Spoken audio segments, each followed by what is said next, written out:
you'll see if you sometimes just press it lightly. Eh? Good. Just because I don't know why they did that. It's not us. 1, 2. So that one is.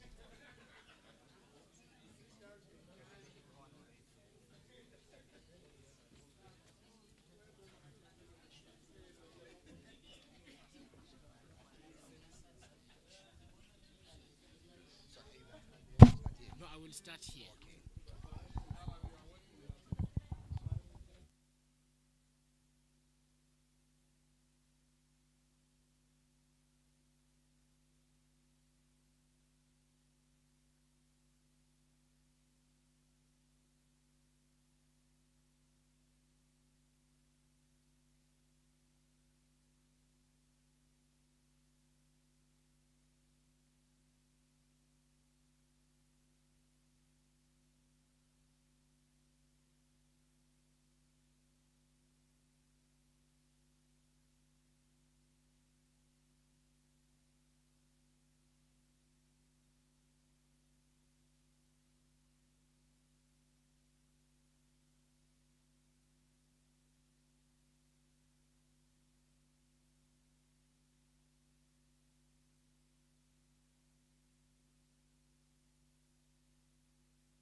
Testing 1, 2.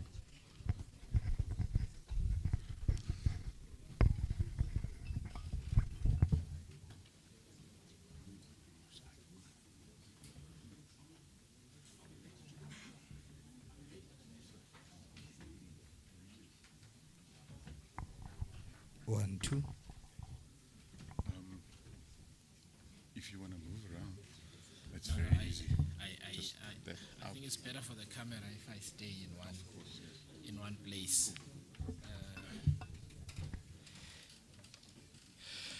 Good morning.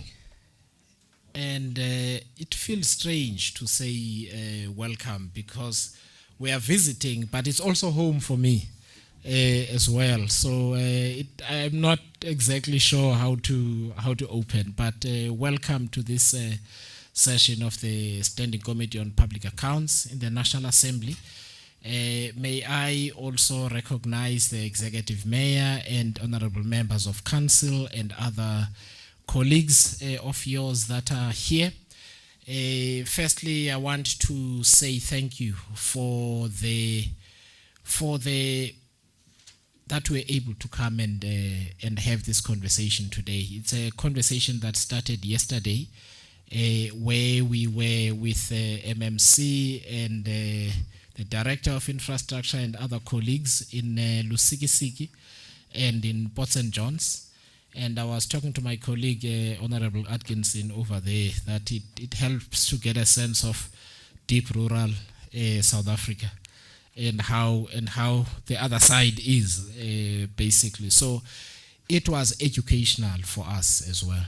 I also want to particularly thank the officials who were with us yesterday and took time to answer our questions and go and show us the various projects highlighted by the Auditor General.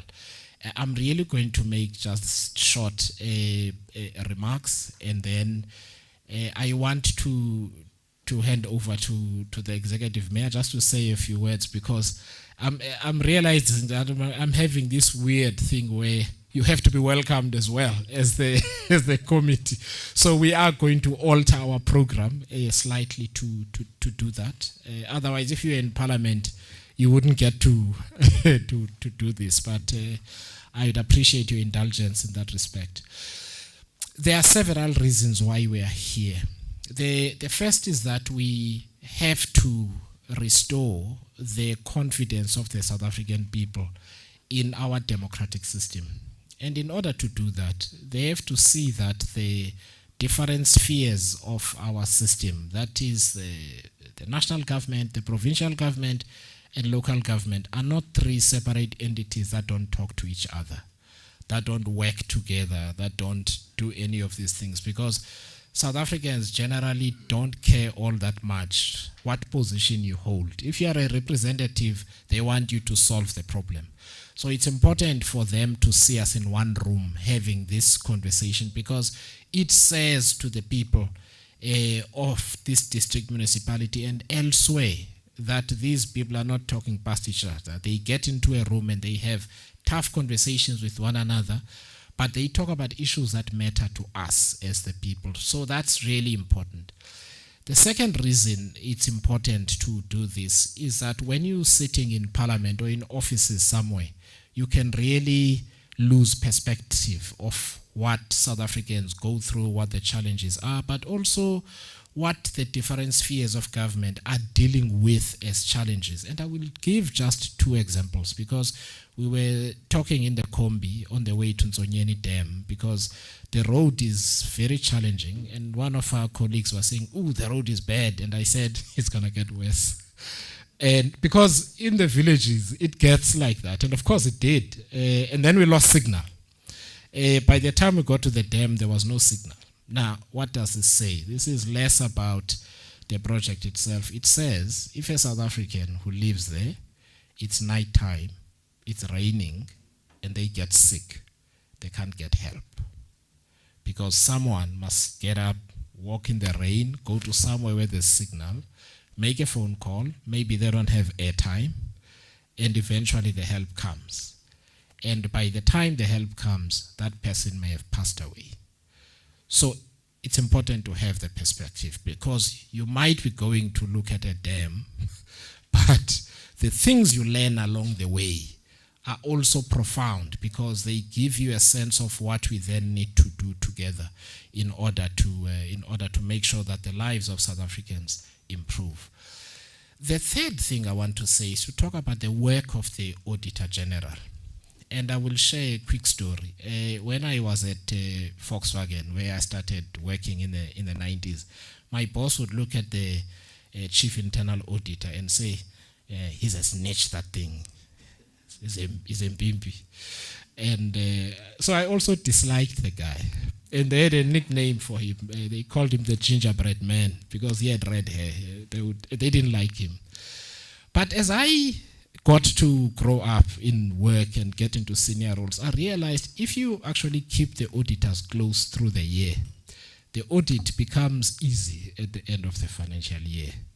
But if you hide away and you call the auditor a snitch and a gingerbread man, you're going to have problems when the audit is being done. So what I'm trying to say is we've adopted an attitude, and this is really important, because I say this to departments as well. First of all, the Auditor General is our closest agency to our work, because we can't function without the Auditor General. They are the ones who tell us about the state of institutions right through the government. So we are always with them. Secondly, we have a memorandum of understanding with the SIU, and that memorandum of understanding enables us to, where necessary, to ask the President to sign a proclamation for an investigation, so that where the state needs to recover money, we don't need to wait for the NPA and asset forfeiture. That money can be recovered so long, taken back to the entity that lost it, so that that entity can then use it to deliver services to South Africans. So that is why we are always with these two institutions, because they are very critical to our work, because South Africans ask, what are you going to do? But it's also important for the work of the committee. And that is, people see on TV that sometimes committee members get hot under the collar and they, raise their voices against someone. That's not the most important part of our work. The committee encourages departments, state agencies, and so on to actually work closely with us. So with some of these entities, we're going to be talking 3 to 4 times a year. The reason we are doing that is we are assuming that we all want the same thing. We all want the targets to be met. We all want a clean audit at the end of the financial year. Share with us your plan. We will hold you accountable to the plan. We must check in with one another on a regular basis to find out how it doesn't have to be a fight, to find out how the plan is going. The one thing the committee always does, where we need to intervene to assist an entity one way or another, we do. I personally make calls to ministers and so on and say, please intervene, in this way or that way, because we've spoken to that agency, we've been there, this needs your attention, you need to pay attention to it quickly. Now, you may find that officials may have been struggling all this time to get the attention of the minister, but we've intervened. Secondly, we're able to say, for example, in the case of PRASA, to make a motivation to say we went on oversight. It takes too long for people to ride on the train from Naledi to Park Station. It gets hot in there. It's expensive to take a taxi and so on. Please allocate some money in the budget so this problem can be solved. Now you see, PRASA are not alone. What am I trying to say? I'm trying to say these interactions don't need to be a fight. We are not here to beat people up. Accountability doesn't mean fighting. It means having a tough conversation about outcomes. At the end of the process, the credit is yours, not the committees. The AG says OR Tambo District Municipality got a clean audit and OR Tambo gets a credit. We're happy to stand back.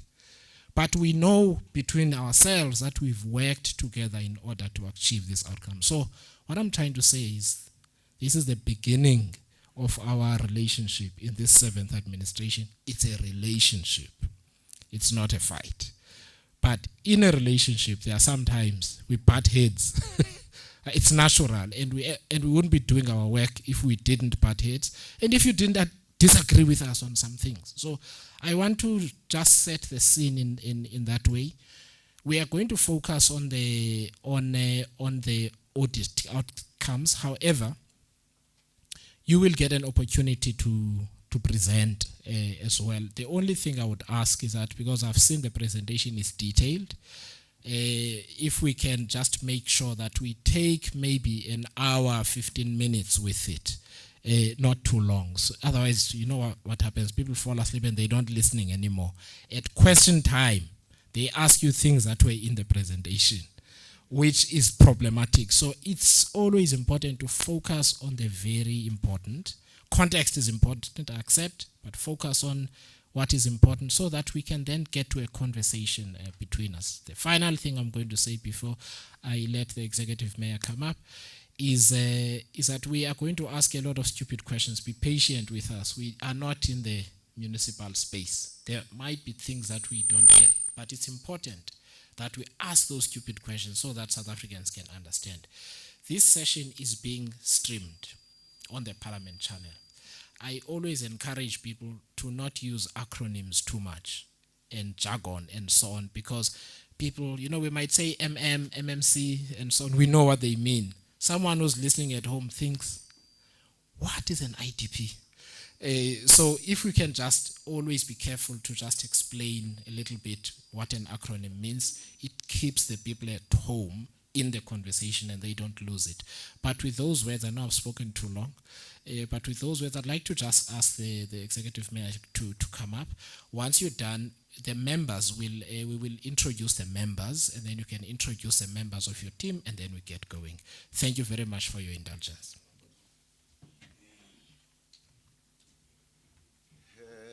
Thank you so much, Chairperson. Greetings to you, and greetings to the members of the committee, my colleagues from our Tambo district, leadership from AG, SIU.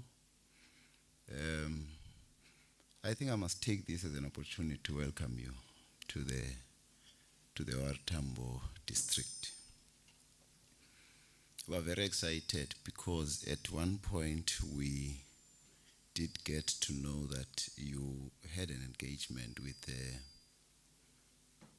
AG and SIU in one of your sessions.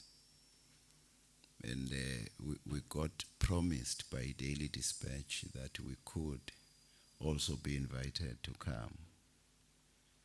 We have been looking forward to it. Hence, when we got an indication that ultimately we're meeting, it was a news and cause for great excitement on our part. For one simple reason, that as the current political administration, we took over what we later on would realize it could have been what people call a poisoned chalice in terms of the state in which the organization was. But upon engagement with various institutions that are normally regarded as a kind of acrimonious, we realize that there's value in that kind of interaction. Amongst them, I will mention AGSA. As you'll be aware, it's easy from people, probably sometimes owing to lack of knowledge, to even wonder the importance of the audit process and be unable to relate it to the institution's ability to deliver on its mandate.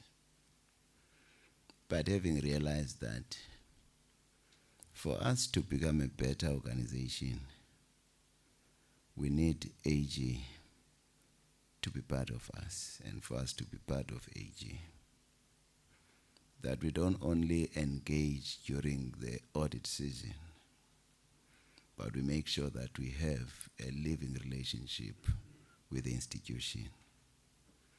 Because we know that for us to be able to achieve things that we need to achieve, we better engage them, we better be aggressive towards them to ensure that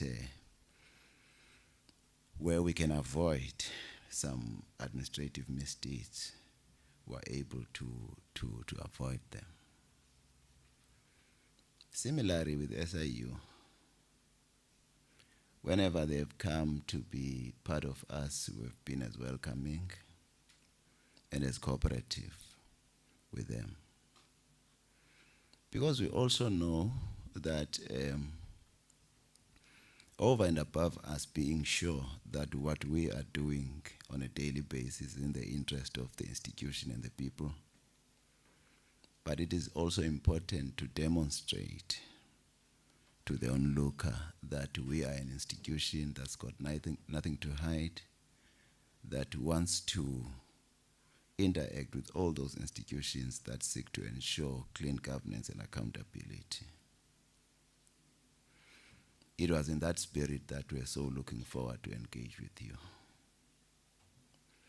Because we know that however unsettling might be some of your comments, questions, etc., but definitely after our interaction with you, we will be a better organization, we know. We know that as from tomorrow, we'll be different from who we are today. Definitely owing to engagement with you as the committee. Because we know that you will be able to point us to some blind spots that we might have been ignoring from time to time, owing to this and that other thing. So we're very excited with being you and looking forward to a robust engagement. We commit to lay our cards on the table for you to see and engage. We commit to that one. At a later stage, when time comes for engagement, I will be able to elaborate on some of the points I have touched in passing around this, including indicating that, which I've done earlier on, that one would have later on wondered if they have not taken a poison chalice, looking at what the institution was. But we can proudly say that we are sure that we might not be where we would have thought we would be by now, but definitely significant strides have been made to make this organization better. So we look forward to this engagement. We are very excited. Having said earlier on, we will get time to get into the detail, but what is important is to say you are most welcome to this Tambo. Some of the issues that the chairperson might have made mention on, as people who are practitioners in the local government space, we're looking forward to the review of the white paper on local government, because they constitute part of the things that we've always argued, that there has to be some review, because there's quite a lot of responsibilities and powers that legislation puts on local government, but at the same time, through other means, sometimes including regulations that get passed, we think that they do not serve the good purpose for local government. So we think that the white paper reviewer will present another opportunity for us to contribute, to say, this is what we think local government should look like for the benefit of the people of South Africa. Thank you very much, Chairperson.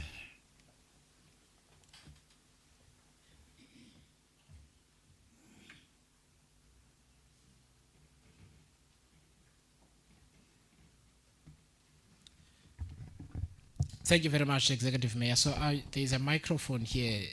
We're just going to do introductions from our side, so so that we don't lose time. Let's start here. Yes. My colleagues will introduce themselves, and then we'll hand over to you. Thank you. I'm going to take a seat after this. So once the introductions are done, if the person who's presenting can come up and do the presentation. Thank you. Good morning, everybody. My name is Patrick Atkinson, and I am a member of the SCOPA committee. Thank you. Hi, good morning, everybody. My name is Farad Essag, and I am a member of SCOPA also. Thank you. The name is Gwenzo Guhle Madlala, member of SCOPA. Thank you. Ntando Matuna, a member of the committee. Good morning. My name is Kichimani Skosana, a member of SCOPA. Good morning. I'm Tintswalo Bila, member of SCOPA. Good morning, Executive Mayor. Good morning to our colleagues here, officials. I'm Honourable Helen Neil May, ANC Member of Parliament and a member of SCOPA. Thank you. Good morning, everyone. I am Tandi Nontenja, member of the SCOPA.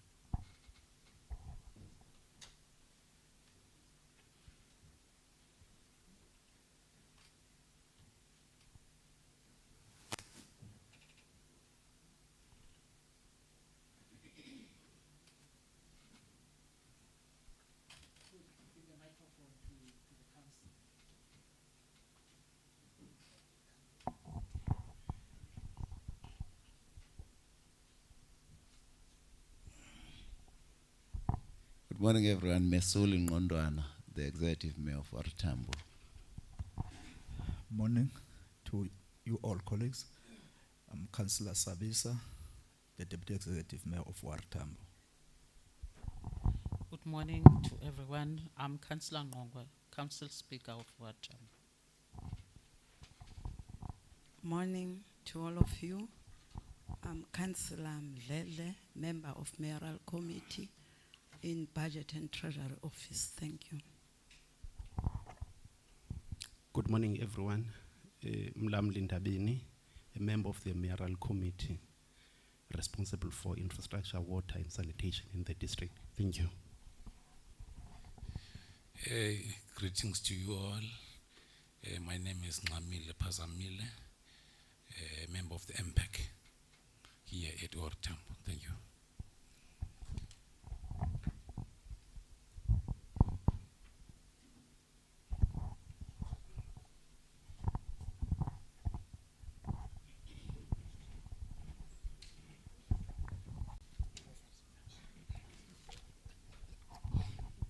Good morning, Chairperson. Good morning, members. My name is Basil Mase. I'm in the office of the Municipal Manager. Good morning, everyone, and observing the protocol. I'm Bongan Matomela. I'm currently working as a Director, Strategic Planning and Governance in Tambo Municipality. Good morning to everyone. My name is Yasanga Ndakisa, CFO. Good morning, everyone. Igama lami ndinguSinalo Mbayipheli. I'm in the office of the Municipal Manager, Tambo. Good morning, everyone. Igama lami ndingubulelwa Chapha in the office of the Executive Mayor, Tambo. Good morning, ladies and gentlemen. My name is Sanele Kriba. I'm the Director in the Infrastructure, Water and Sanitation here at Tambo DM. Thank you. Good morning, everyone. Useki Wemandla, Chief Audit Executive. Good morning, everyone. My name is Andy Levelem. I work in the infrastructure, water and sanitation. Thank you. Good morning, everyone. Undumiso Tejana, Acting Manager, Communications and HR.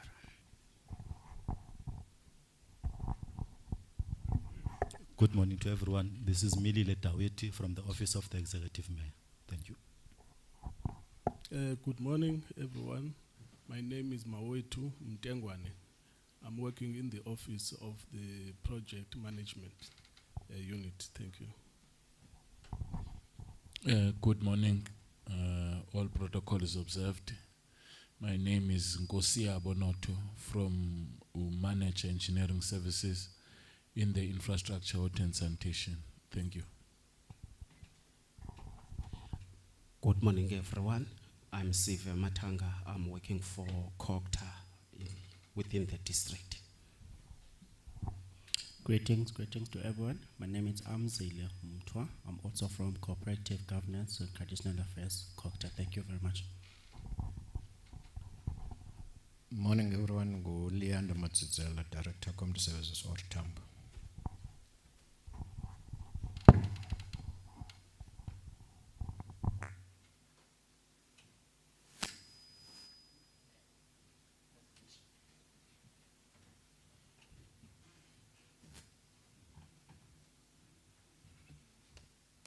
Chairperson and colleagues, I rise to usher to the podium. The Municipal Manager, Mr. Basil Mase, will be making the presentation on our behalf. I just do want to, as a way of ushering him into the podium,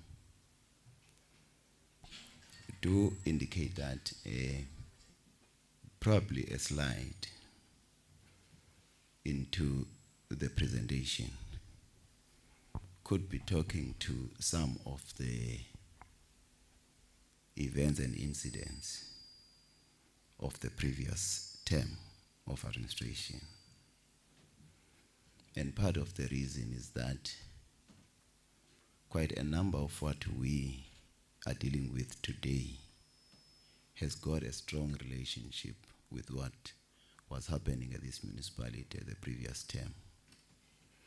So some historical context will be very important for members to understand where exactly we are. It will also make members understand what we mean when we say we might not be where we would have wanted to be, but we're definitely on the path towards the restoration of this institution. May I highlight that part of what we have had to cope with as this leadership during the early stages of the current term was to have to run an organization with absolutely no money coming from the national fiscus, owing to the invocation of Section 216 of the Constitution by the Ministry of Treasury, which had a seriously destabilizing effect to the runnings of the organization, because many of the projects, critical ones, saw contractors leaving sites, terminating, because we couldn't pay them any longer as the municipality. We had to see ourselves at a point where we would have to wonder how we are going to pay the staff come the month end. There was a list of issues that Treasury had listed with us, saying, for me to start listening to you, or Tambo, this is the nature of commitments and activities that I expect from you that you must do. And quite many of them had a serious and severe betting on multiple stakeholders within the district. So, which was not a matter then of us only agreeing to those, but first having to intensely engage and consult with all affected stakeholders, which consumed a significant period of time. At the same time, there were court cases between the municipality and the Treasury Department, matters that were before court.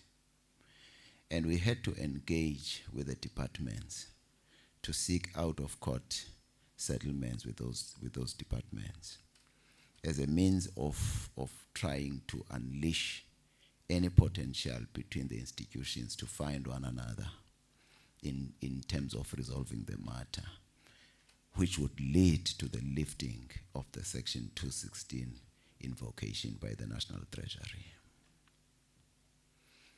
Quite a lot will be said, because there's a number of areas that we've had to concentrate on, including issues that would have come from the Auditor General's report, including the issues of the bloated staff, the structure of the institution, including the issue of monies that would have been paid sometimes to workers which payments were done unlawfully. So these are the matters that we had to make a commitment to National Treasury about, but at the same time, these are the matters that we had to engage everyone about. Also, there were issues that still there are up to today that relate to investigations by certain houses of law enforcement.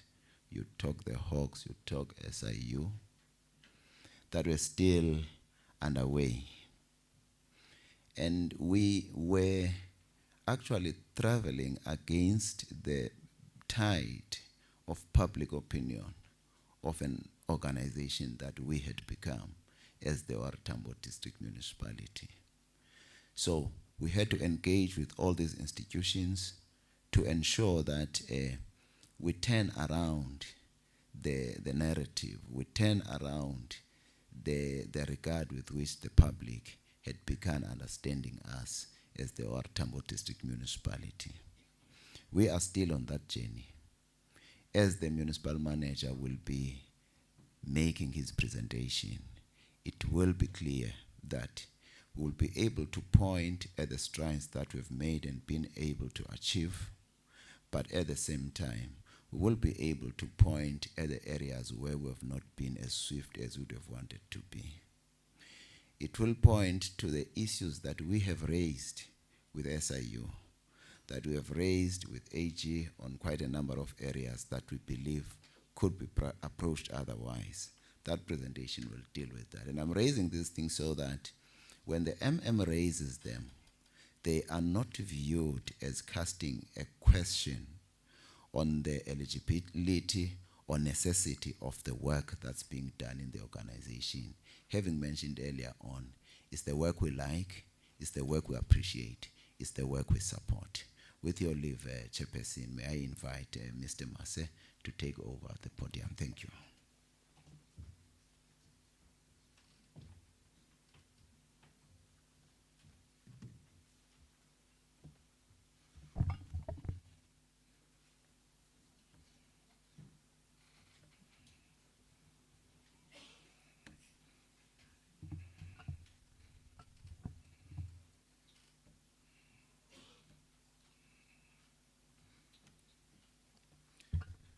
Good afternoon, Chairperson. Good afternoon.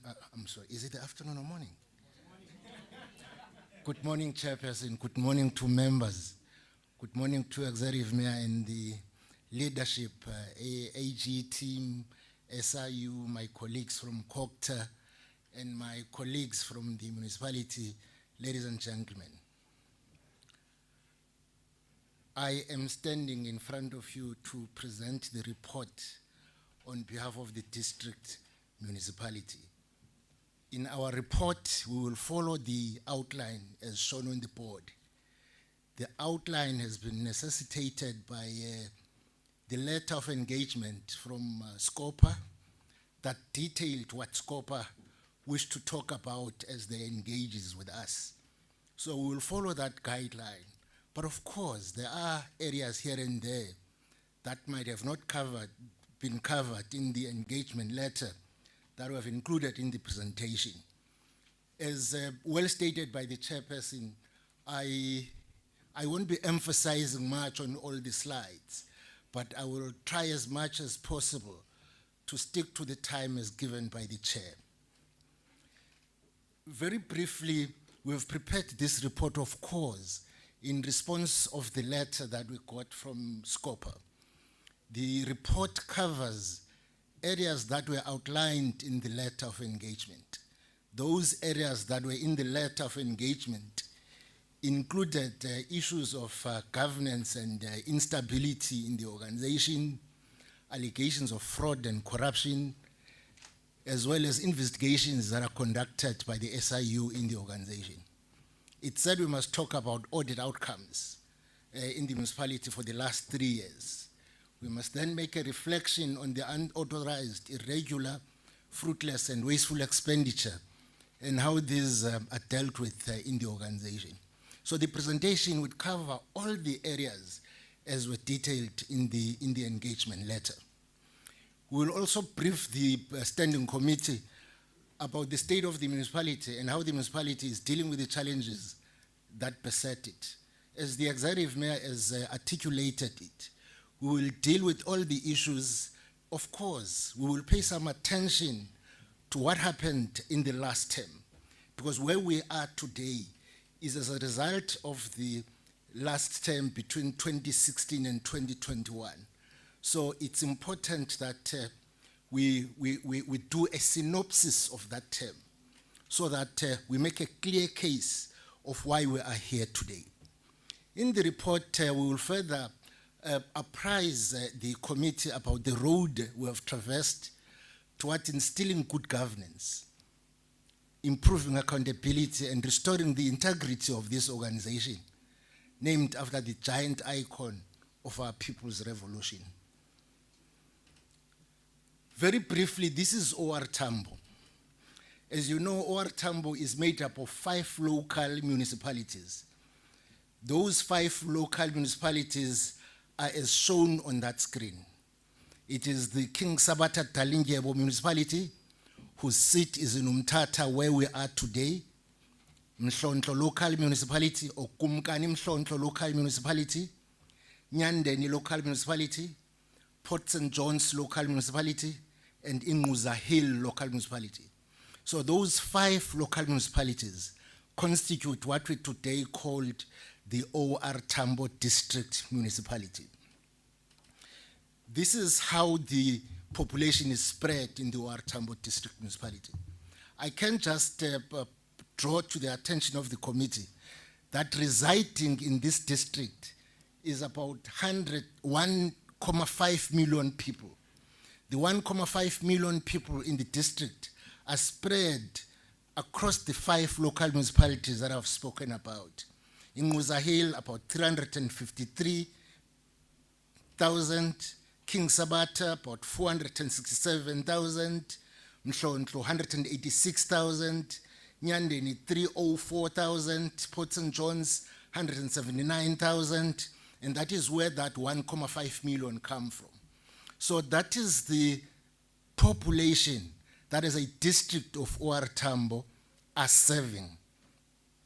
Again, what I've done in this slide, I'm just showing a brief summary of the powers and functions assigned to the district municipality.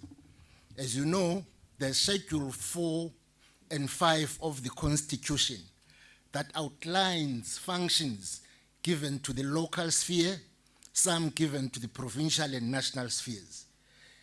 Specifically, functions assigned to the OR Tambo district are fire services, firefighting services, local tourism, municipal airports, municipal planning, disaster management, municipal health services, municipal public transport, sanitation, potable water supply systems. All these are functions that we must carry out every day of our existence as the OR Tambo District Municipality.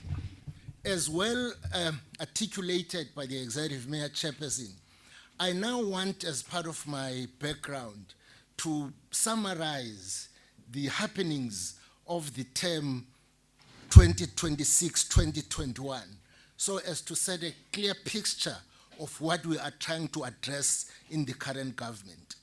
The 6th term of local government in the district was marked by unprecedented levels of instability and infighting in the council. Infighting between the executive mayor, speaker, the deputy executive mayor, all of that spread to the municipal administration. There were accusations and counter-accusations that grew into allegations of irregularities, mismanagement, and fraud labeled against certain officials. This, of course, as many of you may know, resulted into the suspension of the municipal manager in July 2020. Council at that point appointed a private investigating team to investigate the allegations. But at the same time, those allegations were reported to Chapter 9 institutions, Hawks, and then the SIU. So there was a lot of these investigations that were instituted by various entities of state and, of course, private institutions, and that carried into the current term of government, which started in November 2021, as you may know. I can just summarize what actually characterized that period. The period was characterized by a series of unpleasant events, which included the following. There was mismanagement of funds, irregular appointments of service providers for COVID-19, payment of danger allowance to staff without following the due policy processes, undue increase of staff benefits, labor unrest and ill treatment of some politicians by municipal officials, irregular suspension of some officials, council approval of unfunded budget at the time, and lack of reporting and accountability for the budget that was adopted. That is, in summary, what characterized the 6th term of local government in the district. As a result of these shenanigans, Chairperson, the Eastern Cape Provincial Executive Council resolved to recommend to National Parliament that the OR Tambo District Council be dissolved in terms of Section 1391C of the Constitution and appoint an administrator to assume the responsibilities at the time. As many may know, Parliament at the time issued a national gazette, a gazette that painted a clear intention to dissolve the council. That gazette was signed, but the gazette was challenged by the council. And unfortunately or fortunately, Council of OR Tambo was given a decision by court, which therefore said that gazette, which was published by National Parliament was unlawful and irregular. Round about the same time, Chair, as well stated by the Executive Mayor, the National Treasury invoked Section 216 of the Constitution. In terms of Section 216 of the Constitution, National Treasury can withhold allocations to any entity of state, which then happened at the time, which means around about that time, 2020, some allocation which was due to OR Tambo was withheld by National Treasury, which meant that the district could not perform some of the functions or could not pay some of the commitments that it had made with some contractors and other services. All of this put the municipality under serious strain, Chairperson. I now move, having painted this picture of the last term, 2026 to 2021, to the current term, which started in November 2021, as you will recall. Elections of local government elections took place on the 1st of November 2021, and the new council of OR Tambo inherited an organization in distress, as all transfers due to the district were withheld by National Treasury in terms of Section 216. The district was in a financial crisis and facing persistent material breach of its obligations to provide basic services and meet the financial commitments. Round about the same time, the minister, when the new council came in, the Minister of Finance wrote a letter to the Executive Mayor directing that some decisions that were taken in the last term be rescinded as a condition to release funds that were due to the municipality. So there were council decisions that the minister said, before I release these funds, you may have to go to council and rescind these decisions. Because as long as there are these decisions in your council, I'm not going to give you funds. So that's how the new council landed into their offices. But I can also say, when this new council took office, the provincial council, executive council, again resolved to invoke Section 1395 of the Constitution. In terms of this section, the National Treasury must prepare a mandatory financial recovery plan, which was then published in a gazette in August 2023. Once the organ of state or the municipality fails to meet its obligations, the Treasury prepares a financial recovery plan, which is mandatory in this case. I can also state that despite all of these things that I've just painted, the new council hit the ground running to stabilize the organization and adopted a calendar to regulate the council business. The whip of council took charge to coordinate Troika and manage relations between executive and council. To date, the district has a multi-party structure convened by the whip of council to manage relations across the political parties. I put emphasis on this because this is a direct opposite of what had happened in the previous term. But the new council had to put things in order and start to put the organization on the right track. There are functional Section 79 committees that conduct oversight. The executive mayor currently convenes mural committee structures. The district mayor interfaces with the local mayors through the IGR structure, the DMAFO. There are other governance structures such as the audit committee, the risk management committee, ICT governance, etc., providing independent support to management. In this slide, I'm trying to show the existing council structures that are fully functional, that are working together to put things on the right track. I can just point that in the council currently we have 59 councillors and there are 3 traditional leaders. These are structures of council. I can just emphasize on this point. Round about the last term, it was OR Tambo and a few other municipalities were nominated to serve as pilot of the separation of powers model in the local government sphere. So OR Tambo is one of those municipalities that were nominated by national government to serve as a pilot.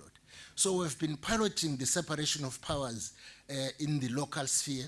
So that is why you see all of those committees that were structured so that the functions are performed.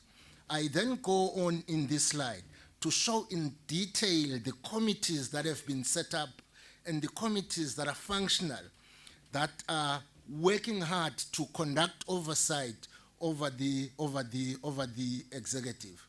As you see, we have got those committees, Section 79 with chairpersons, we've got the chairpersons committee, we've got rules and all those committees that you see there.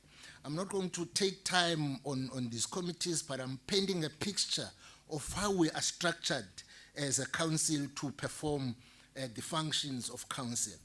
I move into this slide just to show the existing governance structures that have been appointed and approved by the existing council.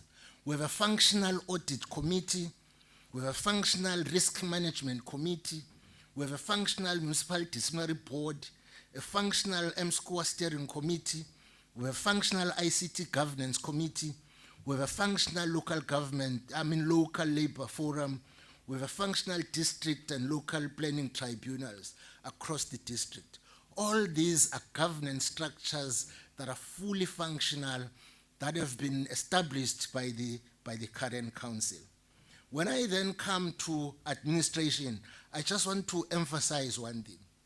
When the new council came into office, there was an organizational structure which had 2,548 positions in the organizational structure.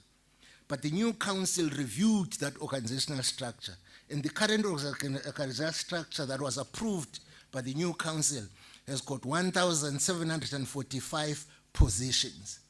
What I also need to emphasize in this slide, when the new council took office, there were 11 directors in the organization. But the new organogram that has been approved by the new council only has 6 directors. So we've been able to cut down directors from 11 to 6, which was a huge task that this council had to take place. In the table, I'm just showing the management positions, senior management positions, and all of them, as you can see, are filled. There's a municipal manager and 6 directors, as you see there.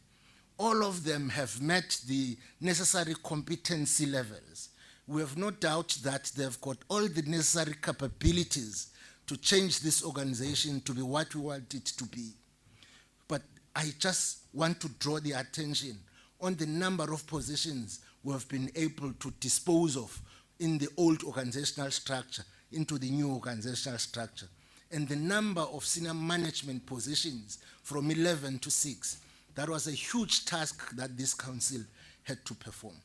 I can just emphasize, Chair, before I move on from this slide, that the National Treasury in the last 2 years in their mid-year assessment have confirmed that we have a sound institutional arrangement that is highly capable to take this organization to where we want it to be.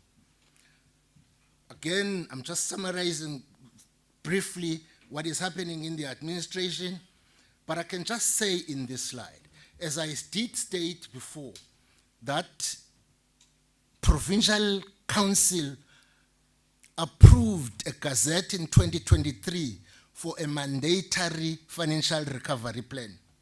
We have hit the ground running to implement the FRP.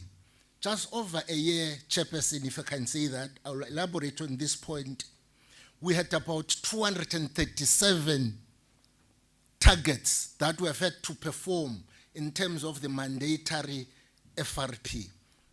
To date, we have been able to achieve 210 of those targets, which constitutes about which constitute 96% of the target set for the FRP.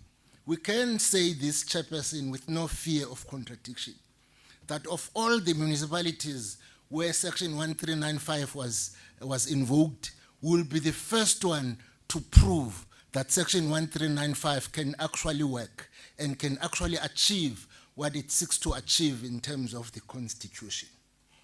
I now want to get into the allegations of fraud and corruption, including the SIU investigations, that in terms of the engagement letter we were told to present.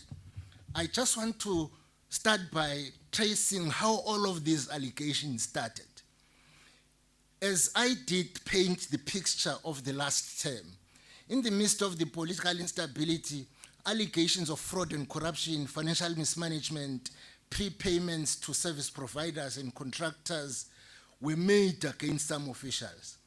The allegations led to the suspension of the municipal manager, as I said, in 2020, and the appointment of the private investigator to investigate or to conduct investigations.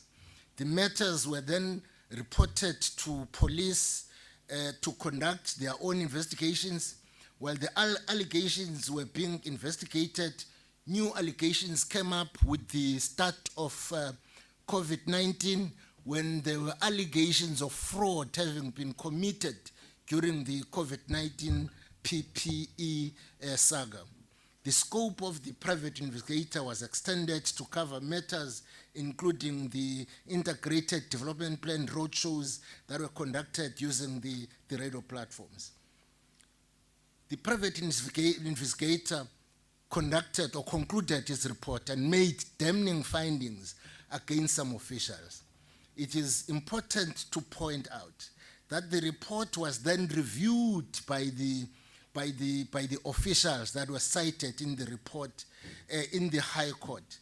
And the High Court agreed with the officials, and the report was set aside by the High Court. So that report, which had been conducted by a private investigator, was therefore set aside. We can then again emphasize that the same allegations that were investigated by the private investigator were referred to the SIU. So the SIU relied too much on the private investigator's report, but we are hoping that the SIU is going to come up with tangible and credible findings from its investigations. We are looking forward, and we will support the investigations that the SIU is currently conducting, as well articulated by the Executive Mayor. I can also state, Chairperson, that on the 29th of July 2022, the President of the Republic signed Proclamation 80 of 2022 for the investigation of the district municipality. The investigation related to allegations on tender, which was that tender SCMU 333-7/18 on the appointment of a service provider to provide technical and operational support to the district. The allegations included the list that is shown there. In terms of the proclamation, the allegations were to cover serious maladministration in connection to the municipal affairs, improper and unlawful conduct by employees and officials of the municipality, unlawful appropriation or expenditure of public money, unlawful, irregular, or unapproved acquisition, act, transaction, measure, or practice having a bearing upon the state property, intentional or negligent loss of public money or damage to public property, offense related to Part 1(4) of the Section 17-20-21 of Chapter 2 of the Prevention and Combating of Corrupt Activities Act, unlawful or improper conduct by any person which has caused or may cause harm to the interests of the public and any category thereof. So this is a summary of what is contained in that proclamation. So the SIU is still conducting investigations on this matter. We provide them with all the documentation they require. We give all the deserved support. We are awaiting for them to finalize the report so that we get it exactly what happened upon finalizing the report. As I said, we are providing the reports as much as we can. But I can emphasize again, according to this slide, that in terms of the investigations that have been conducted by the SIU, they've given us 12 referrals so far. Referrals of employees that we must charge for improper conduct during their investigation. So during the investigation, they already have a list of 12 employees that they have selected, and they are saying, look, charge these employees because of failure to do this or that. We have considered the referrals, Chairperson, and we have requested some clarification on the matters in the referrals. We did sit with SIU so that we have a better understanding of the real issues they are saying we must charge the employees for. They requested us that we must write that down in a letter. We have written a letter to SIU. They still have not come back to us so that we can sit down and they take us step by step on the real issues they are saying we must consider as they charge the employees that are listed in the 12 referrals. Once more, President signed another proclamation, proclamation number 172, for the SIU to investigate the district infrastructure projects. This was after some citizens complained to the public protector, and the matters were also reported to the SIU. And then a proclamation was signed as stated in the slide. The investigations related to the bulk water projects and Amatola board affairs. Allegations of 2018 and scope of these involved the following: the construction of Signal Hill Reservoir, the construction of Mkanduli Water Supply Scheme, the construction of Mkanduli Water Supply Scheme, the supply and installation of pump at Mhlonhlo, the electrification of Mtata Dam and Highbury, and the construction of the Thornhill Clear Water Pump Station. So this is what Proclamation 172 said must be investigated by SIU. The only challenge, Executive Mayor, about the next slide, we are trying to explain what the real issues are about the matters that are contained in the SIU. But as we do this, we may be seen as trying to be defensive in terms of what must be investigated. We are not trying to do that. We will cooperate as much as it is possible and provide necessary information to the SIU whenever they need that information. But we want to place the following on record so that we are well understood what our understanding is about the matters in the proclamation. I start with the first one, the Signal Hill Reservoir, which was, the allegation is that about 12 million of that was paid to the contractor that is there. All we are saying is that we had a contract with Amatola Water, and Amatola Water was the one that appointed Ruaken. We can provide whatever information, but this is what we know about it. We are not about to defend what had happened, but we're putting on record what our understanding is in terms of that contract. In the next slide, it's an allegation of 10 million that was paid to Gcinasonke. We are further explaining here that Gcinasonke is a contractor that was appointed by us through a competitive bidding process.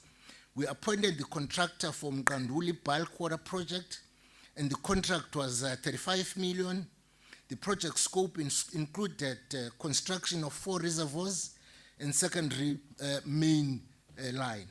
The value of the project was certified by the contractor.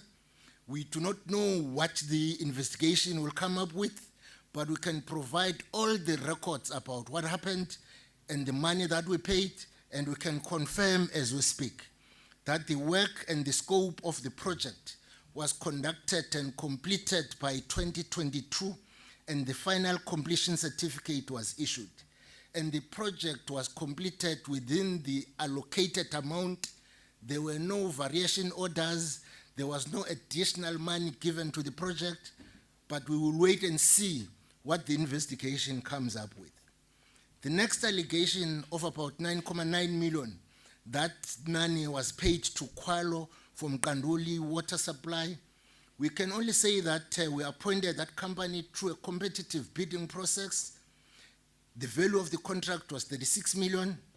That 9.9 million was paid to the contract, for the work done and the material on site. We can also state with no fear of contradiction that the project was completed in 2022 with the project cost and with no additional cost to the project. The project is pumping water. It is there to be seen by everyone. We will provide whatever information that the SIU wants. We will wait up until the report is finalized that points to any wrongdoing if there was ever any. The next project, we are also showing there what had happened regarding the allocations of money that were paid to subcontractors, and we are stating exactly what our role was, and we are saying, if any of us did any wrongdoing there, such must suffer the consequences. Such a person must be held to account. But our role as the current administration is to provide all the necessary documentation so that the SIU and any other investigating agency can conduct an investigation to its satisfaction. It must be noted that the work related to the mechanical and electrical as well as tanks were completed by the subcontractors, and these have been installed and are functional. We can take anyone to this work and we can prove that this project is pumping water as was expected. If there could be any wrongdoing, whoever did that must be held accountable. We also are showing here the unexplained advances to Amatola Water Board. Amatola Water Board is a state agency. It is 100% owned by the Department of Water and Sanitation.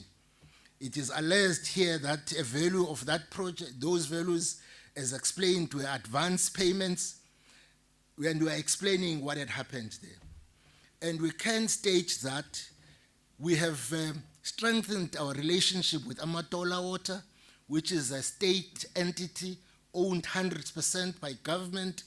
Again, we are saying, if there could be any wrongdoing in the course of doing this work, those that did that must be held to account. I don't want to take your time, Chair, and read all the notes as shown on the board.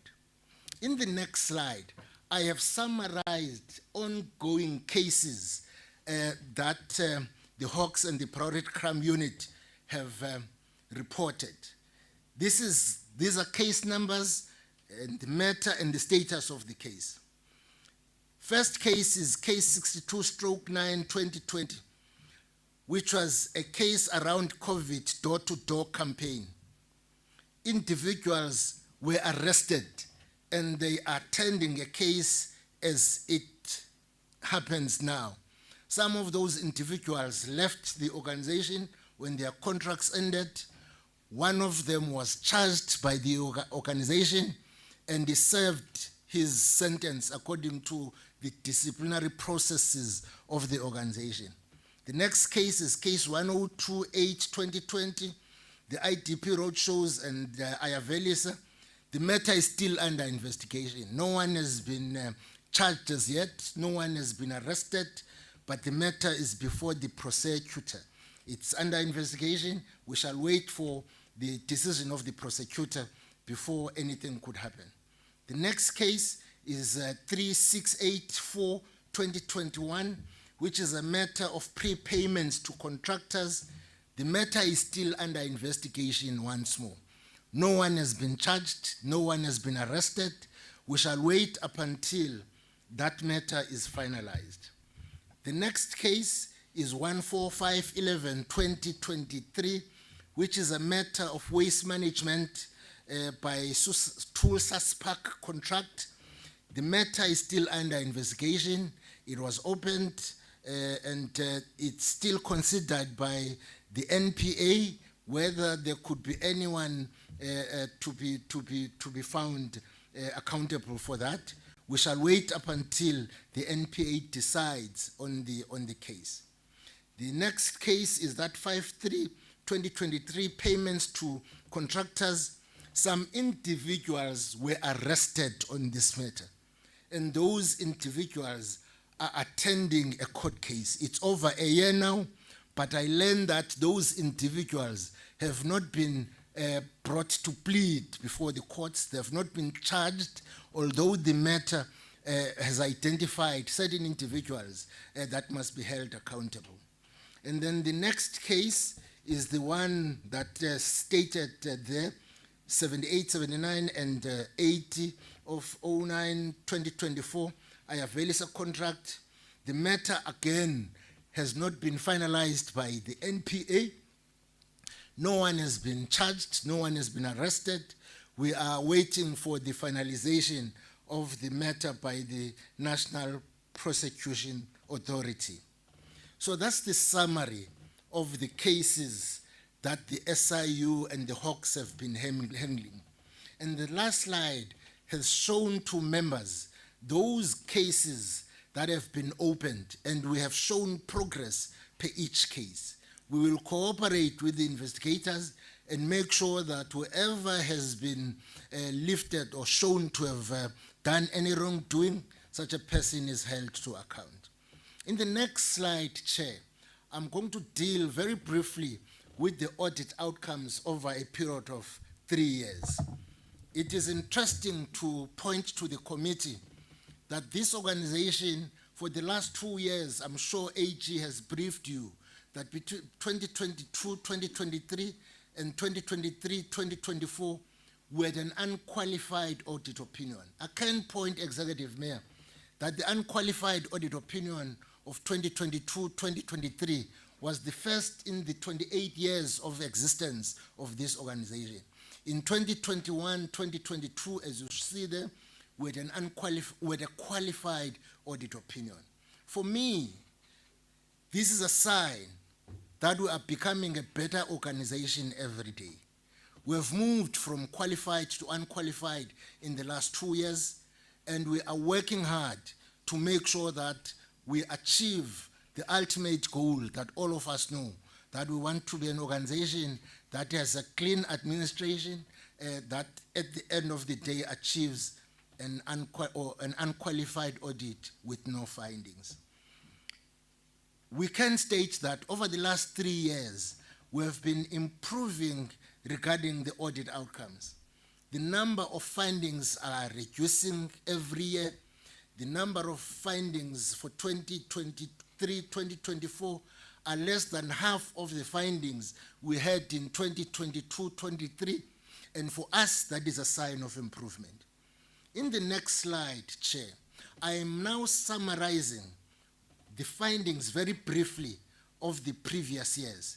Key findings of 2021-2022, findings of 22-23, and key findings of 23-24.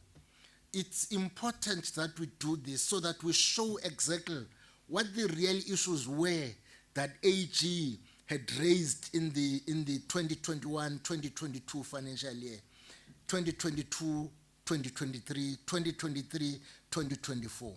As you can see there, in 2021, there were matters of property, plant and equipment, capital commitments, prepayments that were done, employee-related costs, fruitless and wasteful expenditure. As you can see, some of those findings were dealt with in 2022, 2023. A few lighter findings can be seen, like reinstatement of corresponding figures, as you see there, debt impairment, unspent conditional grants. But again in 2023, 2024, for the first time, Chairperson, we do not have unspent conditional grants anymore. All the grants that were allocated to us were spent 100% of it, which is addressing the finding that was made in 2022, 2023. If, Executive Mayor, this is not the sign of improvement, I will then not understand what improvement is all about. I then, in the following slides, that I think I may not have to spend time on, I have summarized other matters that are raised in the Auditor's General reports, the issues, the findings, and the action we have taken. Because once the AG issues a report, we then work out a municipal audit action plan so that we address the findings that the AG has made. So this is a summary of those findings. I'm sure members have had a time to look at the presentation. I may not go through all the findings as shown on the slides. But key to what we have done after the findings, as I said, is to develop a municipal audit action plan for each audit year. We then present the municipal audit action plan to the mayoral committee, to the audit committee, and it gets approved by council. Council then conducts an oversight process to make sure that the municipal audit action plan that has been approved is indeed acted on, and we make sure that we do not incur repetitive findings anymore. We then conduct our own internal audit processes on a monthly basis so that when the reports are submitted, internal audit can look at the report and verifies the responses given by management and gives a feedback to relevant stakeholders. The audit committee also reports to council on a quarterly basis so that the work that would have been presented in the municipal audit action plan is reported on.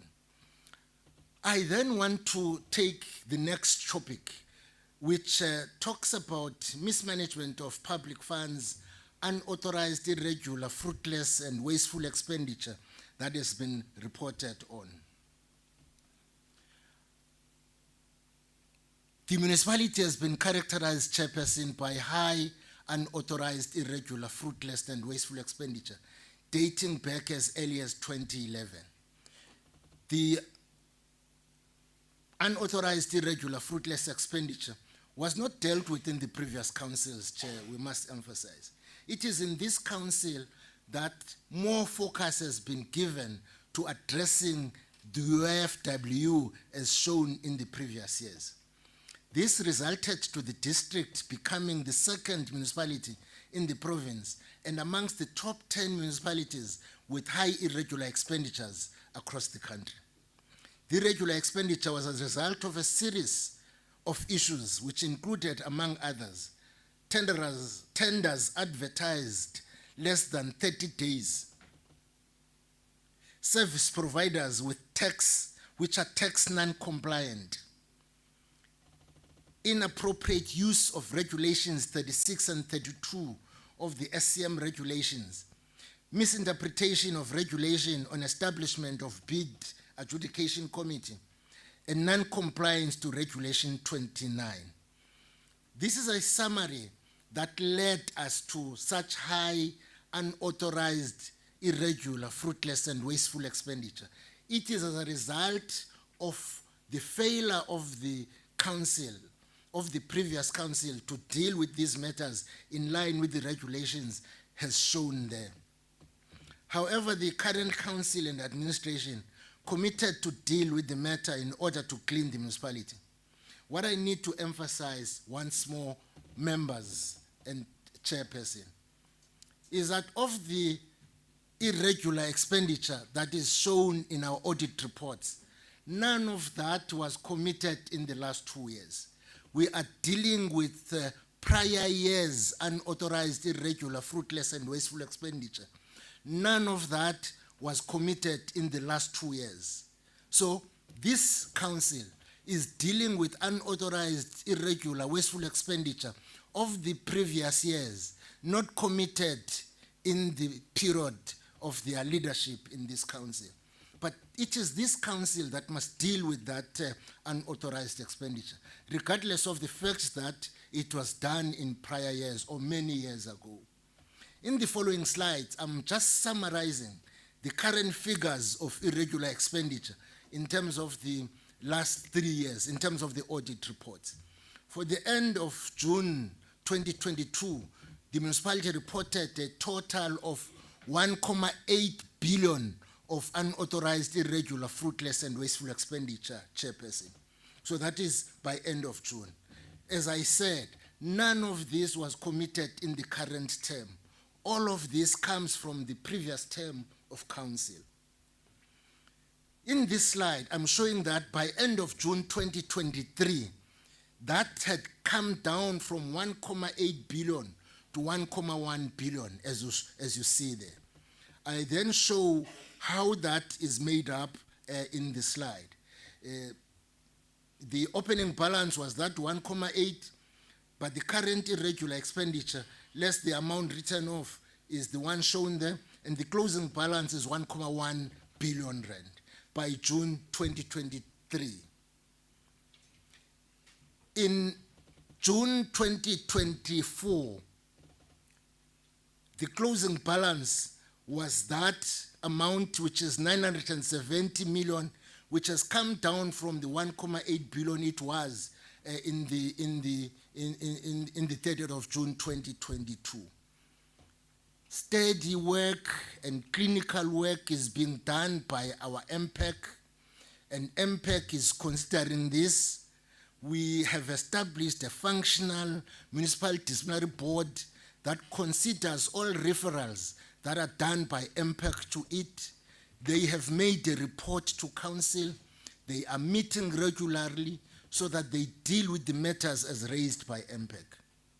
Unfortunately, chairperson, most of the people that committed this are no longer in the organization. It makes it difficult for this council to deal with them. It can only be other state organs that can deal with them in the form of police, so that if there is any reason for them to be held accountable, they be made accountable. But as I summarized in the previous slides, what might have caused all of this, I am not sure if there could be a winnable case if these matters can be taken to court, because they relate to contracts being given work beyond the period. They relate to failure to establish bid committees within the regulations. Let's say the regulations say you must have 4 senior managers, and at the time only 2 senior managers were there. So all of that is listed as irregular expenditure. But what makes it difficult to deal with this has been, if the contract was appointed in 2014 or 2015, and it was irregular when it was appointed, each time you make a payment to it, that payment is deemed irregular because it's coming from a contract that had been appointed irregularly. I have then summarized all of the information that is there. I now want to come to almost the last part of our presentation that deals with the strategies to instill good governance, accountability, and integrity in the organization. We have gone through turbulent times, chairperson, and we have withstood the storm. We have built a resilient organization that is firmly on track to becoming a winning organization. We have reviewed the organizational structure. to be fit for purpose. We have reduced the number of positions in the organizational structure from 250,000, from 2,500 to 1,700. We have appointed all senior managers and we have reduced senior management positions from 11 to 6. All senior managers have gone through the competency assessment and they are fit for the purpose. We have embraced the mandatory financial recovery plan and achieved 96% of the targets set in the Gazette published in August 2023, and the first municipality in the country to achieve such amount of targets within a space of a year. In the National Treasury's assessment, we are ready to move to the rescue phase. We want to move away from the rescue phase now to the sustainability phase in terms of the FRP processes. We have developed and we are implementing the unauthorized, irregular, fruitless and wasteful expenditure plan and the strategy as a means to overcome the irregular expenditure. There is no irregular expenditure recognized over the last 2 years, except transactions from the prior year contracts. The municipality has forged working relations with other state entities, improving working relations and unnecessary litigations. We have reduced the litigation register from above 100 million to less than 30 million in the last 2 years. The municipality has introduced performance management culture and has instilled discipline across its employees. There's improvement in the overall performance of the organization and provision of the relevant portfolios of evidence. This is showing how AG has assessed us in the last 3 years. In the first year, 2021-2023, we had achieved 64% of our targets. In 2022-2023, we moved on to 73%. But as it stands, by the end of 2023-2024, we achieved 87% of the targets set in our records. We strive to ensure continuous provision of services, especially water and sanitation. There's been improvement in the grant expenditure over the last 3 years, Chairperson. In 2021-2022, we spent 80% of the grants allocated to us. In 2022-2023, we spent 90% of the allocation given to us. But in 2023-2024, we spent 100% of the allocation given to the district. We have worked hard to strengthen the capacity of the project management implementation team. We continue to pay our creditors and make arrangements with some major creditors like the Department of Water and Sanitation and King Sabata Dalindyebo. The financial management is at the center of building a resilient organization. We have moved from a negative balance in the last 3 years in the bank to an amount close to R1 billion in the bank as we speak. In terms of the National Treasury media assessment, our institutional setup is sound and solid. In conclusion, Chair, we have built a solid organization, strengthened our systems of accountability, tightened internal controls, reviewed organizational policies to build a resilient organization that is well poised to deliver on its constitutional mandate. We are proud of our achievements and conscious of our areas of weakness. More focus has been given to infrastructure planning to speed up provision of water to communities of the district. We have strengthened and aligned planning processes such that even the water infrastructure that was built a few years ago can start to pump water to communities that have been waiting for many years. Our leadership is committed to cooperate with the investigating agencies of the state to bring those that defrauded the system to book and to cleanse our organization of individuals that are aiming to enrich themselves at the cost of our people. We've embraced the FRP and aim to be the first municipality in the country to prove that Section 1395 can work without any hassles. Chair, it is important that we say this. This leadership has stopped whining and whinging about what happened in the past, but we are focusing on building the present for the sake of the future of our people.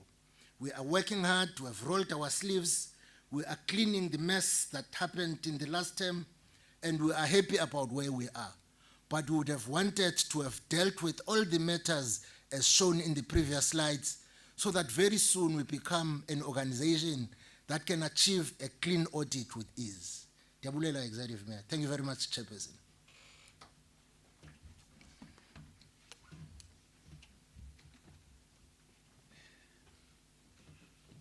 Chairperson and members of the committee, one last part I would just want to emphasize on that the MM has touched. It's an issue that we've raised when we met with colleagues from SIU, that as we speak, we are in debt. We're indebted actually to SIU for fees of the investigations that they're undertaking with us. We have mentioned this, that unfortunately, the scope of the latest proclamation chronologically overlaps with a scope that was under investigation through the earlier proclamation, and we think that it could have been one work being done.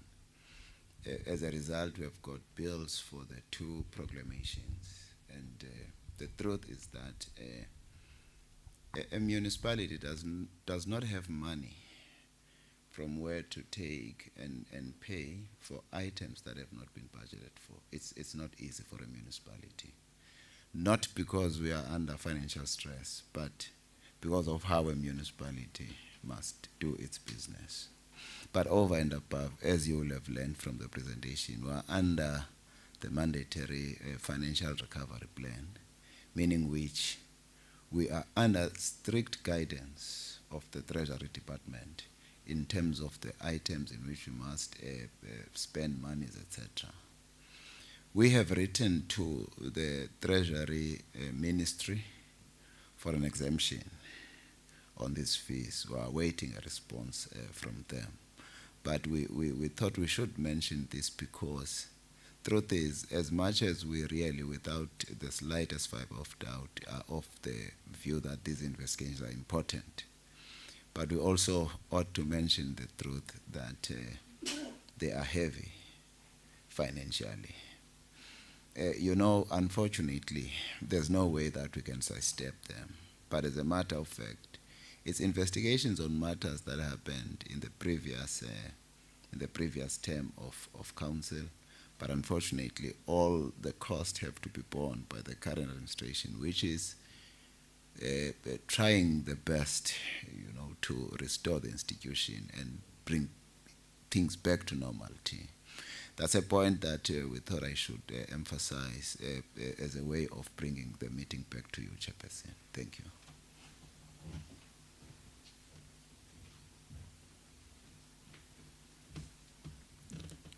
Thank you very much, Executive Mayor, and thank you very much, Municipal Manager, for that detailed presentation. It certainly was most helpful, just in terms of the context that we get to the audit outcomes themselves. The Auditor General's team do their best, but they're not in the operation itself. But they do give us a sense of where things come from, what led to the state of affairs, and what they are seeing.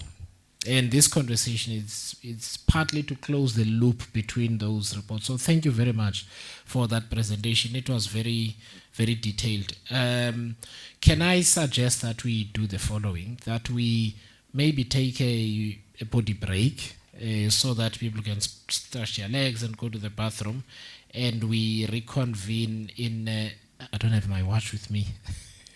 These watches that you charge. When you forget to charge it, now you're stranded. So is it 11:36? Can we try and be here at 11:50? 11:50, and then we will proceed to questions and answers by the members, and then we break for lunch. After lunch, we continue. Thank you very much. Oh, the restroom is this way, which means the chair goes first.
Nginayo Domna.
So behind the scenes,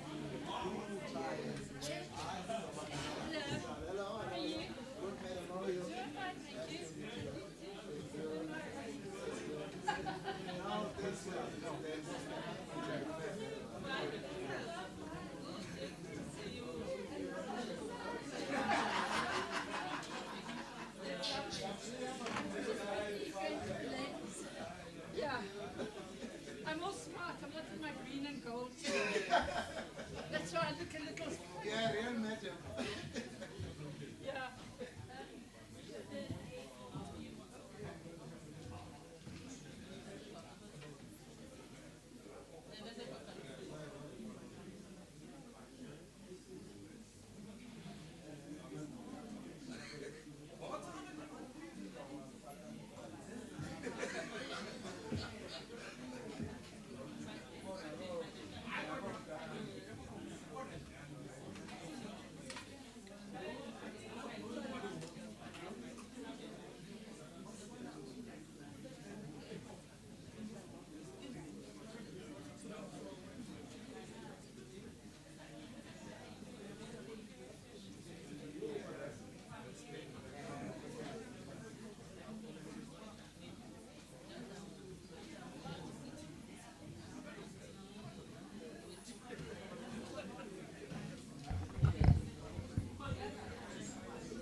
Colleagues, honorable members, can we start? I think we've taken enough of a break.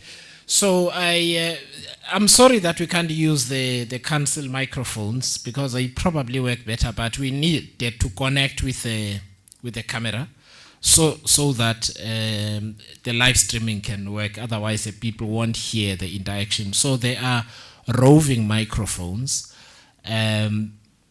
which are going to be given. So my suggestion is that one is with the council side and one stays with the members of parliament side, so that you don't need to move across the room. So can I see whether there is a microphone this side? There is. Okay. So in order to since the microphone is that side, I'm going to start nearest to the microphone on this side. So what we will do, we will take, because we've got time, so we will take 2 members at a time and then give the council an opportunity to answer, and then we move across. Before we do that, I'm just going to ask some clarifying questions so that we all start on the same page.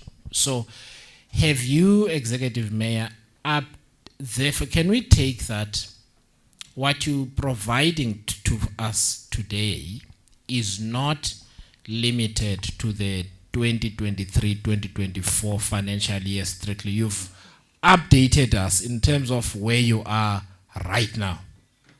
Would that be so? Okay, so if that is correct. So in other words, because I want the public to be able to follow properly, so the audit is as of July 2024, basically, thereabouts. So there is a time lag. We've spoken about this in terms of other entities. So some of the issues in the audit report may already have been covered in terms of remedial actions by the presentation itself, but we're quite happy to go over them again. I spoke to the mayor, thank you for that. Quite happy to go over them again and again until we all get clarity. So that was the one thing. The second thing I would like to clarify pertains to a question that arose yesterday, and it's merely a process issue on the supply chain management side. And that is when we went to the phase 3 project of the sewerage works in Lusikisiki, it appeared that the contractor had understated in their quotation how much it would take, it would cost. And they got to site, there were all sorts of other issues, but fundamentally they also ran out of cash. Because in terms of the district municipality's own estimation, the project should have cost more than what the supplier was offering. I just wanted to know, it's a process issue, what is supposed to happen in those instances? There are bids on the table. One of the bidders has a really aggressively competitive price, and in the view of the supply chain process, as it should be, it's like this is impossible, but the contractor still, what happens? Do they still get the job on account of being the cheapest, or is there provision for the supply chain management process to enter into a process that maybe eliminates that bidder on account of not knowing what they're talking about, or of being dishonest, and then are going to run up the bill later on? So it's just a question that I have. You can deal with that question together with the questions that are going to come from members. So let me stop there with my own questions. So we've confirmed that we have been updated up until the most recent period possible. So you have not limited yourselves to the audit outcomes. You've gone beyond that period to tell us what you're doing as of today. So we've cleared that. So please deal with the supply chain question. Honorable Nontenja, I am going to assume you've got a question. If not, it's okay. We've got enough time. I'm just going as close up to Ray. So I'm starting with you, and then Honorable Neil May, and then we will get to questions. Thank you. To answer, sorry.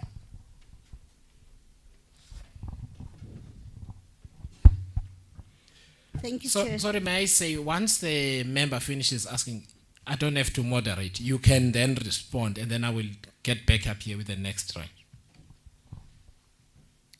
Thank you, Chair. I'm going to start with yesterday's oversight to say, Lusiki Siki Suwa. My question is, phase 3C is 23% complete, which is 3 kilometers of the 10-kilometer job that needs to be done. And when you look at the amount that has been paid already, it looks like 51% of the budget is used. My question now is, do you think you are in a position to finalize that job or project with whatever is left from, let's say, the 49% that is left, will be able to finalize the job? I know that we were showed material that's been lying there for years, and when you look at it and you look at the state of the project at the moment, you are happy that with the left over of the budget, the project will be finalized and save the communities. And I would also like to know how long are those PVC pipes have been lying there, because to us it looked as if it's been there for years. And then we go to the Sonyini Dam. I don't know whether I must call it dam or just project and stop there, because I didn't see the dam.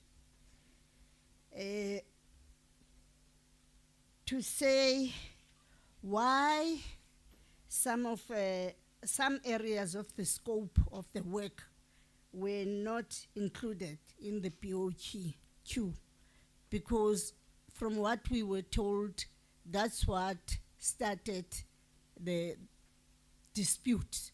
So I would love to know, when you did your bill of quantities, why some parts of the work were not there, which is what the contractor is disputing.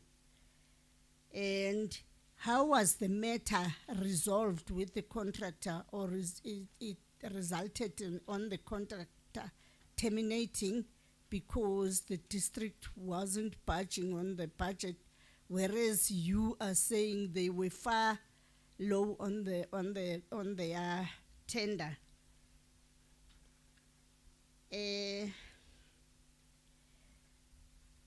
The project is, we were told it's about 30-something% or whatever, but the bottom line that I would like to go straight to is that the project was about 200 million, and 143 million of that was paid to the contractor.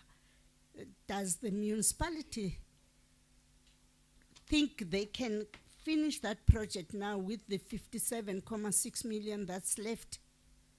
And we all saw the project, which I said I didn't see the dam. Then I come to today's presentation by MM. I would love to know, how does infighting between the politicians, because when you talk about the mayor and the speaker and the fact that you had twins of those, it's at the political level. How does it spread to administration, as it's stated on the report on, I think it's slide 9? And on the cases, on the investigated allegations, what are the outcomes, if there are any? And what happened to the employees whose cases were set aside by the court? Were they employed back into the same positions, or were they moved, or where are they? What happened to them? And also, I'd like to know whether the capacity of your legal team, are you happy with it as the municipality based on the outcomes of this case, where the case was set aside, that you cannot really expel these employees despite everything that you have in hand? And if the employees are suspended, are they suspended with or without pay? Then when we come to the issue of unspent conditional grant of over 100 million, how does that impact on the service delivery on the ground? And why was it sent back? It's that one falls under the year under review. Okay, I've noticed that I've also looked at your municipalities, and I'm seeing that KSD is continuing to regress for the past 3 years. I don't know whether the district is doing anything to assist that local municipality as it falls under the district.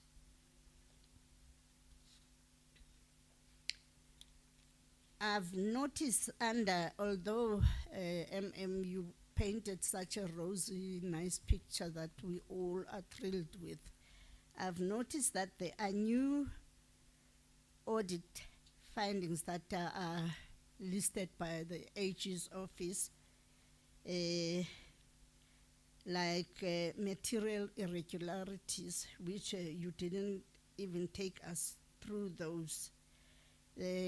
Your overpaying of a consultant on the Ntsonyini Dam, which is a concern to some of us, and also overpayment of the contractor, which is the question I've just asked.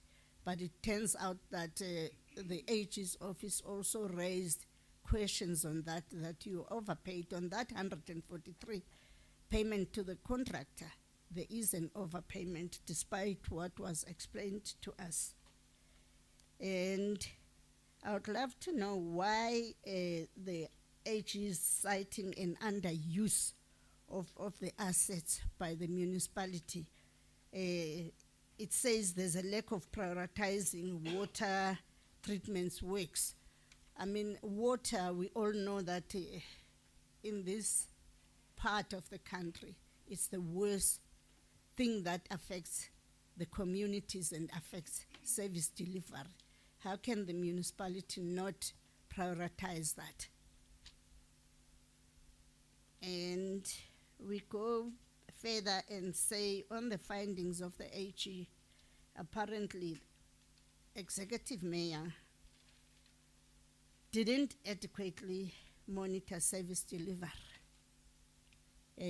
Can we hear the reasons why it's not being adequately monitored? Accounting officer did not adequately address all the internal controls, deficiencies, material findings and non-compliance findings, which indicates ineffective leadership controls. In addition, there's also limited improvement on financial recovery plans, which is something that was posed on you, and you should be improving so that the municipality can get more funding and be able to provide the service delivery as it is required.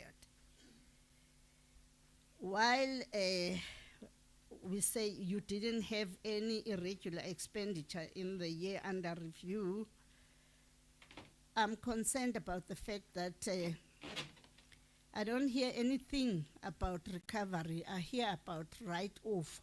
So from over 1 billion to 653, there is a lot of write-off there.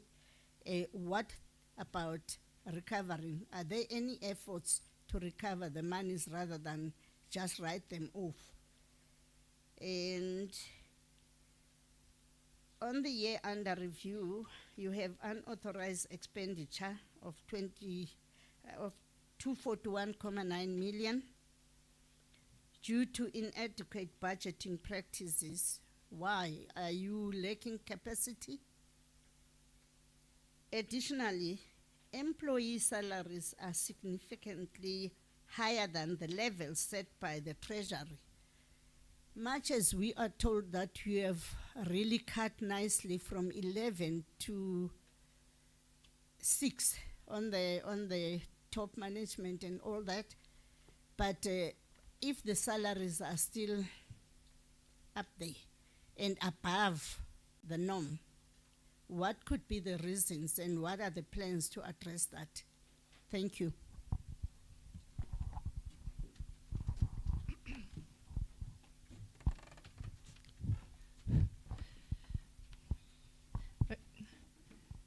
Shall I say, is it good day? In keeping with the theme of the, I'm going to be asking some questions with regards to Lusikisiki wastewater treatment plant. And that is, was there a technical expert in the BAC and BEC that recommended the said service provider? Or was there a technical report and assessment done by the engineer involved to help the committee make an informed decision when recommending the service provider? And I think I asked a similar, that was basically one of the questions that I had asked yesterday. One would want to anticipate if that service provider has the capacity, even though they are tendering at a lower rate. My second question is, were there no guarantees required from the service provider before appointment to avoid a situation where a service provider runs out of cash such that they are unable to perform as expected? The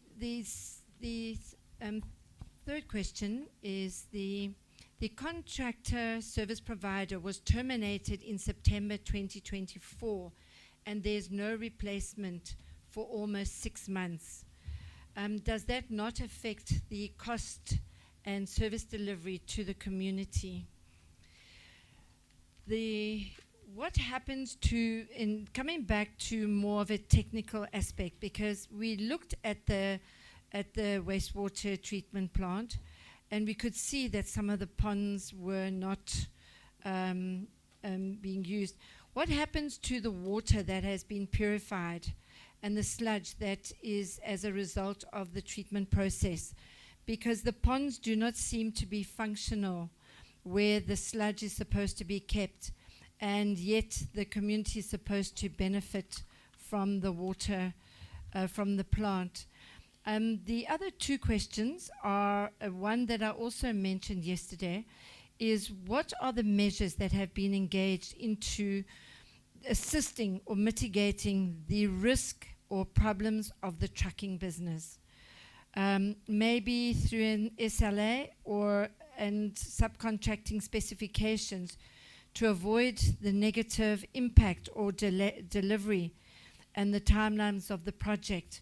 Because as contractors are employed, they have a budget for their trucking, and then here comes the business forum. And the business forums make demands, and the projects are stalled. And basically it's like extortion. I think one needs to make sure that one doesn't land up being extorted, and rather that you mainstream that into a service level agreement so that you don't land up in that situation again. The COVID-19 danger allowances. How is that progressing through the Labour Forum? Because I know that set a precedent in the other metros. And is that still an item on your Labour Forum agenda? And how are you managing to recoup the money from that. Thank you so much.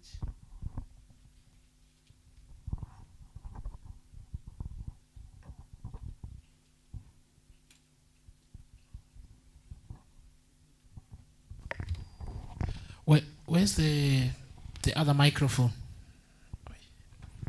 Please.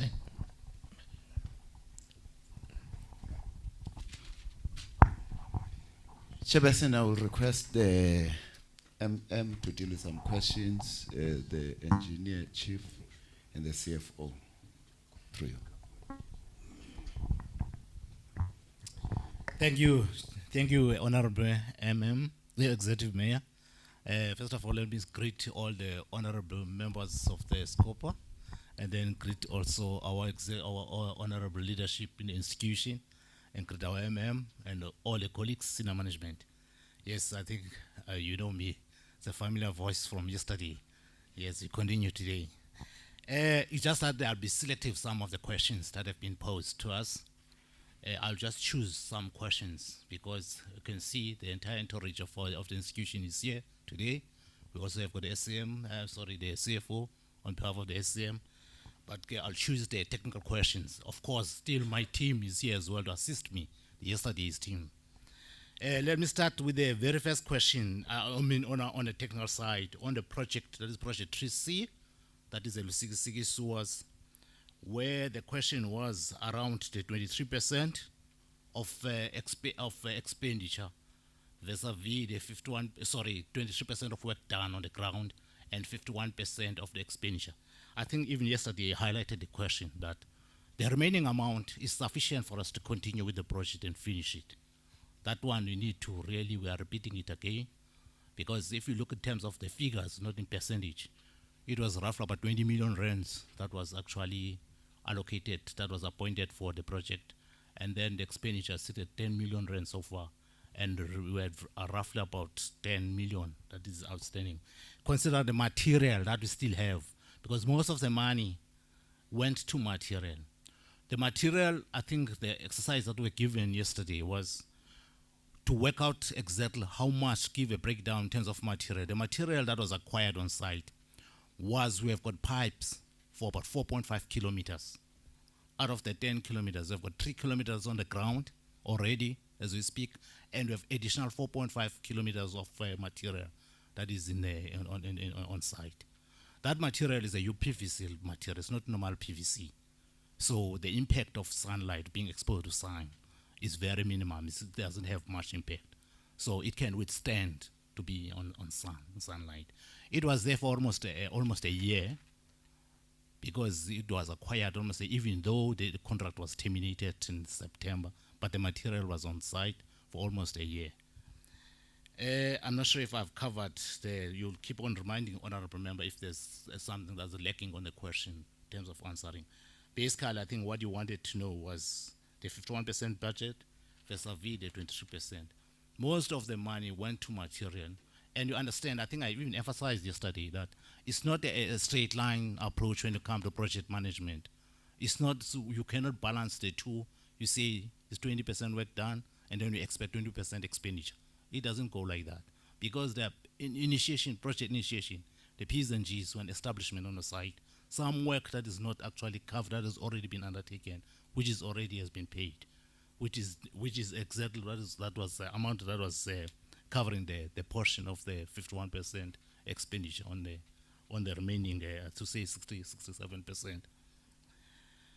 The other question, I think, is Tsonyeni, the BOQ and Tsonyeni. The Ntsonyeni, I think, let me be very clear about the Ntsonyeni. It was really underpriced. We agree. I think we emphasized yesterday. The work, the expenditure that is there, 143 versus the 200 that was appointed for, the remaining amount is not sufficient to finish the project. Because from the onset, he didn't bid it according to what was expected, according to the work that was given to him in terms of the tender. The work was much more priced much more than what he tendered for. I think we emphasized yesterday. So we still got to need more money to continue with that amount of work. But still, the the 143 million, is proportional to the work, that amount, to the work that has been undertaken. The earthworks that was actually been excavated there is the most costly activity in the implementation of a dam project. So hence quite a lot of a sum of money went towards that activity, that is the excavation. So which is almost work that is actually completed. So partly the project will actually need more money to continue. We cannot survive with that 50 amounts of money that is that's left. So we'll definitely need more money to continue the project. And definitely the issue of the BOQ. I didn't get that question very well because I'm not sure why I'm so. I didn't get very well the question of the BOQ. I think the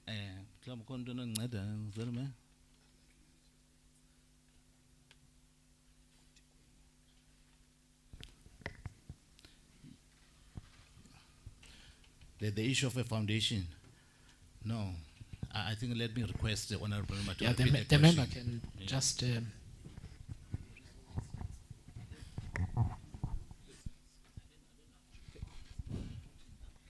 Chair, can I repeat the question to save time? The question is, according to you, the contractor was complaining that some of the work that he has to do wasn't included in the scope of the work in the POQ. The question is why it wasn't included, and because that's what sparked the dispute. And how was that resolved when the contractor raised it?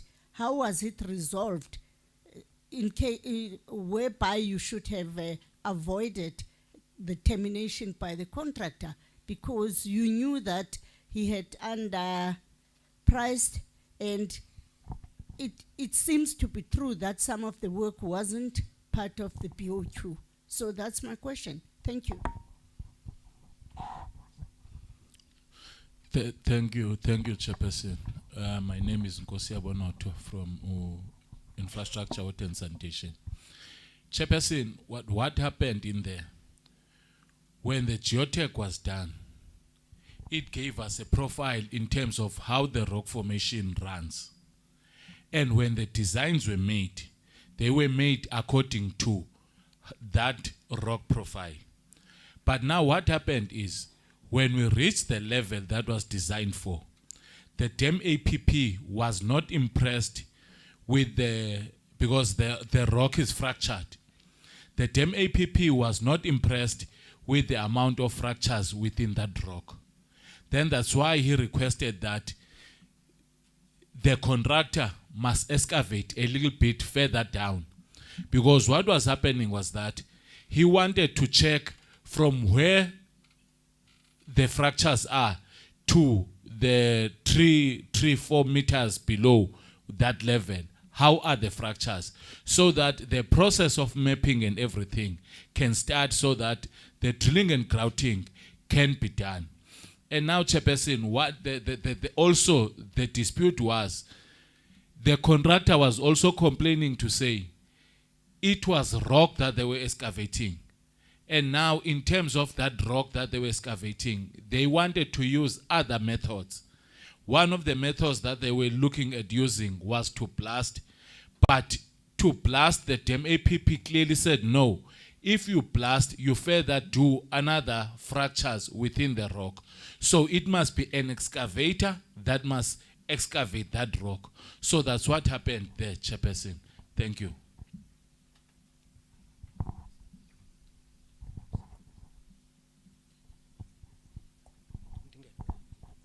Thank you very much.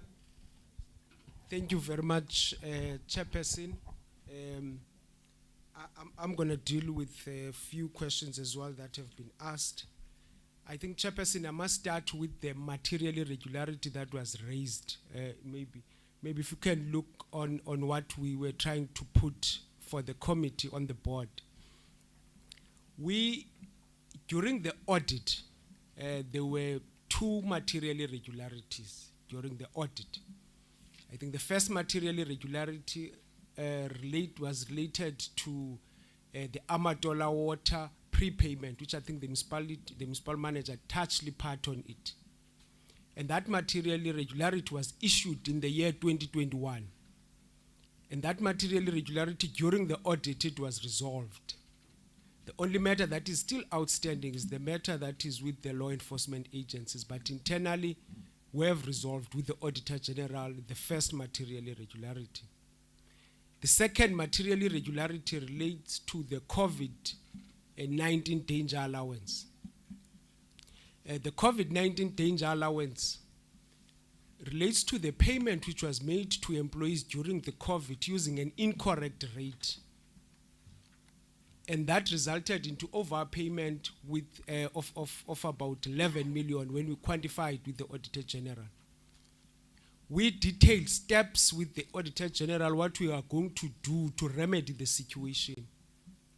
And we are at the last leg of those steps, which we continue, the Auditor General is continuously monitoring those steps.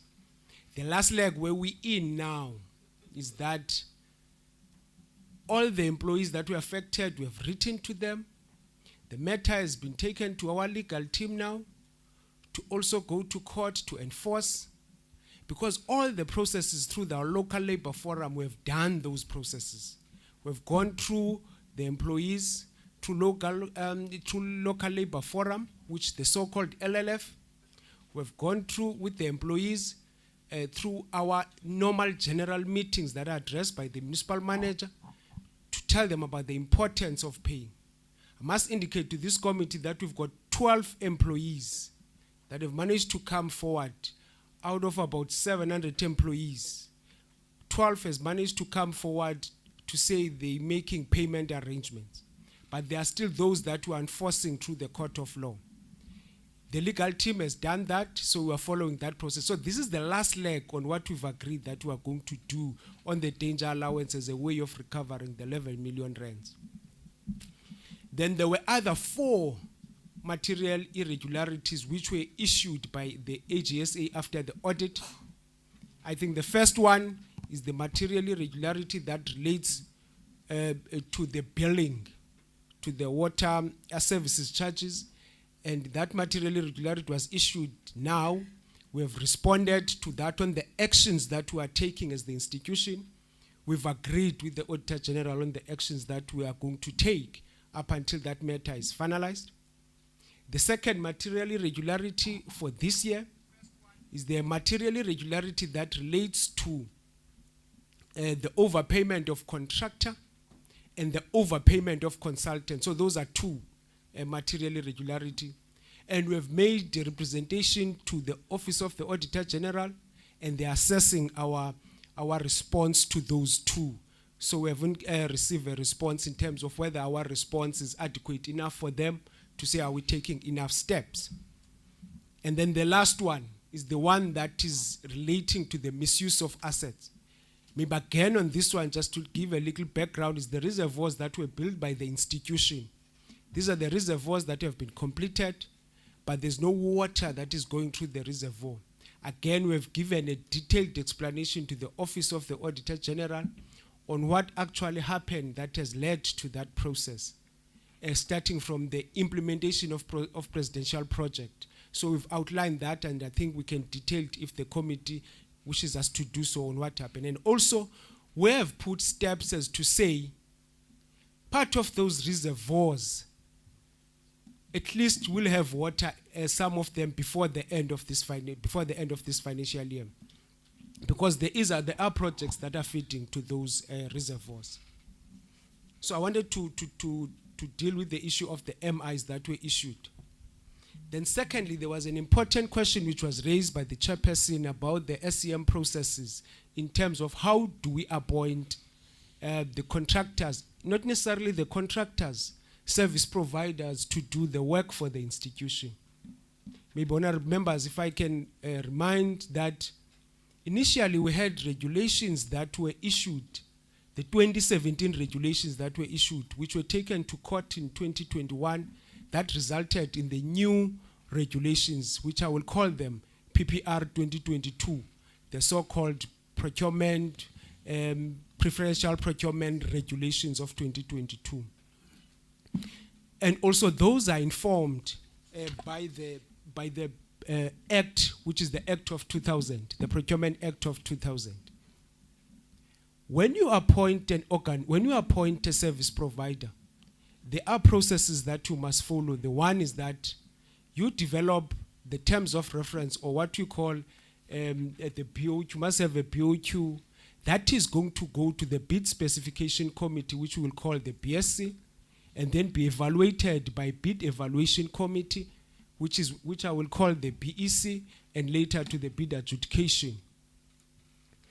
In doing so, you use your policy and in line with the regulations.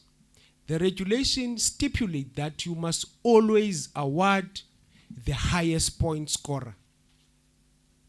The highest point scorer in terms of the functionality criteria that you have developed, and importantly, the price. And in doing so, you also look now. Remember, before you were using the things like BEE, now you are using the new method, which you look at the specific goals that you must award.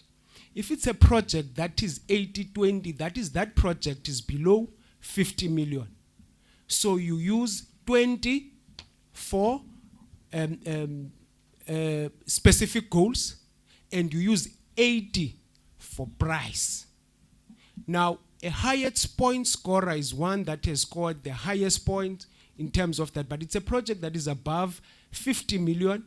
You use 90, which is 90% is price, and then 10% is specific goals. Specific goals are aligned in terms of the new PPR 2022 that you can use. That is, you can award to youth, people with disability, and using the RDP objectives as outlined in terms of the Act of 2000. Now, in this case, we also focus on the highest point scorer. In cases where you haven't done that, the regulations are saying you must create what you call an objective criteria.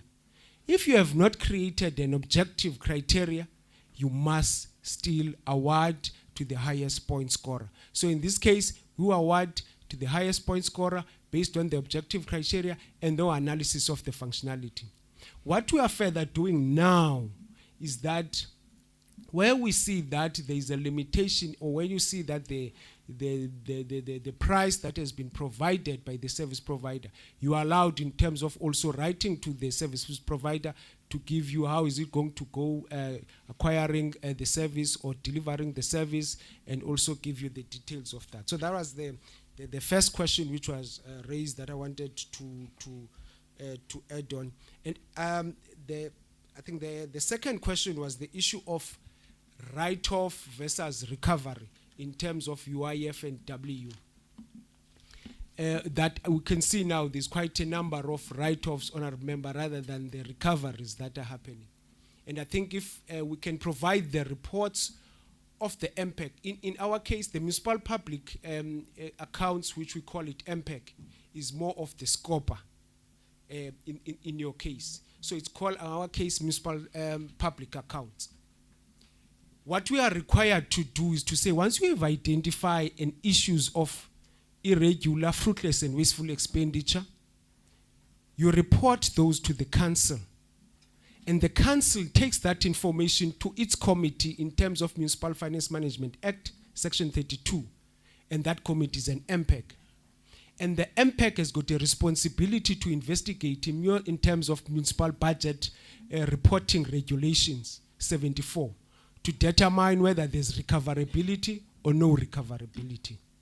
If there's no recoverability, they can recommend a write-off. If there is a recoverability, there might be steps taken to recover that money.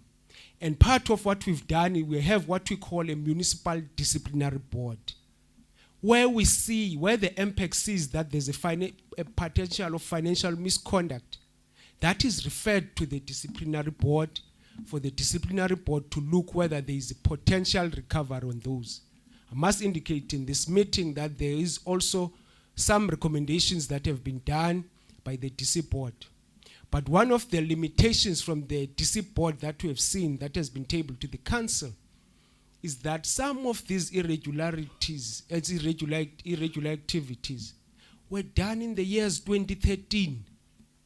And you look at whether what they were looking at is the cost benefit analysis to say something which was done in 2013 vis-a-vis now, the potential of recovery. But that's also the work that is done by the DC board, which is also an independent committee that is a work that is being done by MPEC. I must say there are instances that the DC board is looking at.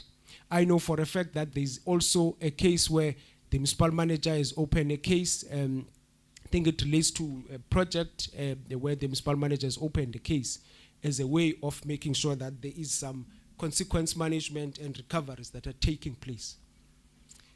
The municipal manager reported in the presentation that, moving to the next question, that there was no irregular expenditure during the year under review. The irregular expenditure was coming from the prior year's expenditure, and he has explained.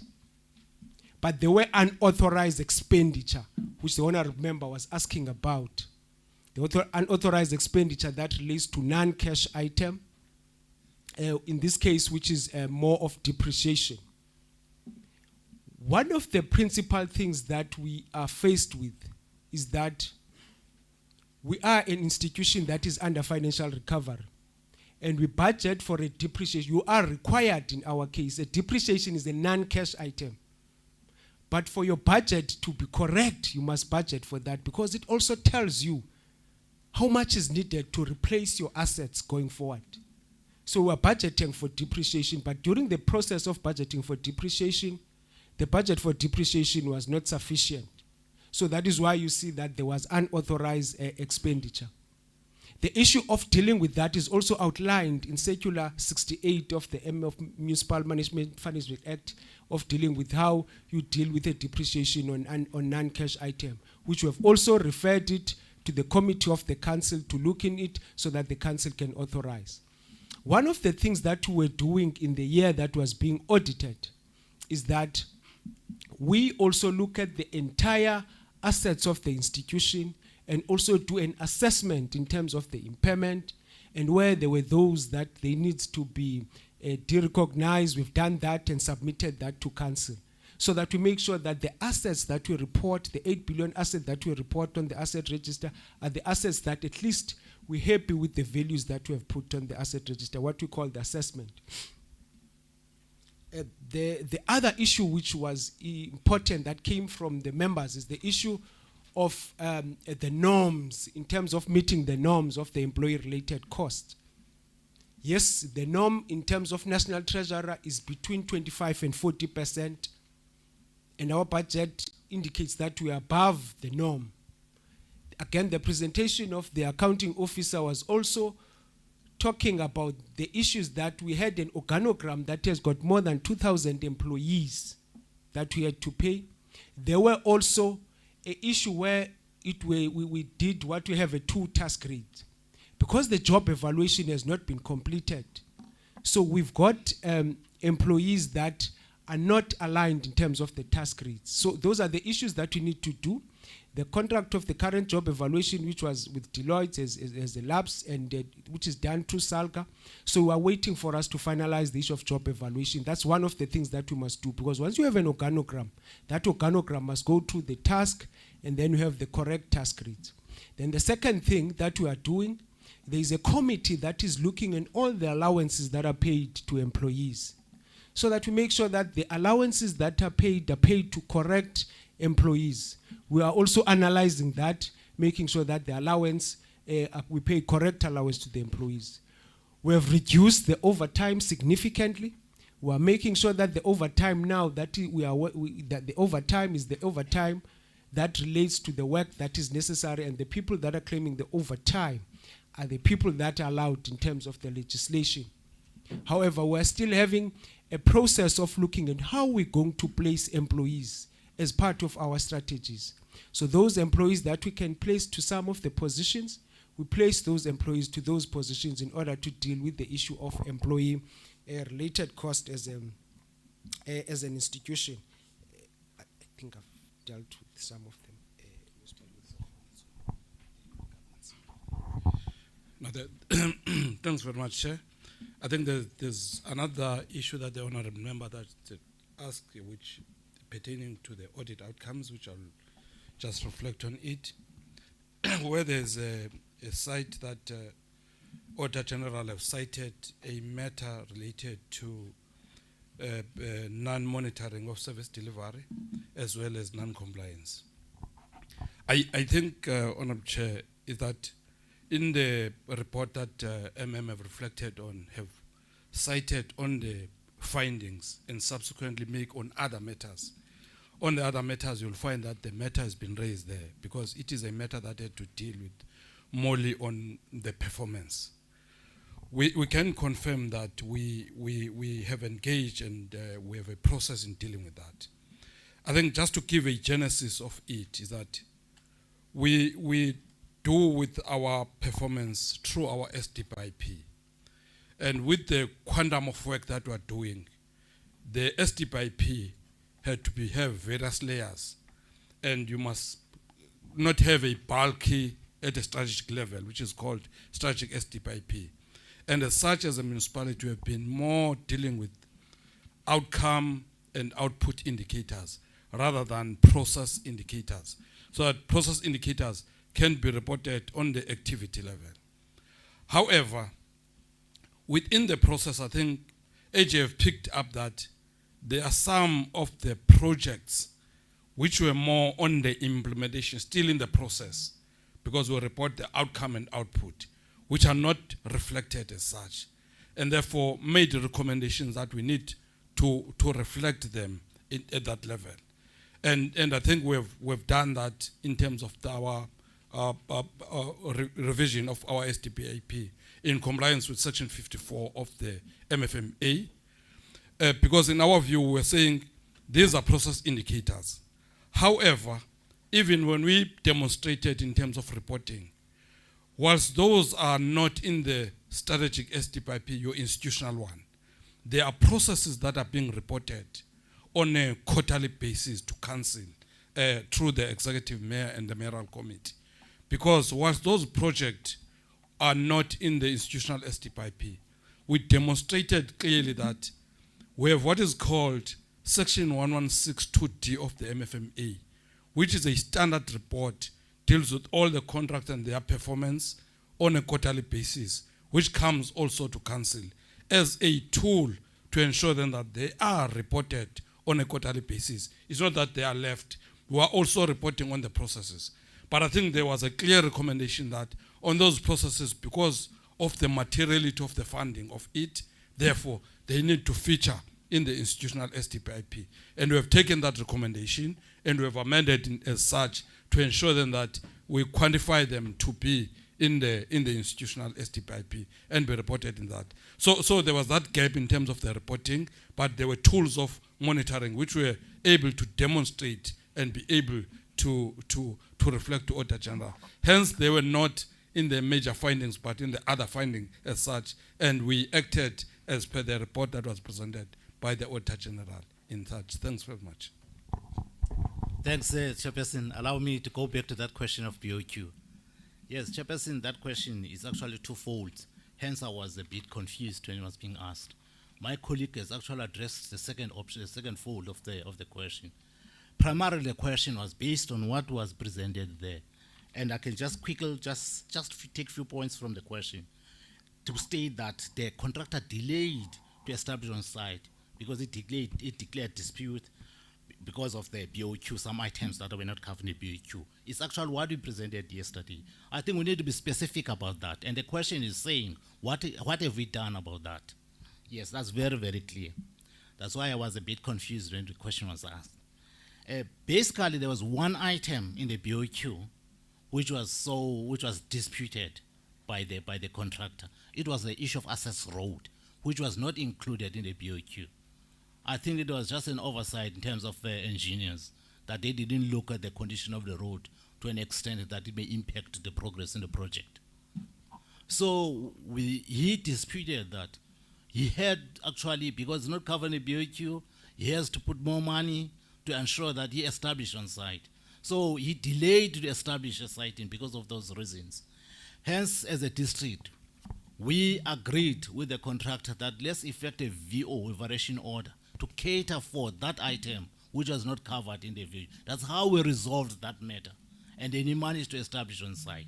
That is the amount of money that is relevant to what was going to be undertaken as, I would say, a provision of access to the site for establishment.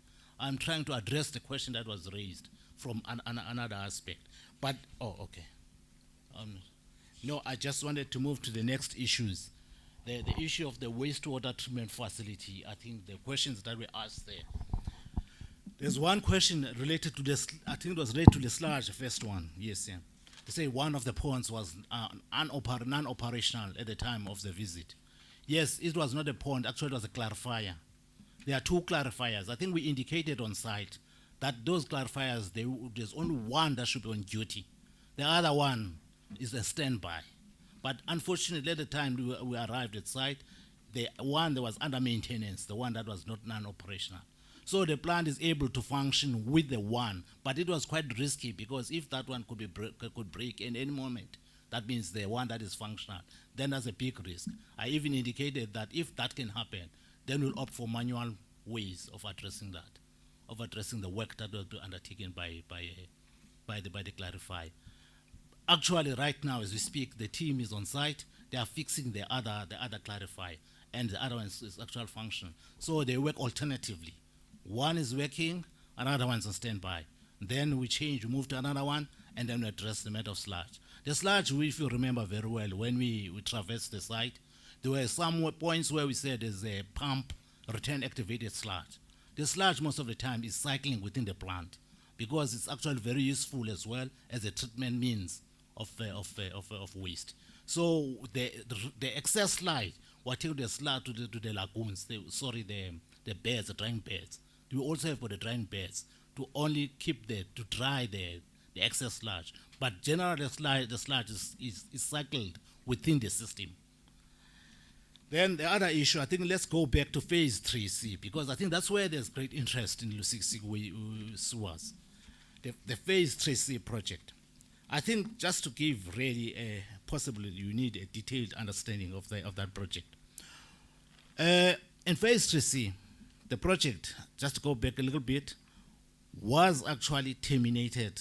I think it was in September 2024. When it was terminated, in fact, if the contractor himself had abandoned the site, claiming because of cash flows. He was already not on site at any moment at the time when it terminated. And we struggled a lot to communicate with him. We submitted the letter of termination to him, but he didn't respond to us. He kept on playing those games. We have tried to contact him, tried to phone him, tried to do a lot. He doesn't even answer the phone. He's nowhere to be found. That's the biggest issue that we have with that contract. That is the contract at 3C who was terminated. And then to understand very, very well, there should be what is called termination account, which we need to work with him so that to decide how much work has he done, how much work does still owes. You remember when we went to site, there's quite a lot of areas where he owed some, like the security, he owed some individuals, some companies, terms of payment. We need to sit down so that we can finalize what is known as termination account. We couldn't get that opportunity. We struggled because we cannot get hold of him, because that's what is essential to do, to finalize termination account. But however, the termination process goes on. It's not going to stop because of the termination account. And what is going to happen for all the amount of money that we have to pay as a district, through the termination account, still has got retention that is there. There are quite a lot of contractual issues that are there. There are quite a lot of contractual matters, of which we can actually demand the money, of which if we paid as a district, because the retention is still there. And the issue of guarantee, I think it made it very, very clearly at the beginning that before any contract that is commenced in the district, there's a contractual matters which include guarantee, quite a lot of documentation that is required. All contractors are subjected to that. They have to actually ensure that they do have guarantee before we can execute the project. So even this one, we do have a guarantee from, of which you can definitely ensure that we demand what we pay as a district over and above what he left there and owes some of the communities. I think let me just leave at that point, ma'am. Just a few points. One of them is danger allowance. CFO has spoken on this matter quite in length, but I can just mention 1 or 2 points. Of the amount of 11.9 million that must be recovered, 12 employees have committed to engage and sign an agreement to pay back that money. Over 750 have not. We have filed a case with the Grahamstown High Court, and it is case number 862/2025. The 750 or more employees are currently being served with court papers so that they get an order issued by the court for them to pay back that money, or they have a chance to go defend the matter in the High Court. So that is what we are doing currently. We are hoping that the case will go to court very soon. So we are very clear on the steps we put to AG, that this is what we will do, and we are exactly sticking to the plan we submitted to the Auditor General.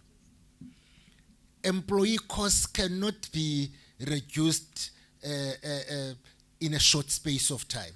We have taken up processes to deal with this matter, and we are very optimistic, we are very confident that the steps we have taken are going to assist us to deal with this matter. We have already set up a committee to assess all the benefits or allowances given to employees, so that we are very clear that we cannot continue with some of the allowances that they were given, as was reported in the presentation that we made earlier on. So that process is moving ahead, and moving ahead with speed. Let me emphasize this. The termination at Zonyeni was mainly due to non-payment of the contractor on site. The nature of contract management is that there's always disputes between parties involved in contract management, but there is a system within the contract management itself that resolve or that assists to resolve disputes that are there.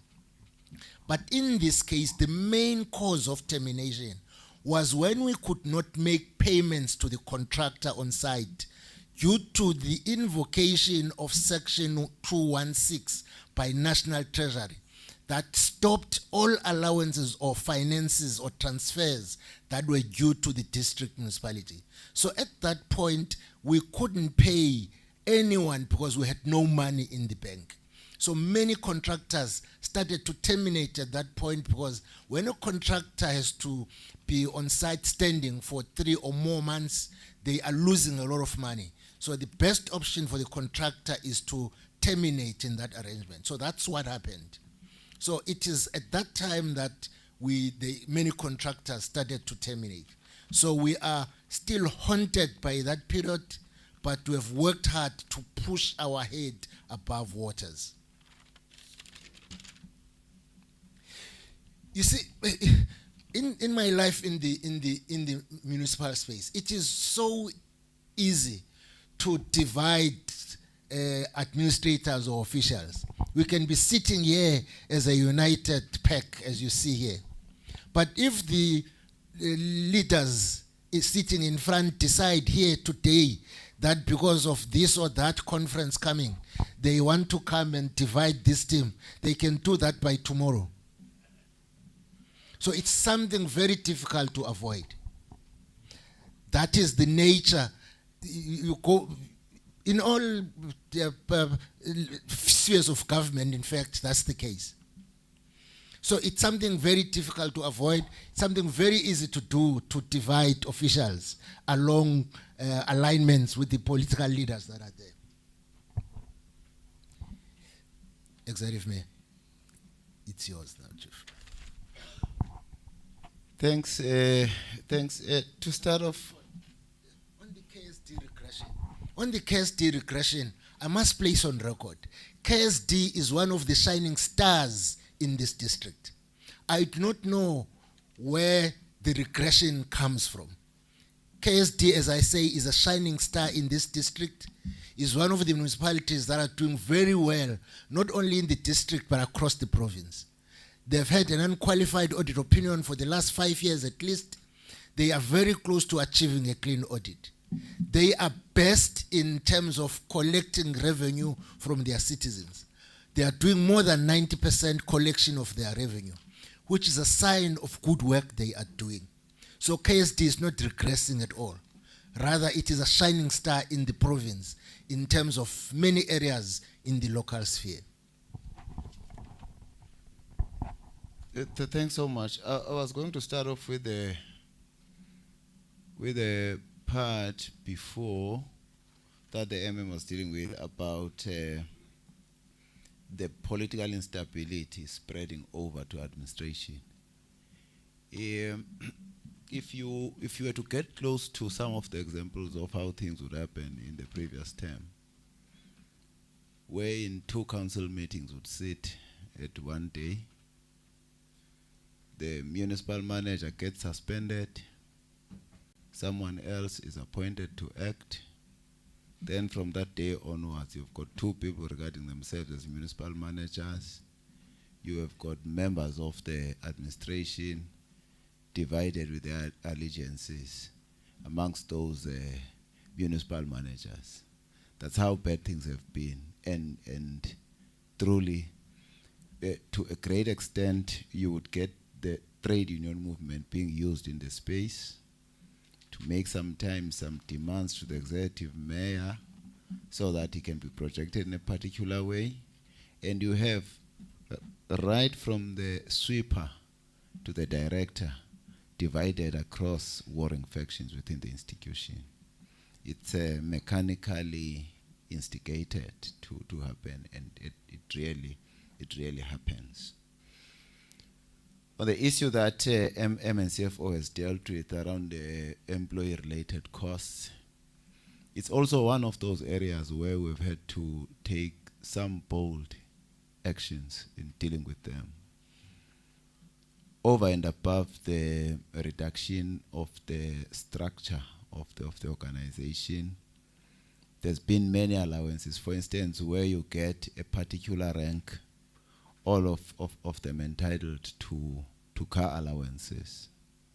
So we got to a point where we say each and every individual must be able to explain what they need the car for in the context of work, so that we don't pay car allowances to people who only use those cars for private use. So it's part of the strides, because we're beginning to drill down into the small items that contribute to these costs. There are some group life schemes that we're beginning to question, to say, why must the institution have to pay this group life scheme? And you realize that per month it will cost you around 23 million or so. So these are the areas that we're confident that once we have completed dealing with them in accordance with the law, they are going to significantly drop the employee-related costs in the institution. I must do mention that we have the piloted separation of powers model in this institution, and it has been in subsistence for quite a number of years now. In fact, given the time that it has been around, I doubt it still qualifies to be called a pilot. But over and above that, it's proving very expensive for the institution, and somewhat unbearable, in fact.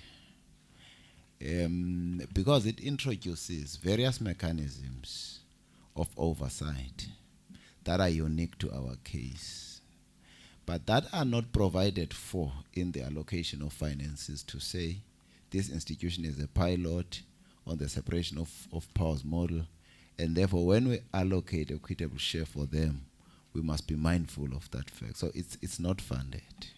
It's got a lot of committees with staff, with researchers, with everything. you still have got your MPEC doing more or less similar work with those committees. Now this stretches our resources. So in the process of the sharing of resources between the legislature and the executive in the institution, we get caught up between balancing, but we have to lean towards the legislature, because the oversight work, it's where it is resident. So, but to a great extent, it also restricts the executive in its free and open carrying on of its responsibilities, because the resources get really exhausted through that model. And we may want to say that if there be anywhere that this committee would have to say a word, it would be for the model to be funded or be done away with. But in the current way, we will not be effective as both the executive and the legislature, owing to that fact. To some extent, that invocation of Section 216 also did have a bearing on our ability to spend, because as you will have heard, monies were withheld for a number of months without us getting any money. So contractors terminated. So once the money was released back, we had to hire contractors. By the same time, months had gone by without any work and without any expenditure.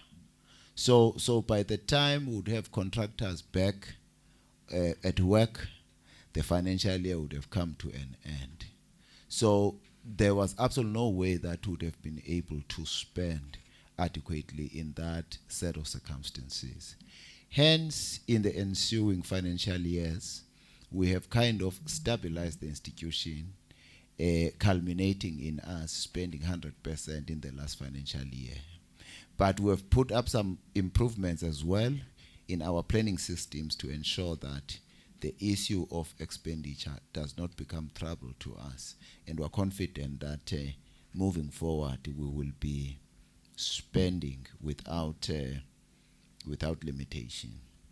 I must mention that the report that was presented by the representative of the EXCO on the mandatory financial recovery plan, on all the areas of focus, they have expressed a good impression of the progress that we're making.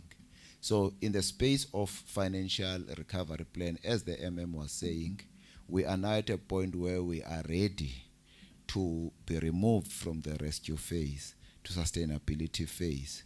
We're just awaiting that EXCO rep to finalize their reporting and consultations at Treasury so that they can move us. So I can assure the committee that in terms of the financial recovery plan, we are well on track. Thank you, Chairperson. Thank you very much, Executive Mayor. So we've got to 1 o'clock, and I'm going to try and stick to our schedule. Can I just make a request? So I know context is important. I think we all want to get out of here by 5:30. At the rate we're going, so only 2 members have asked questions. We've got 6 to go, plus me. We will be out of here at 9. So yes, that's at the rate at which we're going. Don't say that. At the rate at which we're going, we might be here.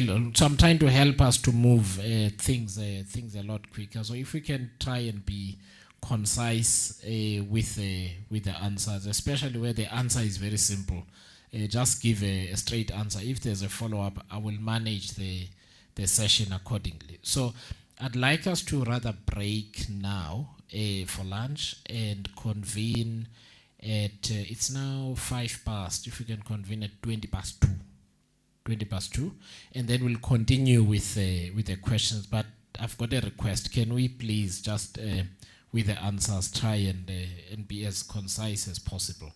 And then we will finish in a decent time. Thank you very much.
Testing.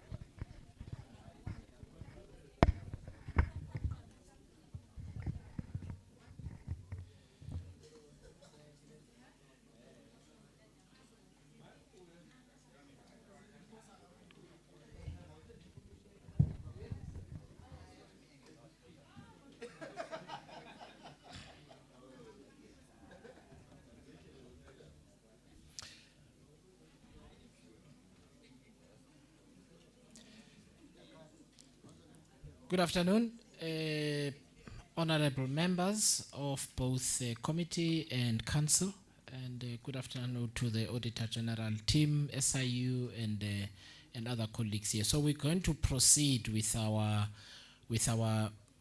session. I just wish to note that the Speaker of Council has to leave us at 3:30, but I think the people that deal with the matters at hand here are here. The MPEC is here, for instance, as well as the MMCs and so on. So when it's time, you will be granted leave to leave. Thank you so much. So we're going to proceed. So Honorable Mende, I'll give you time. In fact, let me introduce Honorable Veronica Mende. She's a member of our committee, the Standing Committee on Public Accounts. She's just joined us during lunch break, and she will be with us for the rest of the week as we go to Buffalo City. And she was a member last time, so she is our institutional memory in the committee. So thank you very much for joining. So I'll give you time to settle down, Honorable Mende, and then come back to you. So we are going to go to Honorable Bila and Honorable Skosana with questions. And if I can ask, remember my request last time of the members and the people who answer, if you can get straight to the point. Thank you. Yeah, Honorable Bila. Yeah. Thank you, Honorable Chairperson. I think I have 3 questions to ask. The first one is on material irregularities.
Because according to the observation by the AGSA, there was a slow progress in resolving those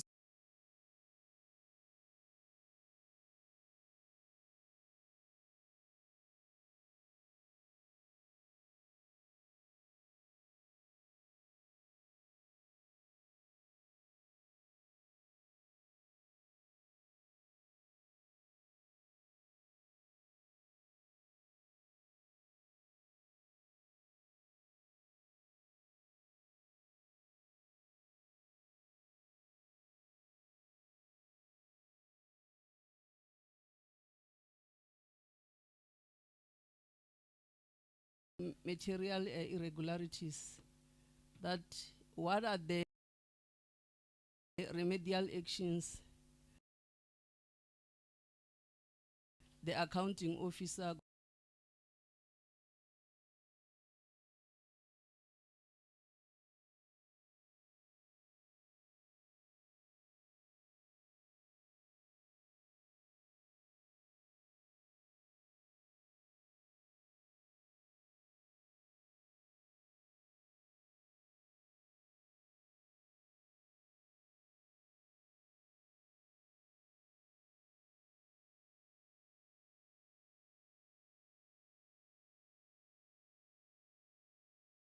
about. The second question is on the Signal Hill Reservoir. I just wanted to ask a question on whether the reservoir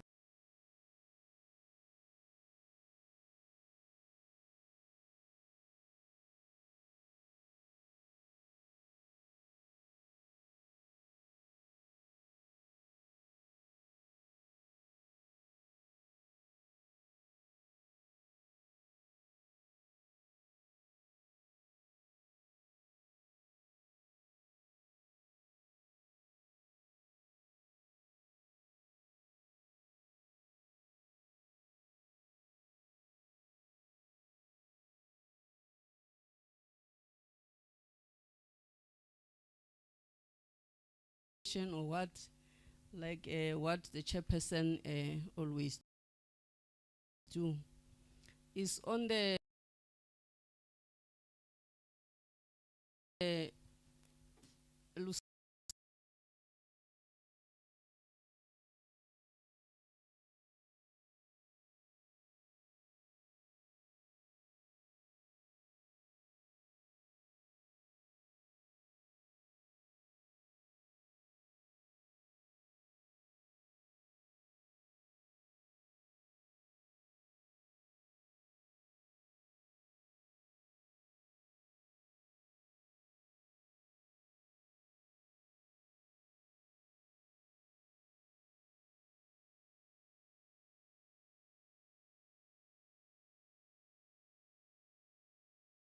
one is interested on it.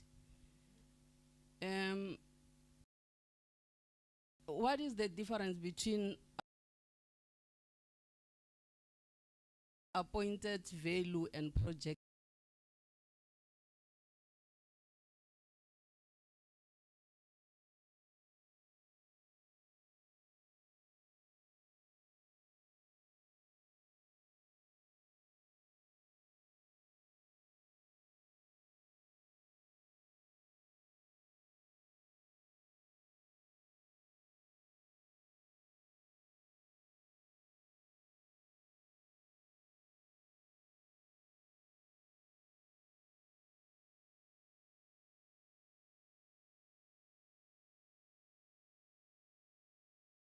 Budget is 21 million.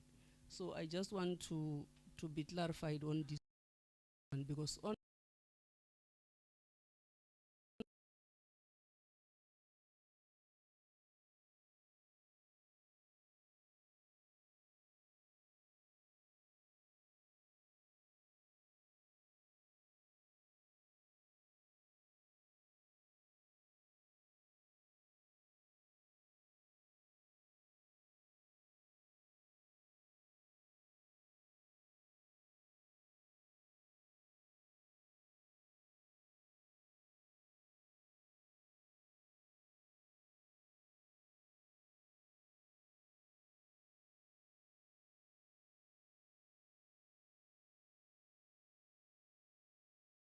is the same amount, but on this one there is a difference. That is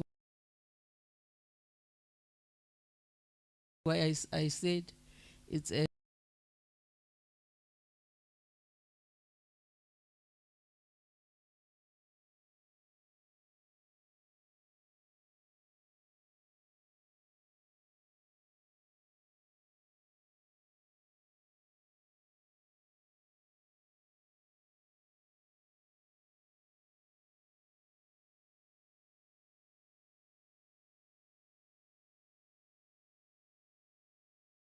The security company that is to take care of that particular material, to secure the material there, and the municipality is incurring cost for that security personnel. There are mobile toilets there that are being hired by the municipality.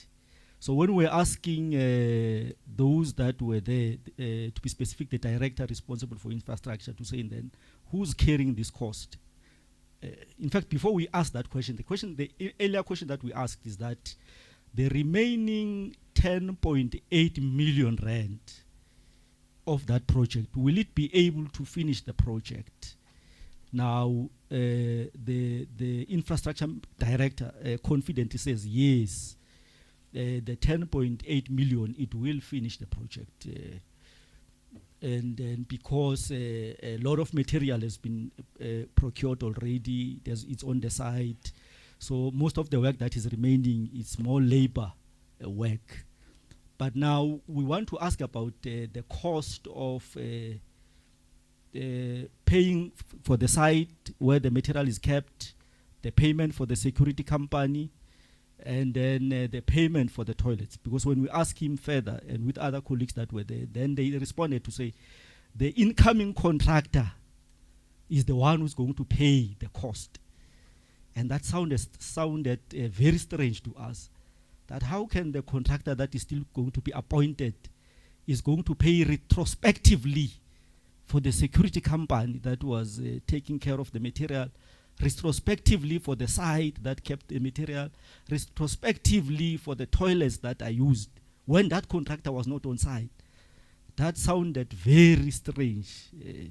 So I'm re-raising the matter because I raised it yesterday, just to get a confirmation from the municipal manager and the CFO to say, indeed, that is what is going to happen, that the contractor that is going to come in will have to incur the retrospective cost that I've just mentioned.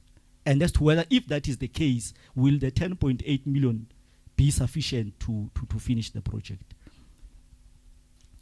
The third question, on the same project, something that sounded strange to me, but I want to accept that preferential procurement regulations, they change from time to time.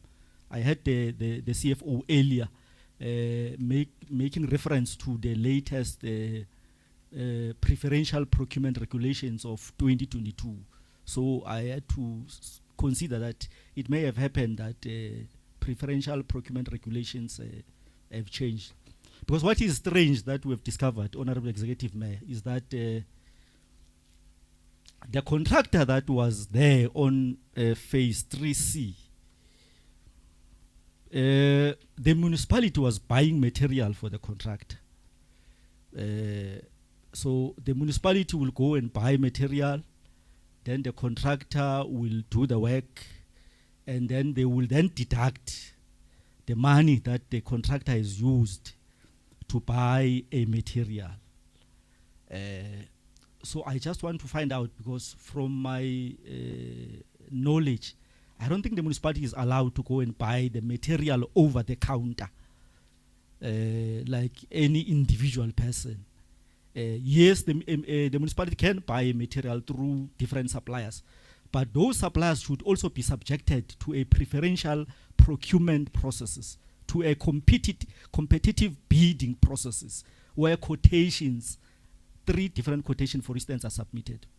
So I don't think the municipality can just go and buy material in a hardware over the counter. Because as I was pursuing the matter, they said, no, the contractor will go around, search for the material, and then get quotations, and then give the municipality quotations. Then the municipality will take that quotation and buy the material on behalf of the contractor. Then the municipality give the contractor that material to do the work. Then when the municipality have to pay the contractor, then they will deduct that money. So I need to be assisted. Maybe it's the latest regulations, I don't know, where the municipality buy over-the-counter materials for a contractor. Because otherwise there should be 2 different tenders. There should be a tender for a contractor who's going to do the construction work. Then there should be another tender for the supply of the material, where there will be a competitive bidding process. So it was very strange to me. But I'm accepting that it might be the latest regulations. I don't know. So I'm just want to find out, especially from you, municipal manager, and also from the CFO, if really that is the case, and if it is allowed in terms of the latest procurement regulations. Yeah, the issue of Ensonyeni Dam. Yeah, I think we've had a number of reasons as to why the project came to a standstill. One amongst those, the fact that there was COVID-19, the fact that there were local contractors who were fighting for work there, the fact that there's a local tuck shop owner who submitted an interdict and stuff like that. But then the main reason from the yesterday's discussion, the main reason that was given, it was the fact that the contractor, which I think the director repeated even today, that the contractor underpriced that project, because the budget that was set aside for that project is 260 million rand. But the contractor priced it at 200 million rand, which is 60 million rand below what is budgeted. And I think the director indicated that from the word go, the municipality was aware that this contractor will not finish the project because he or she has underpriced it. He has underpriced it by 60 million rand. If it was just a difference of 10 million rand, maybe when the budget is 260 million, then the contractor priced it at 250 million rands. Then there's just a difference of 10 million. But now there's a difference of 60 million rands. And then I think that was raised as the main reason why the project had to come to a standstill. And I think the CFO, I think, gave more reasons to say, because that contractor, in terms of the procurement and competitive bidding, I think it was the one that was appointed in line with all the regulations that has to do with procurement process, which we accept. But when I'm listening to the municipal manager today, I think the municipal manager was, I think he has raised the issue of section 216, that the municipality was placed under section 216 by the National Treasury. So as a result of that, some of their funds were withheld.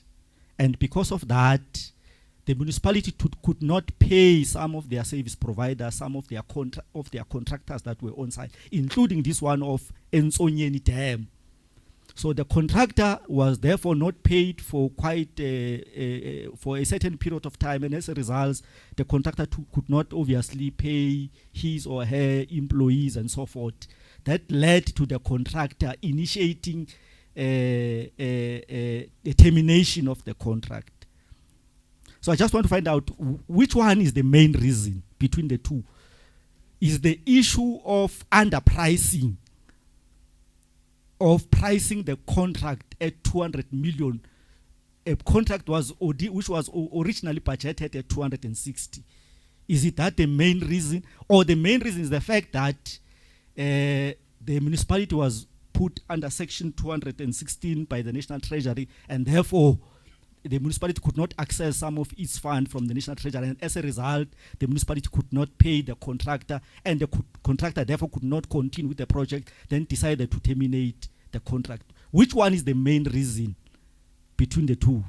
Just want to be clear on that, Honorable Chair. Yeah, well, lastly, I see that a part of the work of the main project, there's an upgrading of the access road between R61 and the dam, which is approximately 12 kilometers. So when will that be done? Will it be done at the end of the project? Why was it not done at the beginning of the project, so as to make the area more accessible for people who are going to deliver material, for people who must go and monitor the project? Why was that not done at the beginning of the project, because I think it does not appear on the things that are already done in the project, which I assume that it will be done maybe at the end of project. But I'm just interested to say, why was it not done at the beginning? Because it's quite difficult to access that particular site of Lusikisiki. It was quite a serious assignment for us to arrive there. Well, I don't know whether it was by design or by default that it took us 3 hours to arrive there from the phase 3C. And we were told that ordinarily it was supposed to take us 1 hour, 30 minutes. But it took us 3 hours. So we don't know whether it was design or it was by default that it happened. But we were following a traffic official who was leading the convoy. So we don't know whether it was by design or it was by default. You see, yeah. So those are my questions, Honorable Chairperson.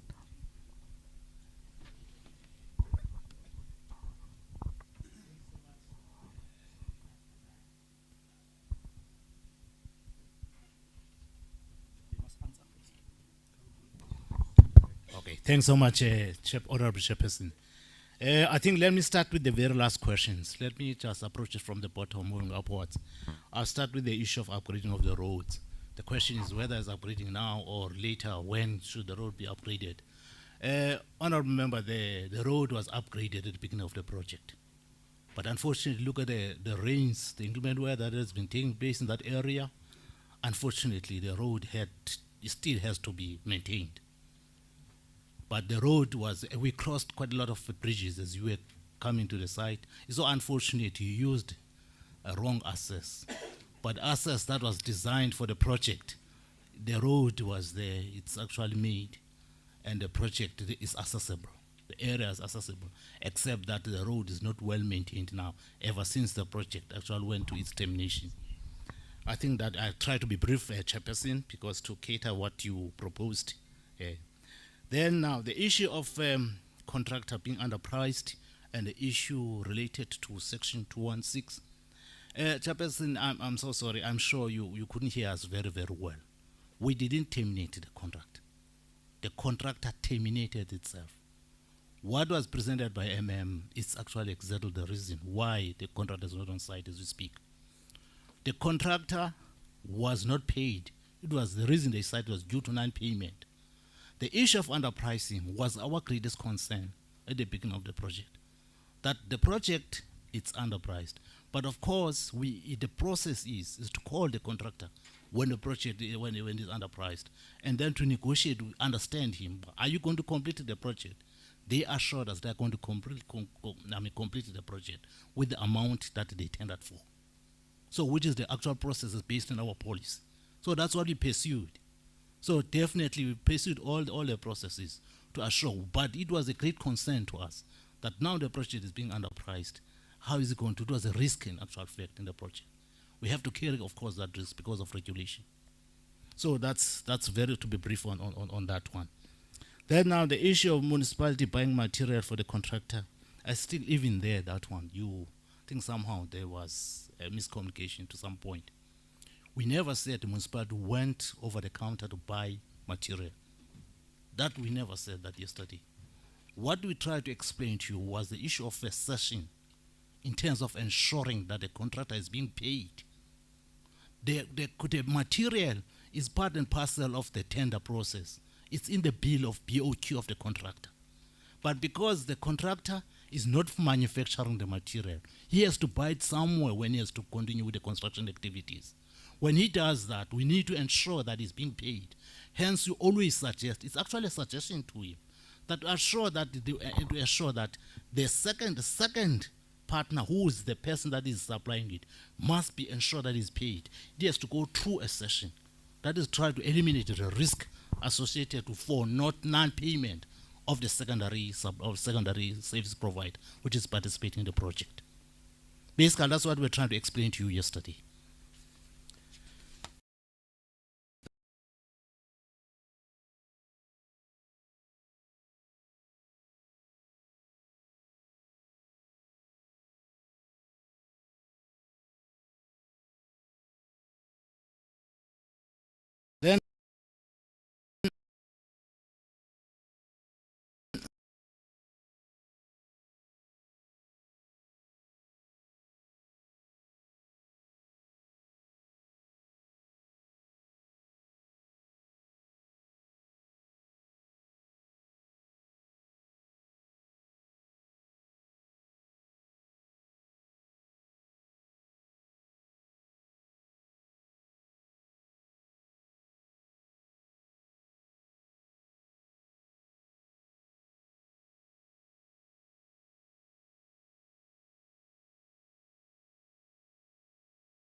we have put on the MIs, or should we request the committee to get them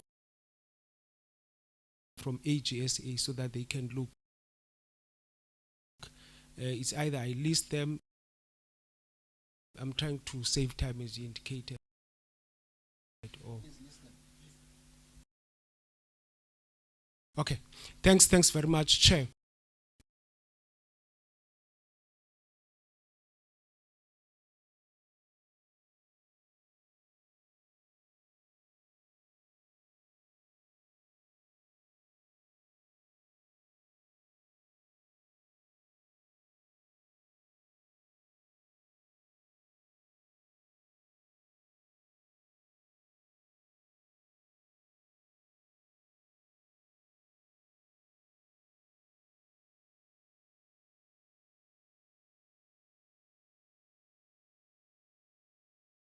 General, you recall we said we've got 6.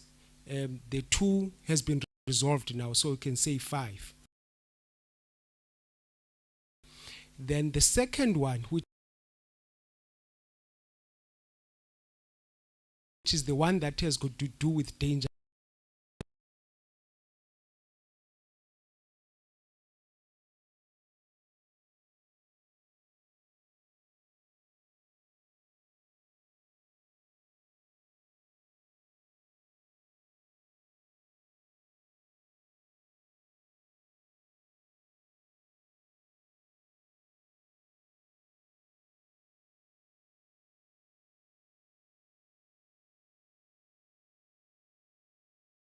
With the court papers that we are taking to court. And on that one, Chair, it has to be slow because we need to be meticulous. We need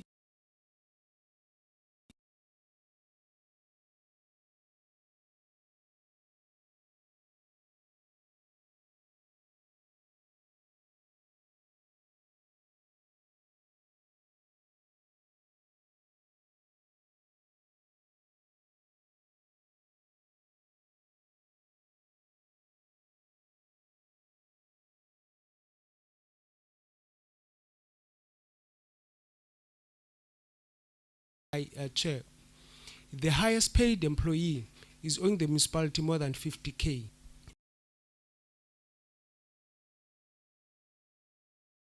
And the lowest paid, it's about 10K. So you can see when you have to repay, and what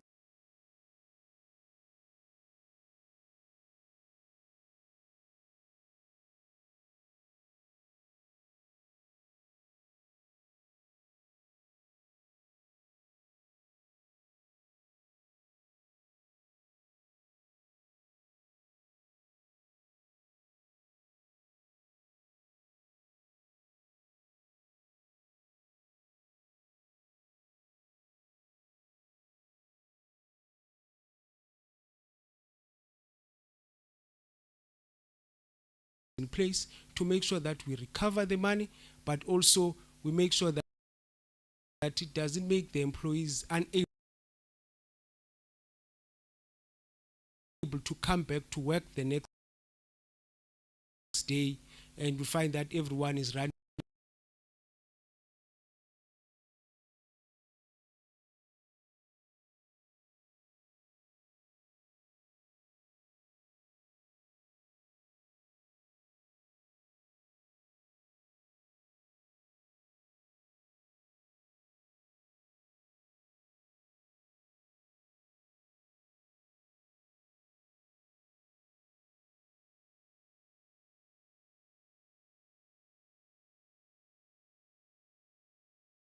So we have that balance that we need to do. But this is the last leg, that we're taking it to court. Once there's a court order, there's no turning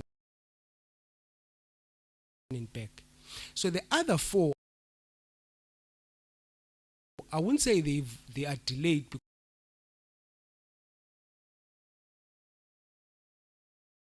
because they've just been issued.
looking at by September it will be completed, so that it can start assisting in making sure that those assets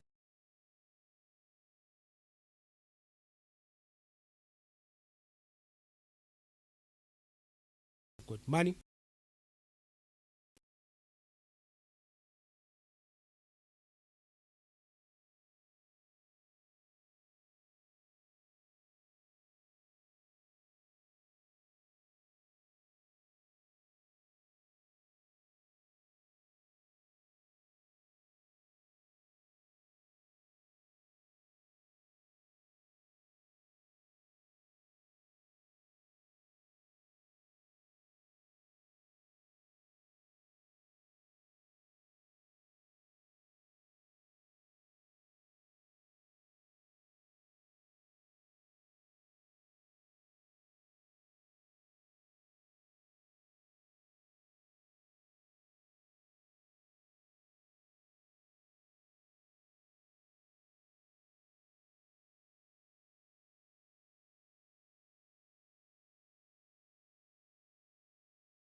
The project budget is you under regulation, we budget.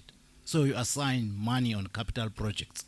So that's a project, and we have what you know as PIP, that's project implementation plan, which we must submit. Then we put figure for every project that we are, in terms of how much will it cost the institution, based of course part of our planning. We managed to get that figure. Then the project amount is the amount of which, the exact amount of which you appointed the contractor or any service provider to undertake that particular work activity. So that's a project amount. You have got two amounts, one that appears in the budget, and once you appoint a person, he comes up with his own amount which he tendered for. Then you use that value as a project amount. That is the difference between the two. Thanks.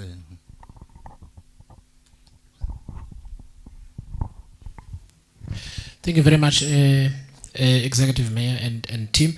I just wanted to ask, before I go to you, Honorable Maduna and Honorable Madlala, so what is your, I mean, with a company that was doing 3C, what's their name again? Lutumo Construction. Oh, so what is your relationship with them now? Are they... No, let me explain my question. Let me move away from this. So there is we often have in the committee a conversation around blacklisting of companies that involves the national treasury for the supplier database. What have you taken steps like that in that case? Or is that what you were saying? Okay. All right. Okay. Okay. Thanks. Honorable Maduna, and then Honorable Madlal. No, thanks, Chair. I think, Chair, one should greet the honorable members, colleagues, honorable councillors, Babu Mayor, siyabulisa. Bengicela Babu Mayor nje just as a start, bengicela bathu ukunyusa kancane ekhona, ngicabanga kuyashisa shisa. Siyacela. The reason why I've been going in and out is because I'm feeling breathless because kuyashisa siyacela bandla. I think that's that. No, I won't be long as well. I just have a couple of straightforward questions. My name again is still Ntando Maduna, deployed by the African National Congress to Parliament. I think one should start by commending that we can see that in terms of the audit opinion, there's been an improvement from qualified in a number of years to unqualified with findings in the past 2 years. We're hoping in the current financial year, Babu Mayor, CFO, and you shall be getting unqualified with no matters of emphasis, CFO. No, thanks. Like I said, my questions will be just very straightforward, short questions. Some of them might sound very stupid, so pardon me. Yeah. No, I think my first question will be around about, I see in 2022-2023 you returned around about 112 million to National Treasurer. I think you would have tried to apply for rollover and they rejected you. Just wanted to check what was that for, and why couldn't you spend it? That's one. Two, I noticed that you have reported higher revenue. Your interest earned has increased drastically from about 40 to 62 million in 2023-2024. So I just wanted to check the type of investments that you make, CFO, so that we check. We don't want to have another VPS. So it's very important that every time we see that we are making more interest, we must question the nature of the investments that we are making. Also, I noticed that AG raises a concern around employees who continue to receive salaries after their termination. Moreover, for services that they have not rendered, I think it's about 5.6. There are discrepancies around 5.6. Please, can you go into that, CFO, to just put it at ease. Another thing I would have wanted to check, I see that among your top 3 cost drivers, there's external computer services. Please, can you just make us understand that is it relating to the computer equipment or what? Do you have your ICT in-house? Because I don't think I remember someone introducing themselves as someone that they are heading ICT, and in the today's world, it's one of the very important components. When you presented the presentation, you spoke about the employees and obviously that they meet the minimum requirements. The directors, they meet the minimum requirements required for them to be directors. Obviously, me and you would know what you would need. But I noticed that under the Director of Rural Economic Development and Planning, you wrote in progress. Can you just perhaps expand on that? I think from the AG mentions that there is no full implementation of AI recommendation and that of the audit committee. And I believe me and the head of audit would know that IA, as we know, is an objective and independent activity that is generally that was designed to ensure it provides assurance and consulting activity to ensure that the municipality improve its operations. And I think among what AG raises is that there are some where the accounting officer would have not taken adequate step to ensure that there are adequate internal controls. So I just want to check the effectiveness, perhaps also from the internal audit. Do they think that they are effective together with the audit committee? And perhaps also I think to the political leadership, I think this is something that should be of concern to you, because if you want to improve, that's where you start.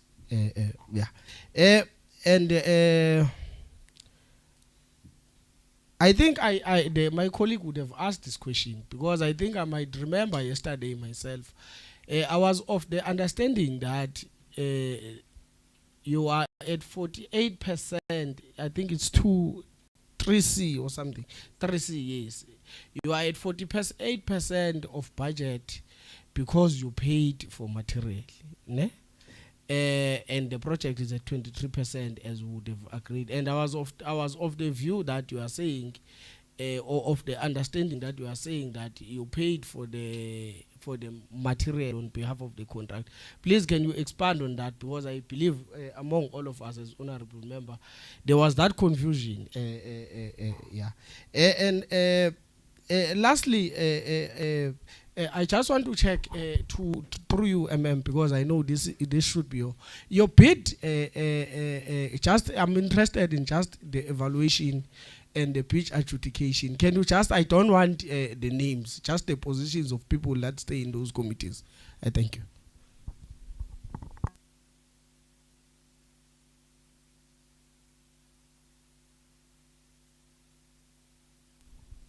Thank you. Thank you, Chair. All protocols observed. The Honorable Maduna started something new. I don't know why it's the importance of mentioning who deployed you here.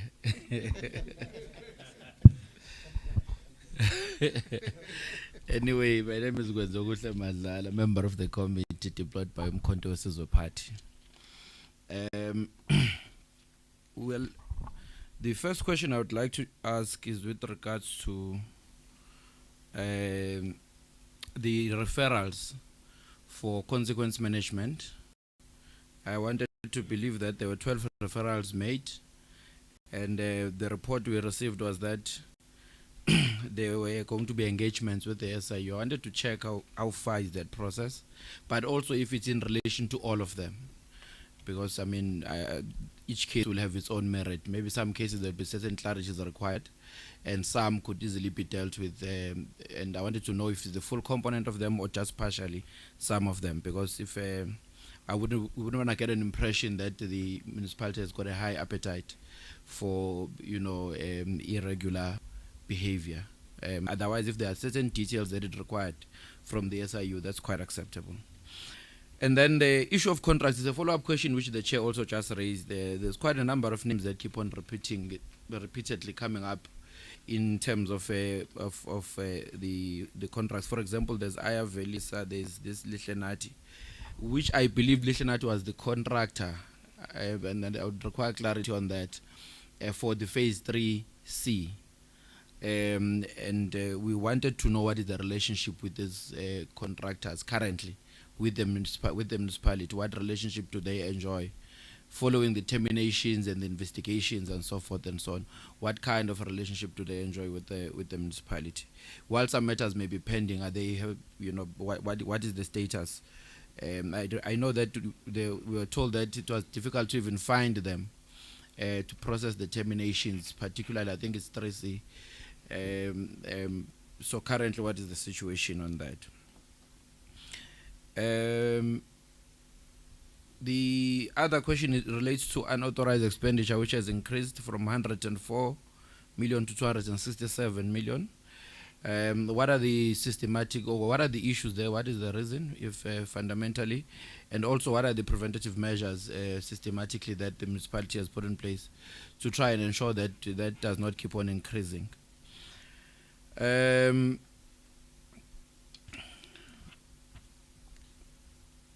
The issue of how we have moved from, which is a good thing, a recommended issue, how we are able to now spend our grant funding from a situation where we are not able to do so. I just want to check if there are any monitoring tools that have been put in place to ensure that the expenditure has value for money. We're not just now able to spend, and we just, you know, look at it from a quantitative as opposed to a qualitative approach. Are we seeing value for money on how we are spending? Also taking into cognizance the reality of ongoing investigations around over expenditure, or more payments made in advance and all of those kind of things. So are we seeing value for money now that we're at a capacity of spending to maximum? Maybe the last question will relate to the issue of vetting, or the second last question, the issue of what vetting process does the municipality has, particularly on its senior officials? How does it ensure that appropriate reference check or vetting process is done, where you would not find individuals implicated in cases of corruptions in other areas or undergoing cases being employed by the municipality and given responsibilities that may place them in the similar situation of being trusted with the public funds? I think that's a very important issue, so that we do not find ourselves in disrepute, when it could have been prevented.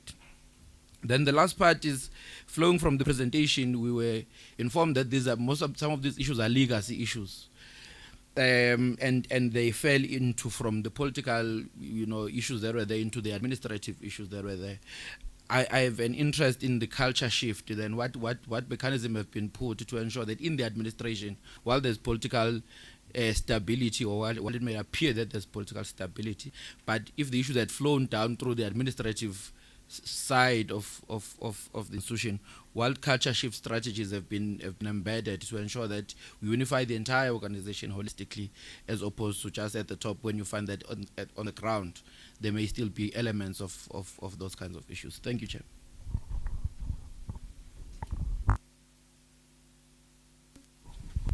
No, it's fine.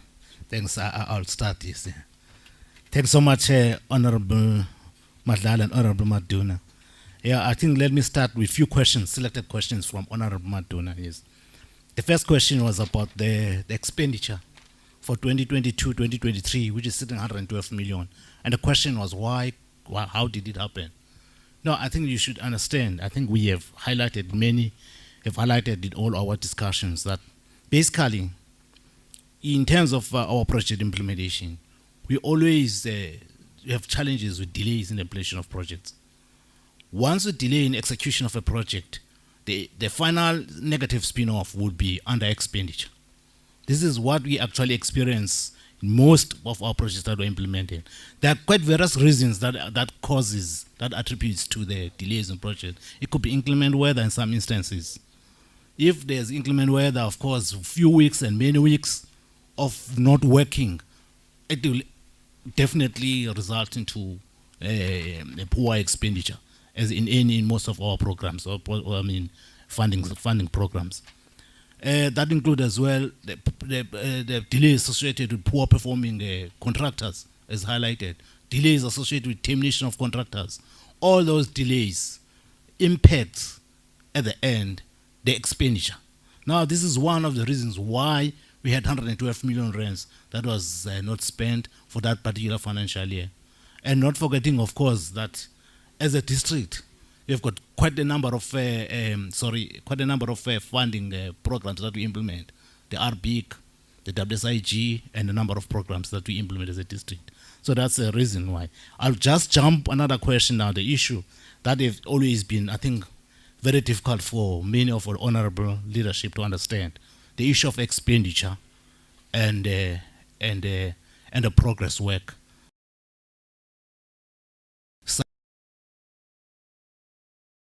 Citing phase 3C as an example, the 48% and 23%. If you was in a mathematical lecture with all people here, you would understand it better. We talk about models, mathematical models. When I said expenditure and project are linear models, that means it's not by it's got MX plus C, which suggests that if you spend you work 20%, you actually spend 20%. That's never the case when it comes to project management. Look at exponential models.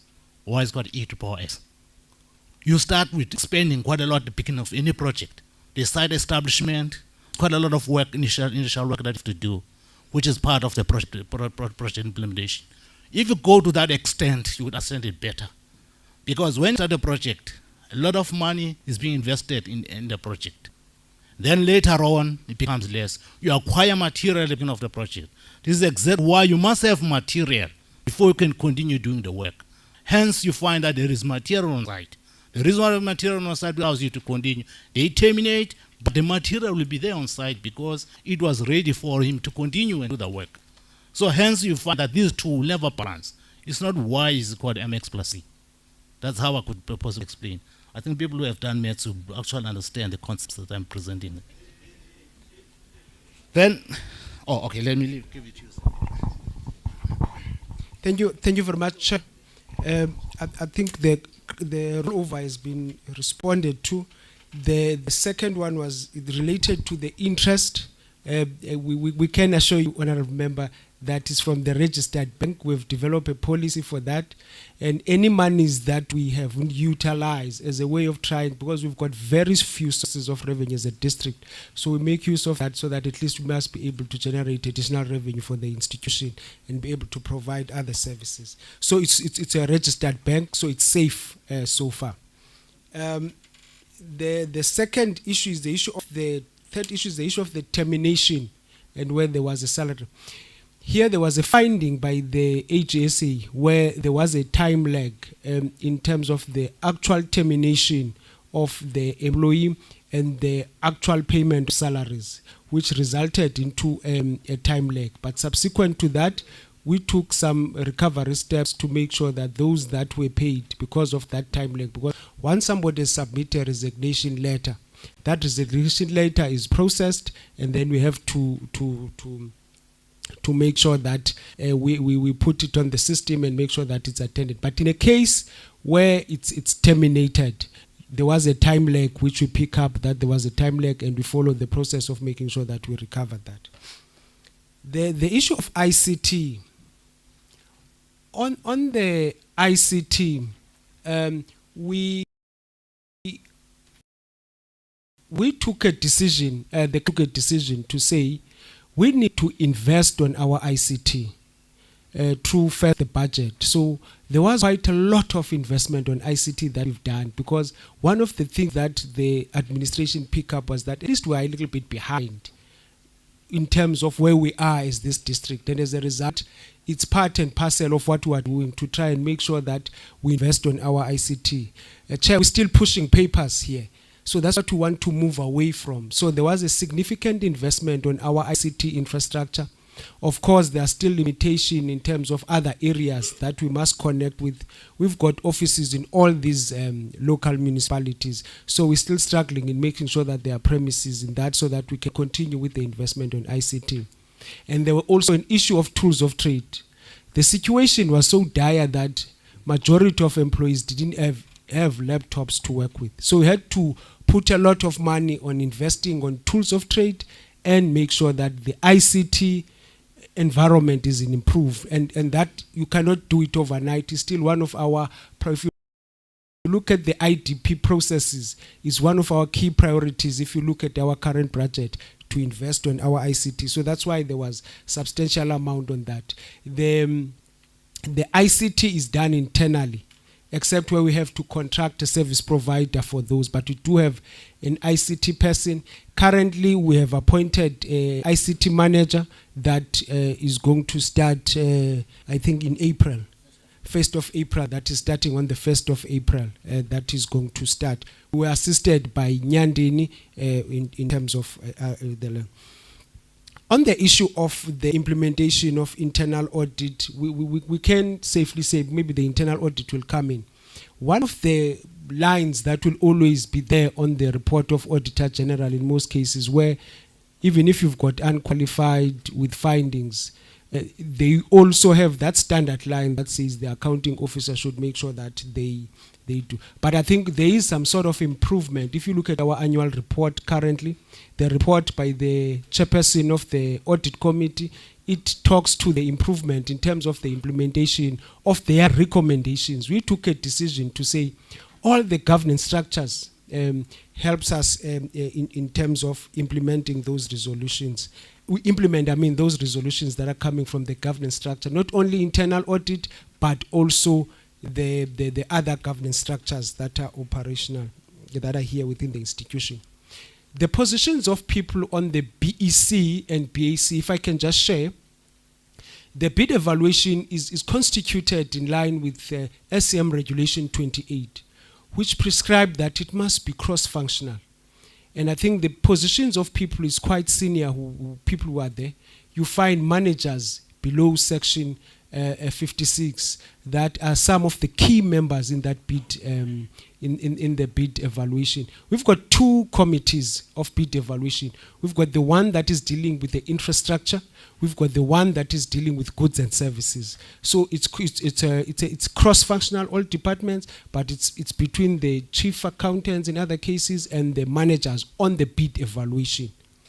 Then when you go to bid adjudication, it's also constituted in line with SCM Regulation 29, which prescribes that senior managers must be the ones that's sitting and someone who's heading supply chain management processes, heading supply chain management in the institution. So even the bid adjudication, it's constituted as such, hence you don't see those findings that we had in the previous years in terms. So they are correctly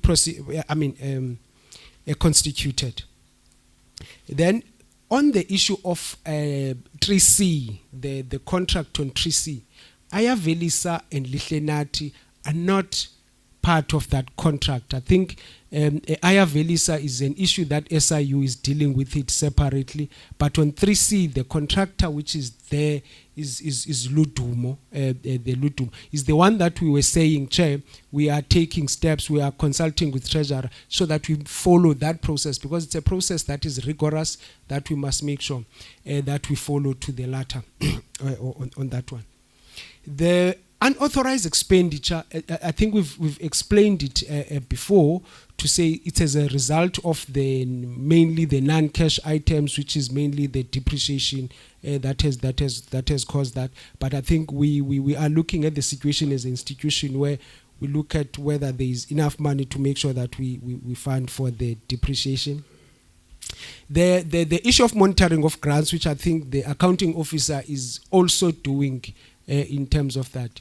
There's the executive mayor now and again calls a meeting as well with the project managers, the senior managers, the contractors, the consultants, and make sure that at least we assess the performance of where we are. Secondly, I think the advantage of the separation of powers in this regard is that there is also those committees which they are independent of the executive. They go to these sites. The infrastructure committee will go and visit the sites and come back with a report to the executive mayor for the executive mayor to account, and also the municipal public accounts committee. I think we're here last week as well. They were interrogating and they were visiting projects. I think the MPEC reports, which can also be shared, it's an indication that the MPEC is visiting the project as part of monitoring and making sure that there's value for money. And I think we take a look and implement the recommendations that are coming from the consultants. I'll leave the others. Just respond on that. Thanks very much, Chair. I'll just respond on one issue that pertained to the rollovers and what was the key issue. I think with the era, therefore, that we're trying to turn the municipality, I think in the last year of the rollover, yes, we made an application in that, which is in related to 2022-2023, and it was rejected. As you know, Chair, that part of the requirements as per the National Treasury is to ensure then that you have stability in the management, your MM, your CFO, and the technical director. And in the verge of application, all those appointments were made subsequent to the era of instability. But unfortunately, the reasoning for not approving the rollover was more, the municipality was actually having applications for more than 3 years. Therefore, they cited that we haven't broken the cycle in terms of that. So we couldn't be awarded the rollover on those bases. But in terms of then the appointments were in place in that time. So, but they cited that we couldn't be rolled over because we applied for rollover in the 3 consecutive years, and therefore it's not allowed in terms of the DORA regulations. Thanks very much.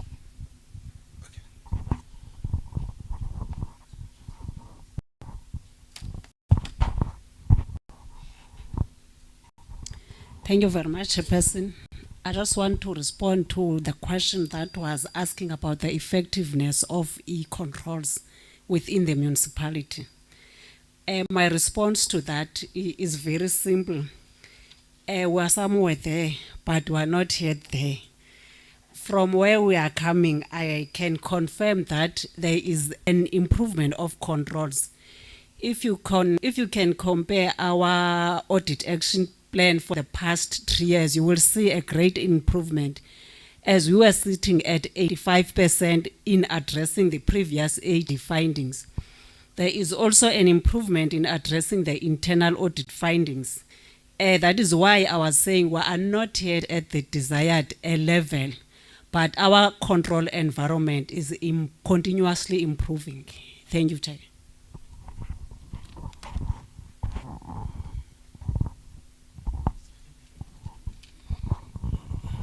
Yes, Chairperson, just before I give you I just want to add over and above what the CFO has articulated around the monitoring tool of projects. The province, in the Eastern Cape province, we adopted a policy framework known as RAS, Risk Adjusted Strategy, which we use as a framework to accelerate our expenditure and our grants, as well as to ensure that the value is derived in the implementation of the project. It has got quarterly targets which we report to the ABC and is adopted by all the districts. We use this to ensure the COGTA comes and see on site, observe that whatever that we submit and presented in terms of RAS is actually implemented on the ground, is aligned with the work that is undertaken on the ground. That's one of the primary tools which we pursue as a district, because we adopted the policy framework as well. Thanks, sir. Thank you, Chair. In terms of the local government regulations on appointment of senior managers approved in 2014, senior managers are appointed, but they must then go through a program referred to as certificate in municipal financial management. So for your full competency, you must go through that program. We are saying it is not complete for the director REDP because she's undergoing that program. She's going through that program, whereas the rest of the directors have now qualified. So that is what we mean by this. Secondly, Chair, it is our own admission that we were not fully implementing the internal audit resolutions in that year. We made a submission to the Mayoral Committee and the Council, and we said it's never going to happen again. So if you compare 2022 and 2023, and 2023 and 2024, there's a huge improvement. We have since made the internal audit resolution tracker a standing item in the management meetings. Hence, we see such a huge improvement in terms of implementation of the internal audit recommendations. The bid committees have been explained by the CFO. I won't go to that. On SIU referrals, in total, we've got 12 SIU referrals. Of the 12 SIU referrals, we have preferred charges to 2 of the officials. And one of the officials, we had to withdraw charges that were preferred to him, because we discovered that on the date the bid evaluation and bid adjudication committee sat and took these decisions that are questionable, he actually was on sick leave. He was not in that meeting, so we withdrew his intention or the intention to charge him. But for the two officials, because they were rather straightforward cases, we preferred a disciplinary process. Though that process is going on, I can report that one of the officials, I guess not because of the disciplinary process, has just resigned, left the organization last month. So of the two that have been charged, one is remaining. So that process is going on. But for the rest, for the 9, because there were gray areas in the referrals themselves, we wrote to SIU and we said, look, we need some clarities on these matters. And we are structuring or are waiting for a time where we shall structure a meeting that will consider such. We vet officials in different ways. Part of doing it, we subject all qualifications that the official submits through the MIE process that will confirm if the certificate that a person has submitted is of course valid. We are making sure that before a person is appointed, it goes through that process. But we also have the fingerprints that people have got to sign or put into their application forms that go through the SAPS process to be verified if this person has no criminal case. So far, we believe that the vetting systems we are using assist us to determine the integrity of the people we appoint. It's very difficult to confirm that there's been a culture shift in relation to the political stability, instability. But of course, we've done certain things that make us believe that we shall not go back to that period again. Council has approved a change management strategy, which is a means of trying to take through employees through a system, through a process of making them understand the roles and responsibilities of council and that of the administration. But secondly, we have made it our culture that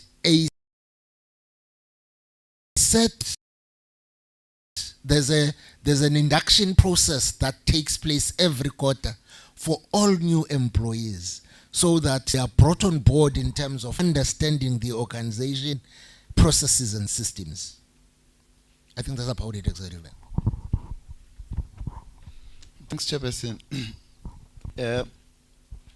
Over the few years, we have been underspending, and there's quite a number of reasons of which the Director of Infrastructure has referred to.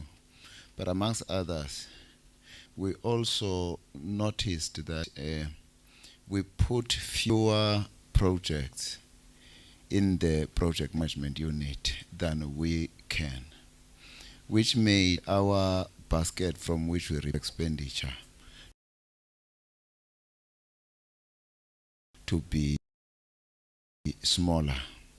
So with a new approach to say, let's broaden our basket. Let's put more projects into the PMU section so that we don't struggle to achieve targets in terms of payments, because the majority of projects that we implement are multi-year projects, and therefore there is money to fund them. But related to that, obviously, when you underspend, part of what will happen is that you'll get stoppages through DORA. And the sad part about that is that monies that would have been deposited to you, so you can put on short-term investment and earn therefrom, is that you are going to lose from that. So the improvement on your spending capability also comes with some improvement in your ability to make some kind of money from the short-term investments, because once you underspend, Treasury will stop money coming from you and you lose. So hence, the more accurate we become of spending, it will be expected that we'll be making progress in terms of interest that we come up with. I will to mention that, look, this is a phenomenon that we also, all of us have been grappling with. The issue of balancing between the expenditure versus the progress on the project. But part of it truly is that once a contractor has been awarded, the first thing they will have to do is go establish a site. Immediately there's going to be payment. And also in lieu of materials that are going to be used, that are not per se attached to the contractor. As you'll notice that in some of them, there are sessions through which we'll be paying directly to the suppliers. Now, meaning which, the issue of your relationship with the actual contractor might not necessarily be attached to the progress in the acquisition of materials, etc. So you will realize, therefore, that during the earlier stages of project, there's more expenditure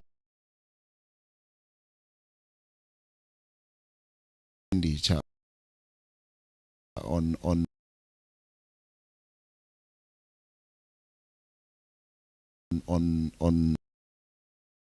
of the project. It's more labor and less material items. So which causes it to, which makes it kind of imbalanced. But at the end of the day, the more advanced you get into the project, the lesser you spend on that particular project. Thank you, Chair. Thank you very much, Chair.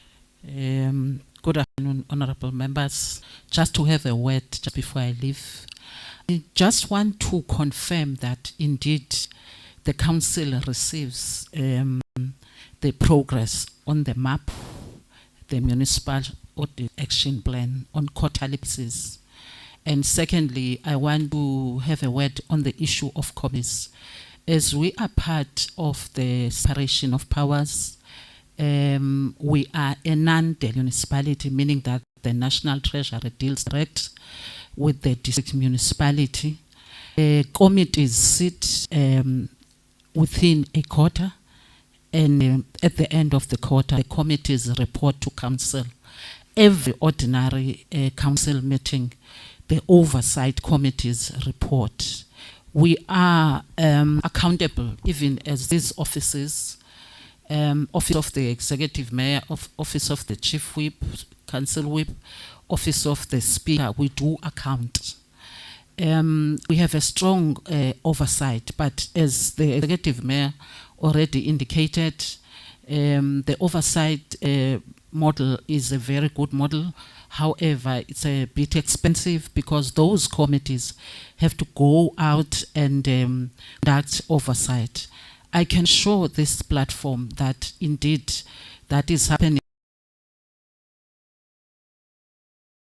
under the strenuous conditions, though we do not have enough money. But we know that what the executive does is oversighted by the committees. In essence, the member of the mayoral committee works more like a minister who is going to account in the chairperson of the committee on the activities of that particular department. Thank you very much. May I be excused? We have a speaker. Thank you. Thank you very much, Madam Speaker. So before I ask any follow-ups, Executive Mayor, I'd like to just deal with a comment there the director made about mathematics, and just ask that you recognize that comments like that are also offensive, and that in a forum like this, where we're dealing with one another in the manner that we have, it's not helpful. And I'd like to give you an opportunity to correct this, because it's going to be difficult to proceed without you correcting. The comment is appropriate.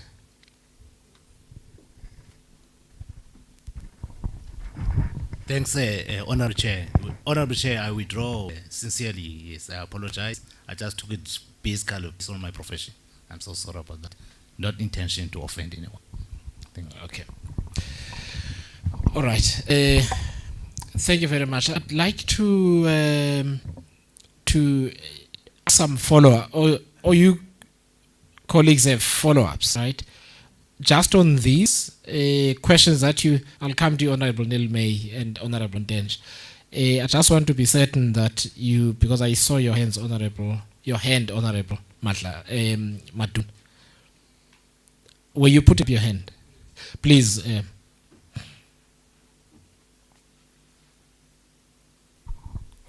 Oh no, thanks, Chair. It's a straightforward two follow-up questions. One, the 112. I know that the rollover of a rollover, obviously, Treasurer would reject it. I was just asking, Mayor, and I'm very careful when I'm asking what was it meant for. That is the follow-up question. I did not get an answer to that. What was it meant for? What was it budgeted for? And then the second follow-up, I think on adjudication, I get you, municipal manager, when you say that all executive directors sit there. But can you give me just on a high view, because I know now we are saying that we have two committees in terms of evaluation, the one that deals with infrastructure assets. I think I've seen something like that before, and the one that deals with your other projects. So on the one that deals with infrastructure assets, can you give me just the positions of people there? Thanks.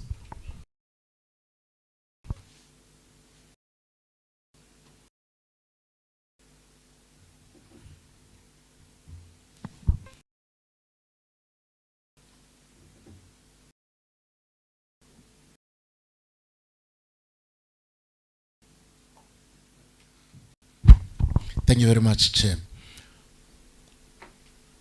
For the bid application committee, in terms of the regulations, there should be at least 4 senior managers. And in our case, there are 4 senior managers sitting in the bid adjudication committee. Secondly, in terms of the regulations, the most senior SCM official must sit in the bid. In our case, the gentleman who's the general manager for SCM, the most senior official at SCM, sits in the bid adjudication committee. And the bid adjudication committee is chaired by the chief financial officer, the gentleman sitting here. We are then, in that way, convinced that our BAC is properly constituted as provided by the regulations. The Infrastructure Bid Evaluation Committee is chaired by a manager, and all the other 4 members sitting in the Bid Evaluation Committee are at a management level, that is middle management level. And then there are 2 SCM officials who are providing support in the Bid Evaluation Committee. And as well, we are convinced that that is in line with the regulations. For the second one, that focuses on the goods and services, it is chaired by senior manager. There are 3 senior managers sitting there, and there's an SCM official also sitting in that bid evaluation committee. Though the other 2 are not necessarily provided for in the regulations, but that is how, in our case, those committees are structured. Thank you very much. Can I ask? I just want to ask a couple of the improvements to the control environment, and I'll ask about a very specific case, and I'll share what the background to this is, so that you understand why our ears are like this. And that is some months ago, we took a presentation from the Special Investigating Unit, and about one of their investigations. And there was an issue in another municipality, not this one. There was an issue in another municipality where someone presented fraudulent credentials to that municipality. In fact, it was Alfred Nzo. I think, if I speak under correction, but it might be. I'm looking at my colleague there, it was Alfred Nzo. And the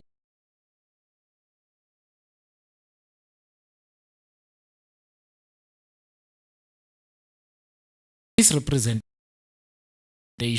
concerned a large industrial firm, and the matter proceeded to the point where that company, the director of that company, was arrested and is being prosecuted. And I checked again before. One of the things we do when we're going to come to places like this is to just do a bit of a search of the same characters.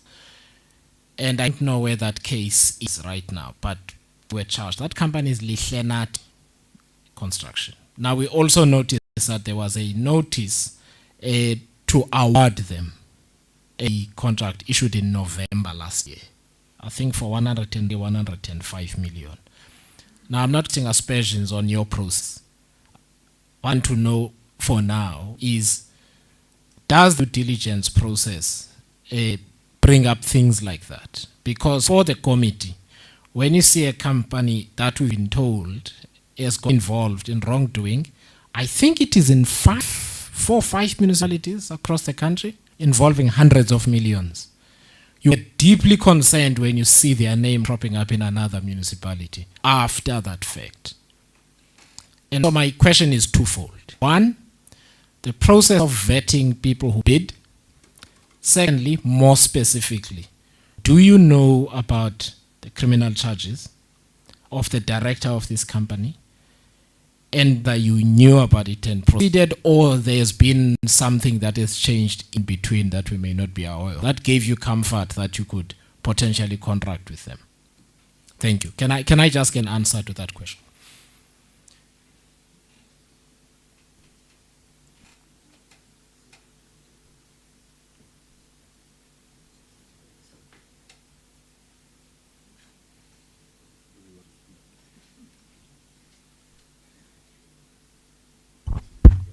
To be honest, Chair, I do not know of any case involving this company in any other municipality.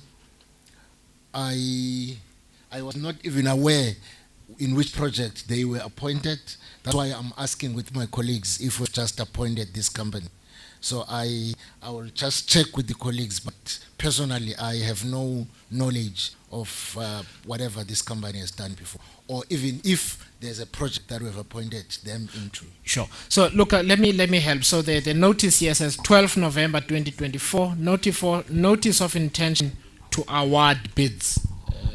Regulation 49 of the Municipal Supply Chain Management Act, that sort of thing.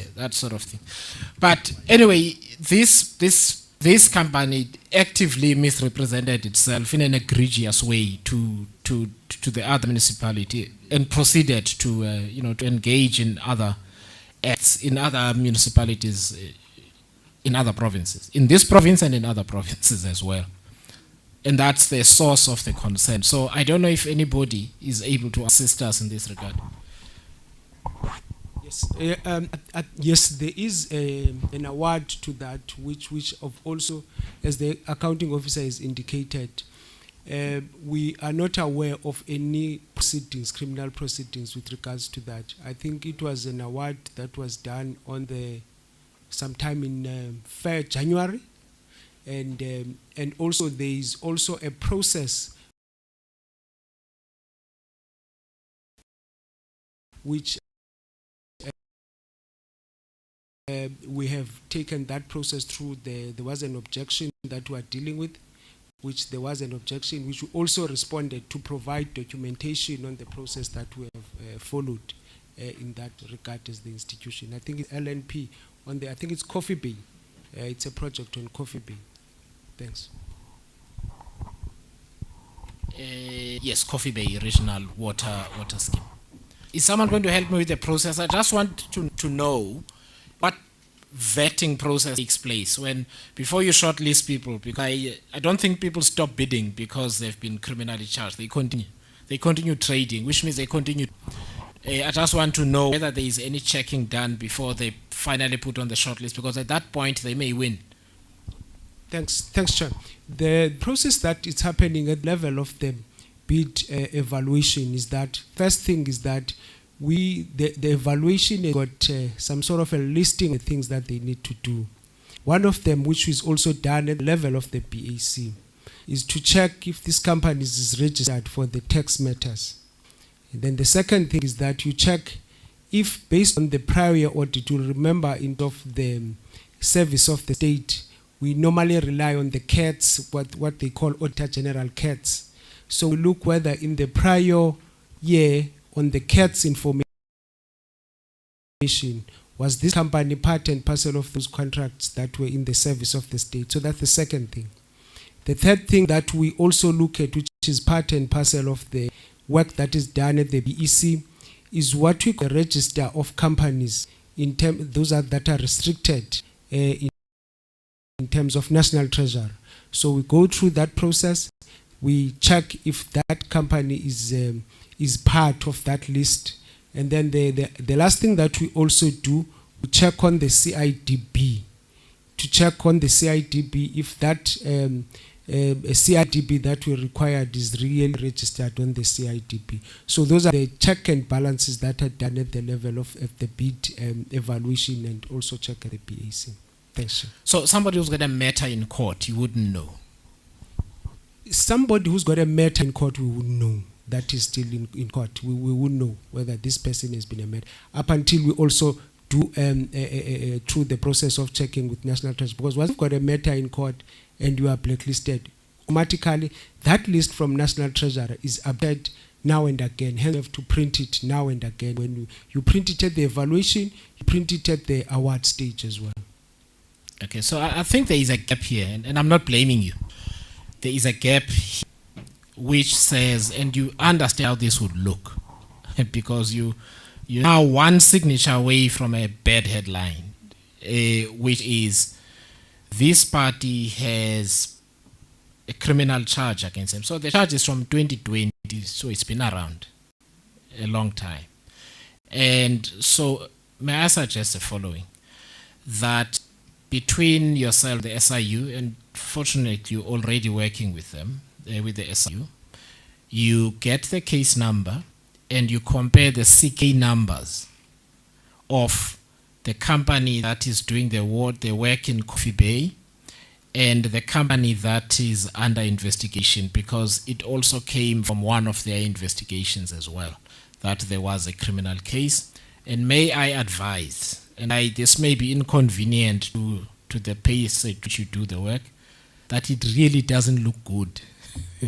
So it might be coincidence of names, but we've kind of tried to look. It might be two companies with exactly the same name, which is not likely because CIPC usually does not allow that sort of thing, even if the names are not the same but too close. Can you do that? Because it then brings into question the control environment within the organization, but also the checks and balances in the procurement process itself.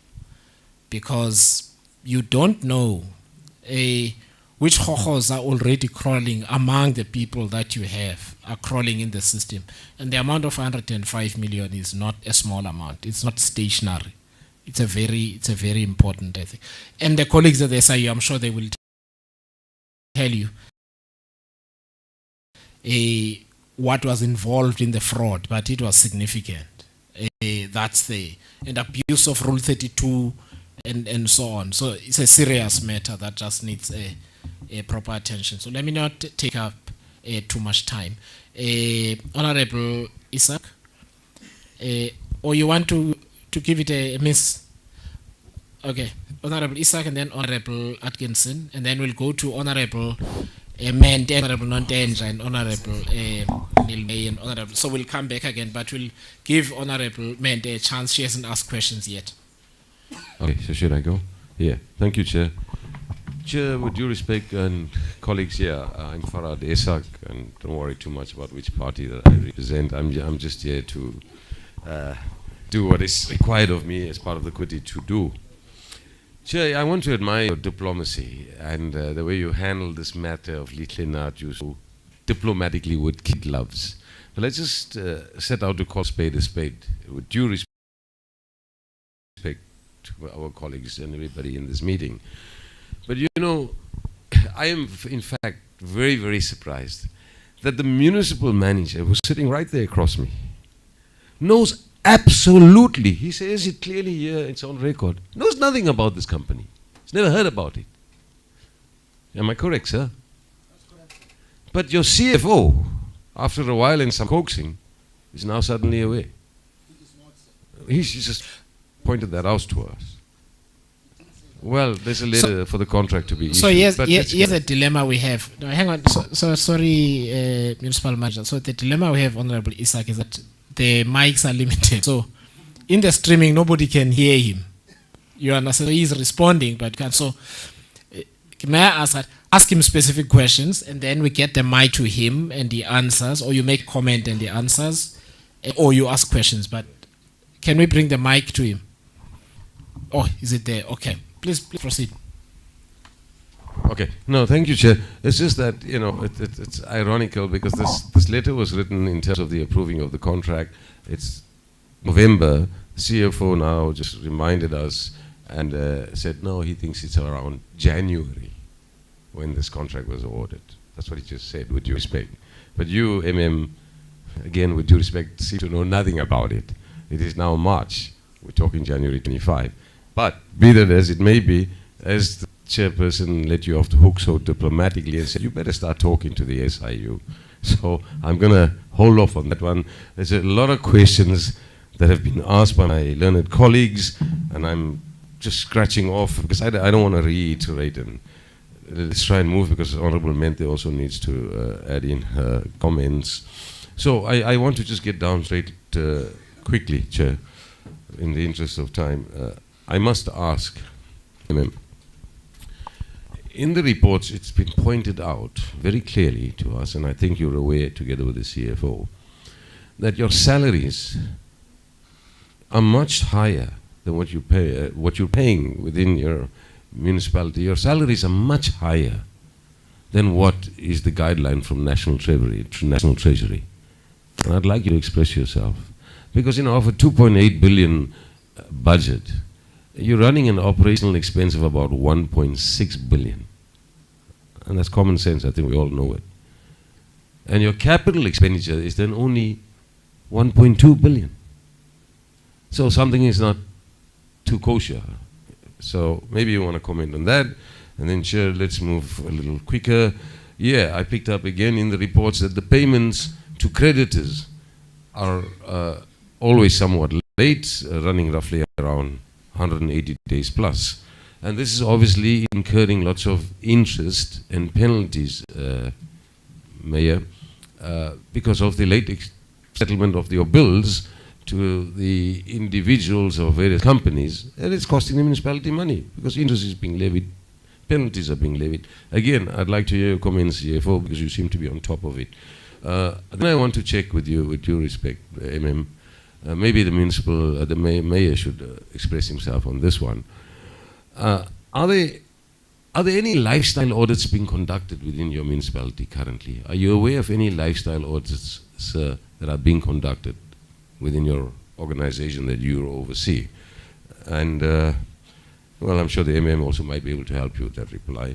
I'm going to cut out all these other questions, Chair. There's we've heard the one on procurement and advance payments. Let's not go there. Then, of course, you alluded to, so convincingly that there are performance assessments. When are these performance assessments due to be presented to the MACO and begun to be made public? There are, I spoke about the lifestyle audits, I spoke about the current investigations. Please forgive me, but there's so much being said, so I'm just trying to leave out quite a few questions. Then again, I must ask this question. Why is it, and again I say this with due respect, you're being given guidance by the SIU in terms of certain investigations, okay? And the SIU would produce these information after having conducted thorough investigations, I'm sure we all realize that, then why are you or your institution then questioning the SIU based on those allegations or investigations where they produce certain evidence? Why are you questioning the SIU? I find it difficult to comprehend. Then, last two. There's that issue of in financial year 23-24, the issue of impairment and allowances against the receivables of some 737 million. CFO, maybe you want to explain that part quickly for South Africans out there to better comprehend exactly what is meant by that comment that was made by the MM. And then finally, Chairperson, in simple terms, my question is directed to the CFO. CFO, I want to understand who is responsible in your team for all these payments to contractors that lead to all these material irregularities. Please just make us understand that, because we have to digest all of this and take it back, because we need to, and I say this again with due respect to you, and my last comments, Chair, to you, Mr. Mayor, Honorable Mayor, we need to begin to enact the PFMA on a serious note. And with due respect, we need to begin to implement or begin to set examples of prosecutions against certain non-performing individuals, again, in terms of the PFMA. And you need to talk to the MACO and senior colleagues within the organization. That, sir, was just a comment. Thank you. I'm very, very grateful for the opportunity. Thanks. Thank you, Honorable Isaac. Honorable Atkinson. Thank you very much, Chair, and thank you very much to everyone present today. I think being the end of the line of about 9 different politicians asking you questions, there's really not a lot of new stuff I can ask you. So I'm going to go off on a couple of different tangents. The first one is with regards to the presentation we're given today, and it was particularly about the employees. And I think what's very relevant to you all, that you may or may not know, but this last week in Parliament we passed the new PSC bill, the new Public Service Commission bill, which is going to put in place for the very first time an independent public commission, and it's going to work very hard toward having a completely independent, non-partisan, non-party political civil service and all that. The other thing it's going to do is to make sure that everyone in their post is correctly qualified, well, everyone employed is correctly qualified and is fit for purpose for their post. Okay. So the great surprise, obviously, was seeing the fact that you could move from 2,500 employees down to 1,700 employees. You lost 800 employees. I wonder what sort of effect it's had on service delivery, if at all. And then the second question is based on that, and there does seem to be a major problem throughout this country, is how many of those people actually were ghost employees? How many of those people were on your books getting paid but actually weren't doing any work? And I know it's widespread because I've read reports of the fact that in Limpopo province they've already found 16,000 ghost employees.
one of the two poorest in the country. It's a fact. And amongst its problems will be that joblessness, poverty, illiteracy, etc. We as the district are making some strides to venture into the space of the economic development of the people. For instance, through Ndinga, amongst the many enterprises that it runs, is an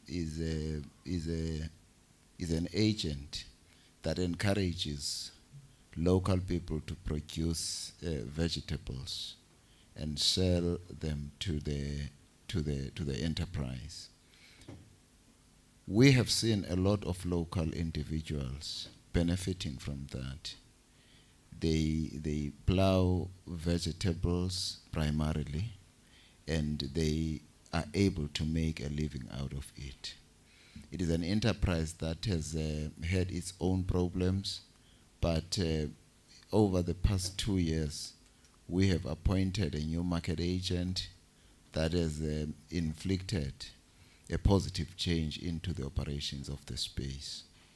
But if you'd go across the local municipalities, we have got ventures that we make depending on the niches of each and every individual local municipality. If, for instance, you were to talk about Nyandeni local municipality, the annual festivals that attract tourists from across the world that attend those festivals, for instance, in Mncibe, in Hluleka, these festivals take place every year. And we have got projects from the locals that manufacture furniture. They are fully supported by the municipality. Even around KSD, we've got such initiatives where we support youth in various areas of economic venture within the district. If you were to go to parts of Mthatha around Kono, we've got a concept of home sleep where we empower homesteads to provide accommodation to tourists, an experience through which tourists sleep at the homes of those people and experience the life of a rural community within the Tambo district. So the point that I'm making, we are trying to make those interventions all across. It's quite different interventions, having said, according to the niche of that particular area, that we try to support local people to participate in the economy. Thank you. Thank you very much, Executive Mayor. Can I give Honorable Mende a chance? Welcome.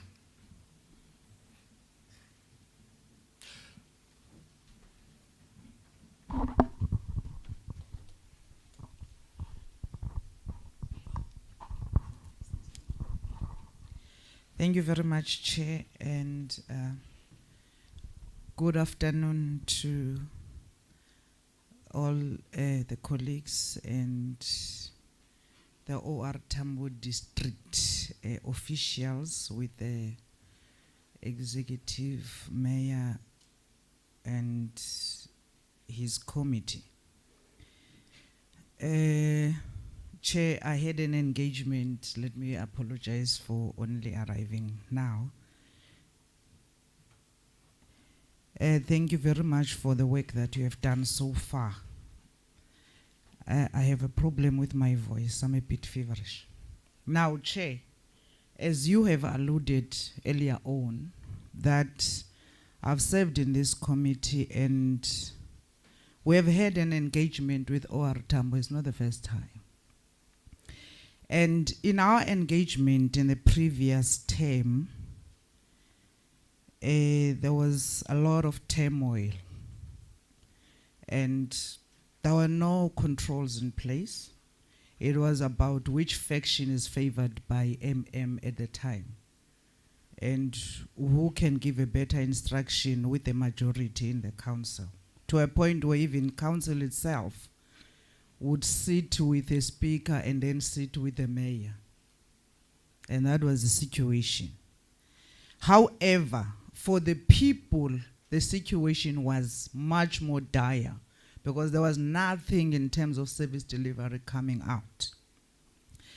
Now, I'm giving this background because, Chair, I do not agree with the finding of the Auditor General when she puts it that there is an improvement, because the improvement of OR Tambo is merely declaration that we can now draft financial statements, we can account for every cent, yet in terms of performance audit or performance management, there is zero performance.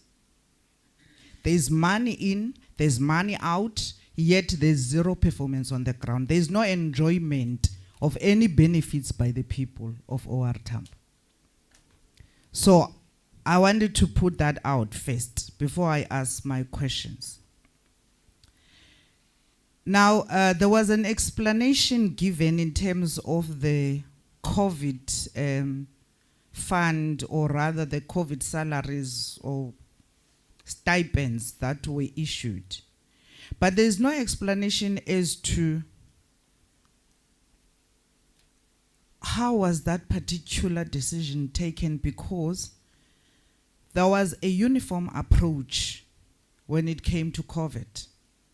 And when people decided on their own to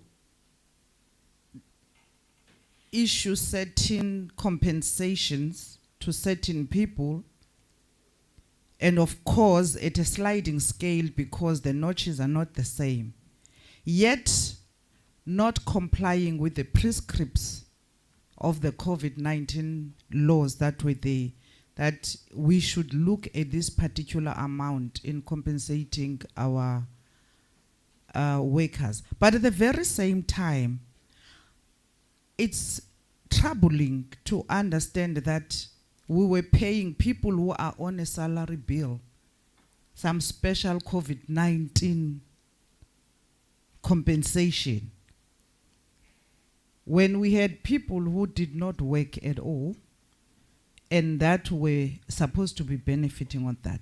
So I want to understand, at what point did the municipality arrive at paying COVID-19 compensation over and above the salaries that will be paid anyway every month? What was this suffering? Maybe it was some rough-off of some sort which took place. So I need to understand what informed it. Because the CFO is at pain trying to explain that it happened, we had to stop it, it was unreasonable. But at the very same time, we can't arrive at a point of compensating people for doing nothing and not for suffering anything, yet they have salaries that they are going to get. Then number two, on the salaries that are not in par with the prescripts of the law.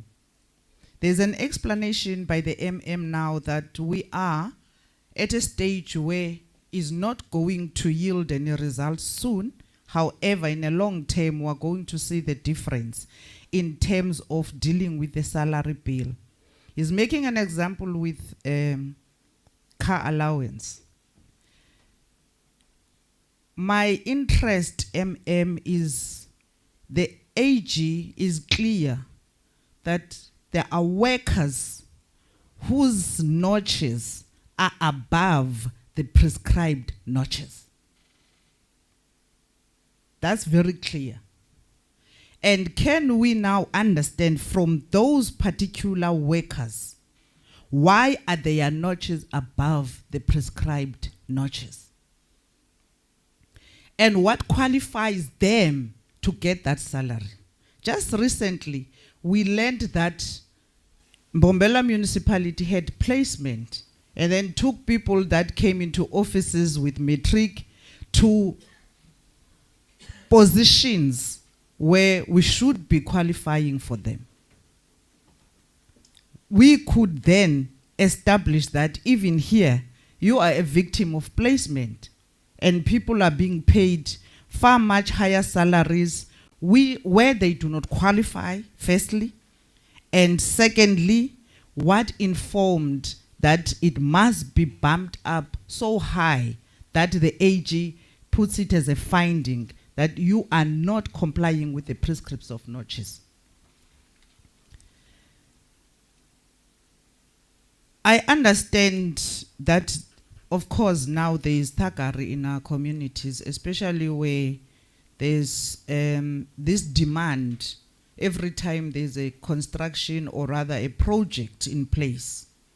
Then there will be this demand of people wanting to get business. However, we cannot ignore the fact that any project that goes to any community, there should be an extensive consultation with the people for them to be on board and for them to make their own demands in terms of how are we going to benefit as small businesses in this particular area, and how are the people, especially semi-skilled, are they going to be employed, even the skilled ones, because before any project seek for skilled people outside of the area which they are operating in, they should have checked or rather advertised in that particular area looking for that skill, and then don't find it, then they can go and find it elsewhere. However, we are facing a situation where unemployment is very high, and then you get arrogant project managers that come with their own workers, with their own business people, with their own subcontractors, and ignore the people that are in that particular area, especially the one that is designed to benefit from whatever project is undertaken. Now, I want to understand, was that done? Was the consultation done with the community so that they are on board? Because if the community understands what's going to happen, I don't think they will not protect that which is going to benefit them. And then you are stressing a point of poor performance by contractors, that you should attribute it to your own systems. Because any contractor, the moment it finishes a certain portion and advances an invoice, there should have been monitoring of the work done before the invoice is processed. And that's when you will be informed that there is quality work, or rather there is poor workmanship. But you continued until a point where you had disagreements with the contractors and one of them pulled out. But in terms of the AG, in Tonyeni Dam, when she gave you findings of 2022-2023, there were already red flags in terms of the Nzonyeni Dam, and then there was a termination there made by the municipality of one company, and then you went to the next phase, and then this is the reason why the Nzonyeni Dam is delaying. But it does not explain why the people cannot be getting water as soon as possible. And we're not talking about when are we going to get water. We're only talking about, now if you were to be understanding maths, this is where we are. People don't want to understand maths. When you say 48% and then you have used 10 million already and there's 10 million left, everyone else is asking, is the 10 million going to be enough? The answer should be simple. Yes, it will be enough at this time, and the water will be out of the taps at this particular time. And that's the answer we're looking for. Nothing else. The overpayment, I didn't get an answer if we're getting reimbursed on the overpayment of the constructors. In particular, the consultant. The consultant of Nzonyeni increased the cost of work, but did not reduce it when the cost of work was reduced, which is resulting, has a potential loss of 4 million rand to the municipality. And even the overpayment or they don't have a potential loss already, they have a loss, and you have not addressed how we are going to get that money back. Here is the most painful part, Chair. On the MIs of OR Tambo have reduced. They have reduced because they have written off 526 million.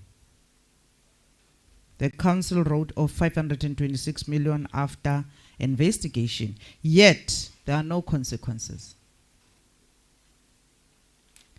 There can be a finding by the AG that there's a wrongdoing in terms of expenditure, and then there is no person responsible for that, and the municipality writes it off, because this is where the problem becomes. AG makes findings, council writes it off, that's the end of the road. It's okay. We'll understand why they did that. We take new money to pay for all wrong things that were made or done previously, and then we don't want to account as to why did we do that. Because if you had planned and you have a budget in place, that means the budget can't go over. If it goes over, there must be a clear explanation as to why. It should not be a matter of AG finding it out, and once it becomes an MI, then it goes to investigation. But there's never been a consequence of who is responsible for this. It can't be one person either. Can we get that explanation? Maybe the mayor can assist us there. Then on operations, in terms of expenditure, you have the top 3 contributing items. 50.7 million is municipality costs. 32.9 million is travel and subsistence. Can we get an explanation as to where are we traveling to for 32.9 million? And who is traveling? And how much are they getting? And this subsistence, how much is it? I think it's the stay away money or night allowance, away business and all of that. But in total, it's 32.9 million. And then there's 22.3 million of computer services. Can we also get an explanation as to what is the 22.3 million of computer services? How many laptops are these? Or iPads? Or rather, the maintenance or IT? I don't understand. Can we get an explanation of the 22.3 million attributed to computer services? Now, the last one, Chair, is there's something that's bothering me as the officials are explaining. I think one of my colleagues asked about people who are undergoing investigation, yet they are still serving in the municipality. There was at some point a huge headline of people being arrested by hawks, and at some point they got bail. Again, we are getting another explanation now from that they don't want to charge people because SIU must first clarify exactly what are these charges. Yet SIU embarks on investigation before they get to a name of a person. Unless we are saying the SIU is incompetent. If we are saying the SIU is incompetent, I think they are here.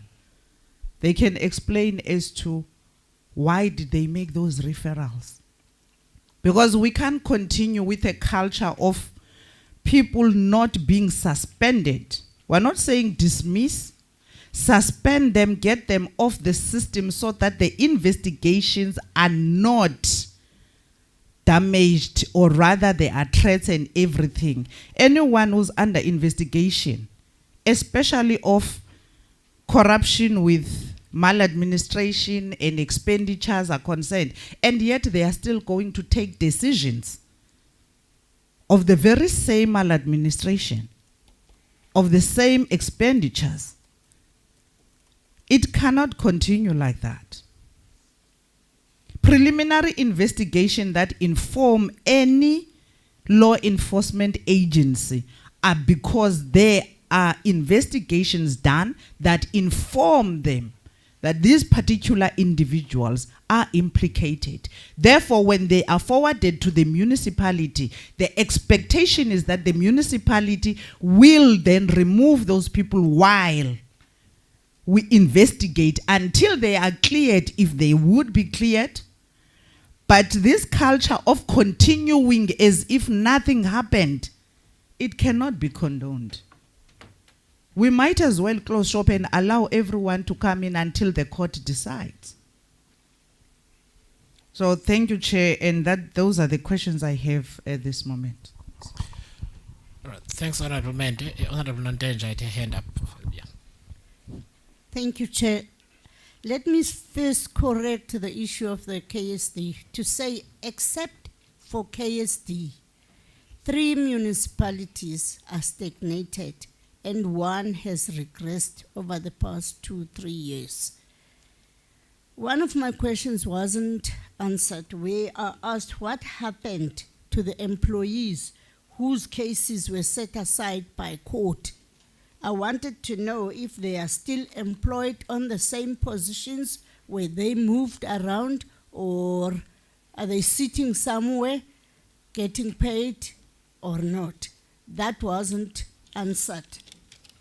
The next one, on the 11.9 million overpaid to employees, we hear about 12 that has made arrangement out of the more than 750 employees that are affected and that are going to be taken to court to make arrangement and repay. Some of the 12 have to pay back 50 whatever thousands.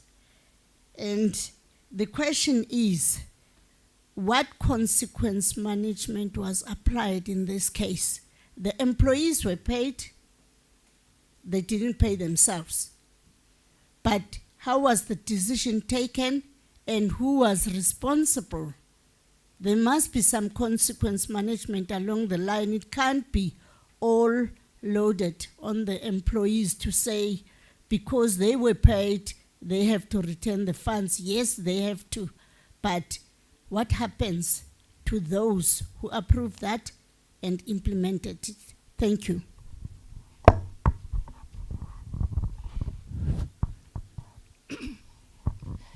No, thank you. There was just one question that I needed clarity on. And just before I remind you of that question, I thought I must just mention that the members here on SCOPA, majority of them have either been mayors or deputy mayors or internal audit or, yes, auditors in the municipality. So I thought I must just let you know, with many years of experience. So they understand local government very well, have been on SALGA in leadership positions, so they understand clearly how a municipality operates. The question was, and it's just wanted to clarify, it was still the Lusikisiki wastewater treatment works. And the question was if the technical expert in the BAC and BEC that recommended the said service provider, or was there a technical report assessment done by the engineer involved to help the committee make an informed decision when recommending the service provider? We were very specific on that question. We wanted to know specifically for that case. Thank you very much. Thank you so much, Honorable Chairperson. I have a follow-up on the MIs. The CFO was about to list them, but I only heard about the underuse of assets. Nothing was said about the overpayment made to consultant and contractor of Zonyeni there. No, thank you very much, Chair, once again. No, we appreciate responses that we received from the Director of Infrastructure, the CFO, and the Municipal Manager. So my follow-up is not going to be in a form of a question, but will be in a form of a comment, Chair, that in future, I think it's going to assist this institution that when we visit them, it can either be us or it can be another committee of parliament. It can be another portfolio committee or standing committee of parliament of the National Assembly, or a select committee from the NCOP. It's going to be important, Executive Mayor and that when we visit projects, we've got relevant people supporting that kind of a visit, because not all our questions are technical. Some are finance related. So it would have been good if yesterday the CFO or somebody from the office of the CFO was there to respond to questions that are finance related in nature. It would have assisted if we had somebody from the SCM unit to respond to questions that are SCM related. I hear that you are talking about the issue of piloting the model of the separation of powers at municipal level. But there was no single Section 79 committee yesterday, MPEC member. Our assumption was that MPEC was going to join us, because obviously what we are doing, we are also assisting them. After we have left here, they should be seized with these kinds of responsibility. But MPEC was not there. The office of the Speaker being responsible for the oversight, because the Speaker is the chair of the council, and the council is responsible for oversight responsibility. But there was no Section 79 committee. There was no, maybe the chair from the infrastructure Section 79 committee there. So I'm just saying that in future, let's correct it. I know earlier when we arrived, there was an MMC for infrastructure, but then he left us. Then we were told that he's got other engagement. But there was no other politician except him, and he was only there at the beginning when we visited the first project. But then after that, we were on our own with officials from the technical department led by the director for infrastructure. I don't want to argue with the director for infrastructure as to who said what yesterday.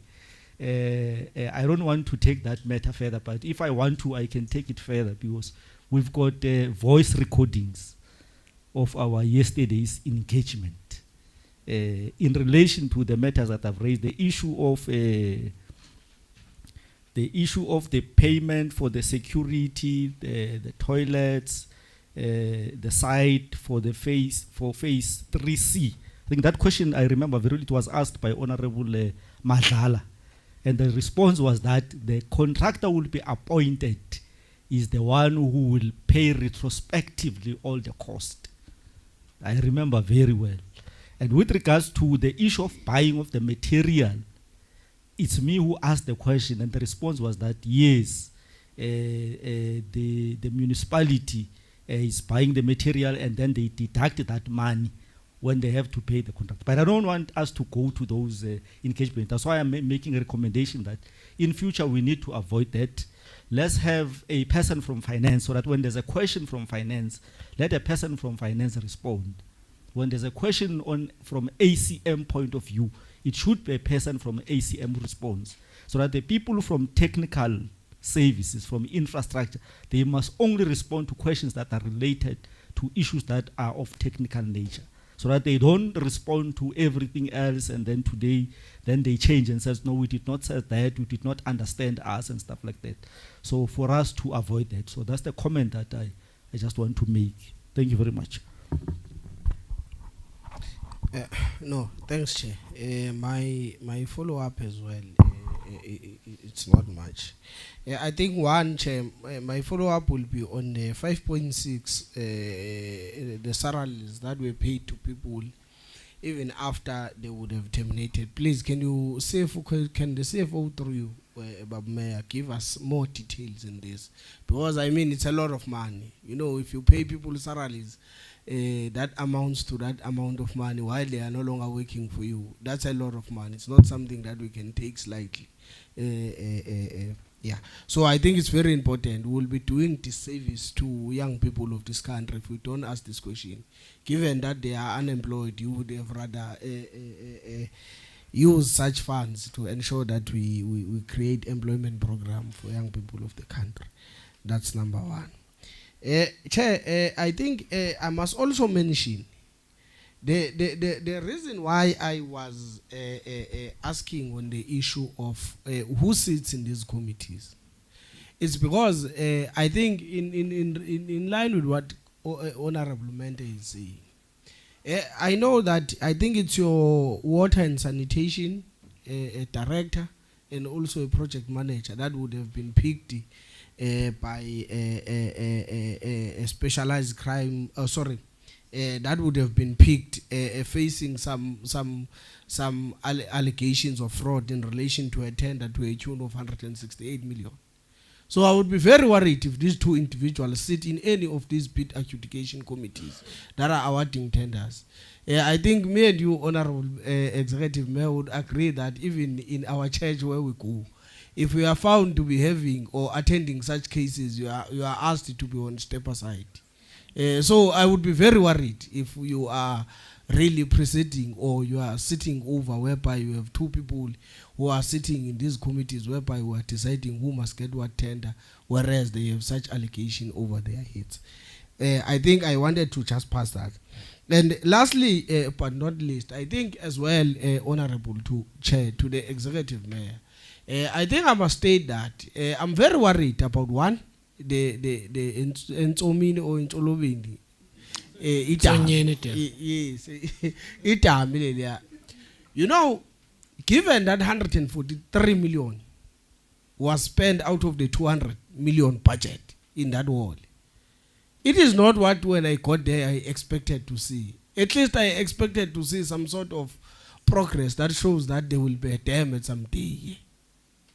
I do not think that we have achieved what you call value for money there.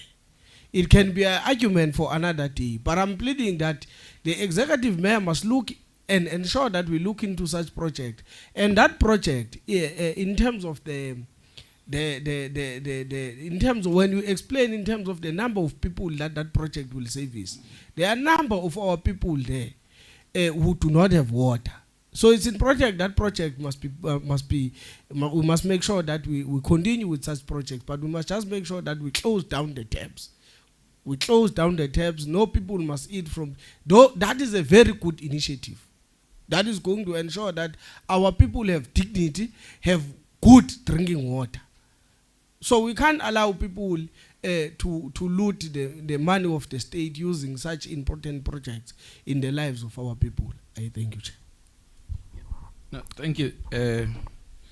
Maybe I'll make a comment before the follow-up question. And I think, well, this will be obviously the last time we have an opportunity to speak. I think the first thing would be to say that over and above the questions that we would have forwarded when we come and do these kinds of oversight, we have a fiduciary responsibility to the overall oversight of the municipality. To understand the leadership, to understand the environment, to understand the issues, even beyond the scope that we would have targeted to deal with. Let me make an example. Whilst we were there at the sewer space, we're informed that there are processes which include the quality control measures about the output of the water at the end, which then is sent through to the river. And one of my questions was, is there a quality check to ensure that the water, is there an automated quality check to check that the water that comes through at the end would not cause any danger? Because maybe somewhere far down the river, some people are drinking it. We don't know, right? And if that is the case, well, what is the case? And then we're told that there is none. So water gets taken and sent for testing, which comes back after a week or so. So it means if anything was to be inside there and is dangerous, we'll only know after a week or so. And a lot of damage would have happened at that time. So I don't think it's a problem on its own. But then further to that, we did ask for a report. The outcomes of those tests that it be presented here today, and I've not seen it. And I've not asked for it deliberately because as part of the overall assessment is to test also the attention to detail, the ability to be able to be responsive to these issues. And also the honesty is another very important issue.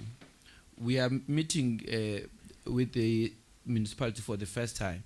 So we don't just come generally with an attitude that seeks to say it's us versus whoever, whether it's SAA, it's PRASA, many other institutions that we have been to. We come with an intention to say, let us have an honest engagement so that when we go back and make recommendations, we can see where we need to assist so that the entity or the municipality or the department succeeds. It's not us who would have been successful. It will be the entity itself. So there have been a lot of inconsistencies. I'm not going to go back to what Honorable Skosana has said because we do have recordings, but there's been a lot of inconsistencies. And also, it is okay to say, I do not know, to a question. Or to say, we are going to go and find information and submit it in writing. It is fairly okay, as opposed to what may be taken to a far end as deception. You know, when you answer something that you're not sure about and it's found to be a lie, it may be interpreted as you directly, deliberately misleading the committee. And that's a very sketchy area to want to play into. So it's just as an advice. But beside the testing, I would still like to see the results because we asked for maybe whether it's 2 months back because we were told that there are consistent tests. Obviously, I don't think the report is here as we had been promised it will be here. But we would like to still get that, maybe through the committee secretary or whoever, just so that we see it for ourselves. And having done this oversight things for many years, sometimes there's a quite disjuncture between theory and practice, between what you get told by reports and what you see on the ground. And that is why we always go to the ground first. Then I wanted to also make a follow-up on the issue of the increased unauthorized expenditure. I did not get my answer properly there. I think I did ask about it. It was from 104 million to 267 million, just within a space of between 2022-23 and 23-24. And then also, what are the systematic interventions to ensure that we do not get an escalation again in the next financial year? Thank you. Is it me, Chair? Yeah? Yeah, I just want us to get to everyone so Okay, that cool. we can Okay. have a substantive questions I and understand. discussion on the conclusion in the way forward. Okay. Thank you, Chair. Chair, mine is basically just, more on the comment side, which I would like to specifically pose to the CFO. Okay. Sorry, the question is for the CFO particularly.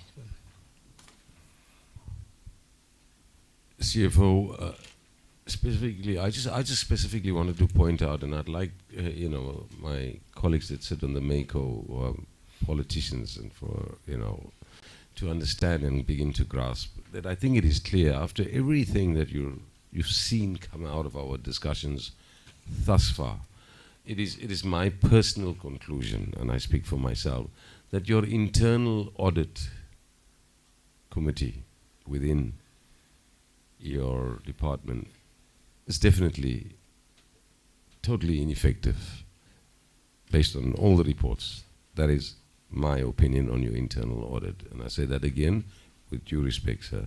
And then finally, Chair, again, to colleagues, Mayor and the ExCo, there is an old accounting practice. We hear of it every other financial year, depreciation. I raised it at our meeting, I think, yeah. And, CFO, you would know better than I because you're obviously more qualified than I am in accounting practice.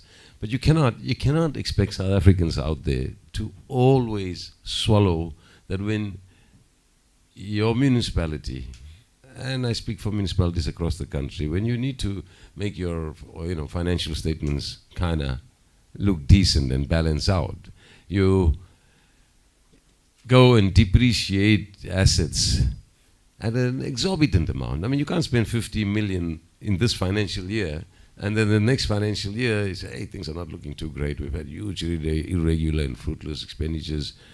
This project, I think we can now depreciate it by 50%, down to 25 million, just to make things look a little kosher. So that is an old accounting practice, the old tricks of the game. So again, I just wanted you, with due respect, CFO, to take note that, we as the committee are kind of aware of this financial practice, and would hope to see some more transparency, hopefully going forward. Yeah, thank you, Chair. Yeah, no further questions. Thanks, Chair. Thank you very much. Can we then deal with the questions in turn, and then we'll talk about the way forward?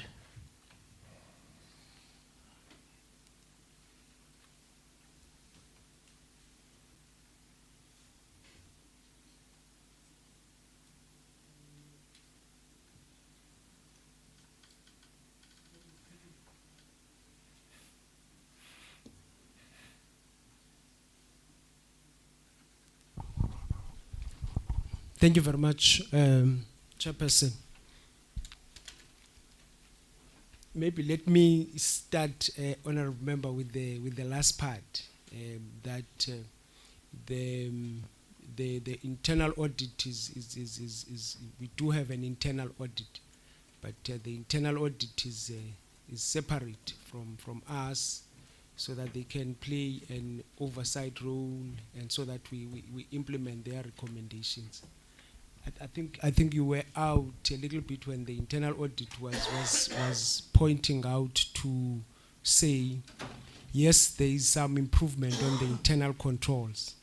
If you would take an audit report of 2021, 2022, and then you compare with 2022, 2023, there will be slight improvement. And then if you take off 2022 and 2023, you could see there's a consistent improvement on our internal controls and processes. And I think the internal audit was saying in this meeting, Honorable Chair, that yes, we are not there, and we accept that we are not there. We are not there in terms of what we would like to achieve for the institution.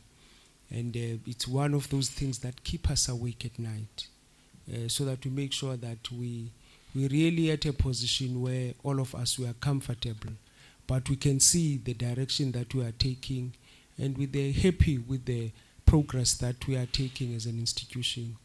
And I think one honorable member raised an important thing to say, which is also one of those things that my colleagues from Auditor General are saying, to say we can't be able to report and account in terms of the books, but now we must make sure that there is a delivery of services on the ground. And that's what, as this whole team and led by the municipal manager, we are trying to make sure that we achieve that. And I think the internal did say that there are still some areas that we need to improve on. The issue of depreciation, it's really not a balancing figure, because if you look at the municipal standard chart of accounts that requires us to make sure that we budget for a depreciation and non-cash and impairment, so that we make sure that we can be able to say how much are we looking at replacing those assets at the end of the day. It's more of an estimation of the replacement cost that we need to do, so that at the end of the day, as we depreciate, but at the end of the day, we know that those assets need to be replaced. So there is no way in terms of the GRAP 17 that we can just depreciate, because it's subject to vigorous audit. But we just have to make sure that one of the issues that we have raised is that when you are under financial recovery, and I think the AG has put this, that you have to make sure that you budget for all what is required to make sure that the budget passes the test of being a funded budget, and make sure that you still provide the services on the ground. And one of the issues that even the AG has made mention of is that the issue of the employee cost had an impact overall on some of the issues that relates to the unauthorized expenditure because of the non-cash item. So that's one of the things. So we trying to make sure that, remember what we do, we first budget, and then there's a process of physical verification where you go and physical verify and determine whether the depreciation is correct based on what you've seen on the ground. So we also do that, and then at some point in time we go with auditors to do that process so that we ensure that the depreciation process is correct. So there's a vigorous process that we are being assisted, in fact oversight by the Auditor General in doing that process.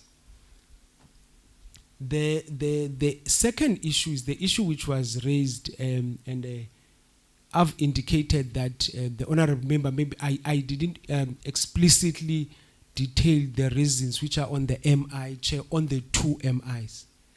And I was saying that, Chair, because we're still waiting for the responses from the assessment that the Auditor General is saying on the assessment to say they agree with our response on the 2 overpayments of contractor, because I think the other one is about 1 million, the other it's about 1.5 million, to say they agree with that process.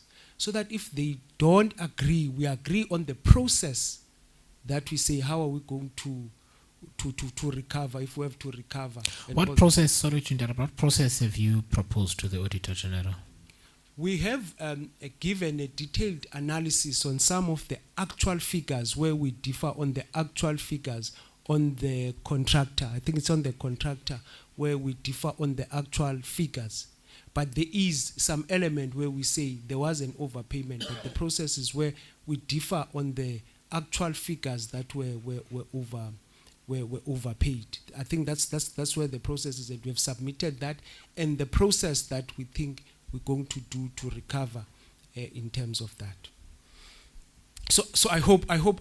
So you agree there was an overpayment. The only difference is the amount of money involved. Yes. What's the difference between the AG's conclusion and yours? Ballpark figure. It doesn't have to be specific. Are we talking a couple of bob? Are we talking a couple of bob here? Or are we talking a couple of millions? No, I think because I think it's about, the other one's about 352. If I'm putting, you said I don't. Yeah, no, estimate. No, I think it's about 352. I won't kill you for that we say it's an overpayment, Chair. 1,000 or million. Yeah, 352,000. I think these are not. The other one is about 1.4 million, and the other one is just over 1 million. Okay. Yeah. Yes, Chair. Proceed. Yeah. Thanks, Chair. Then, on the issue of the investigations, Chair, I think maybe the MM will also expatiate. There were investigations by the Hawks, and there were some employees that were taken by the Hawks, and I think the last time, if I recall, the municipal manager communicating with the lead investigator. Sorry, the reason I'm laughing is because both of you are using alternative words. Others, I can't remember what Honorable Duna said. Was anyone arrested? Is that what taken? And I don't know what language. Was anyone arrested? Yes. Okay. Can you just give us context, because it kind of, so someone was arrested. Are they an employee of the district municipality? Yes. Or is it someone, or is it people? Just tell the story. Yes. At a high level. Yes, I think they've summarized it on the audit report as well. Some of them are the employees of the municipality, and the others are service provider. And some of them relates to the now investigation by SIU again. So the Hawks are also doing investigation on it, and they've arrested some people. And then the SIU is also investigating. It's the one that's the recent proclamation by the president. And the last communication when we were preparing the FS, the municipal manager, at that point, the municipal manager made mention of that. There were no charges that were given at that point in time to those particular individuals, which I think the accounting officer was requested. At that point in time, there were no charges that were preferred against those employees from the municipality. Yes, they are still at the employee of the municipality. They are not suspended, chairperson, because that was a direct question which was asked. So just help me. So who has not put charges to them? Is it the municipality or the NPA? I think then it was the NPA. Then there were no formal charges. I think, if I'm not mistaken, yes. Why does somebody get arrested if there are no charges?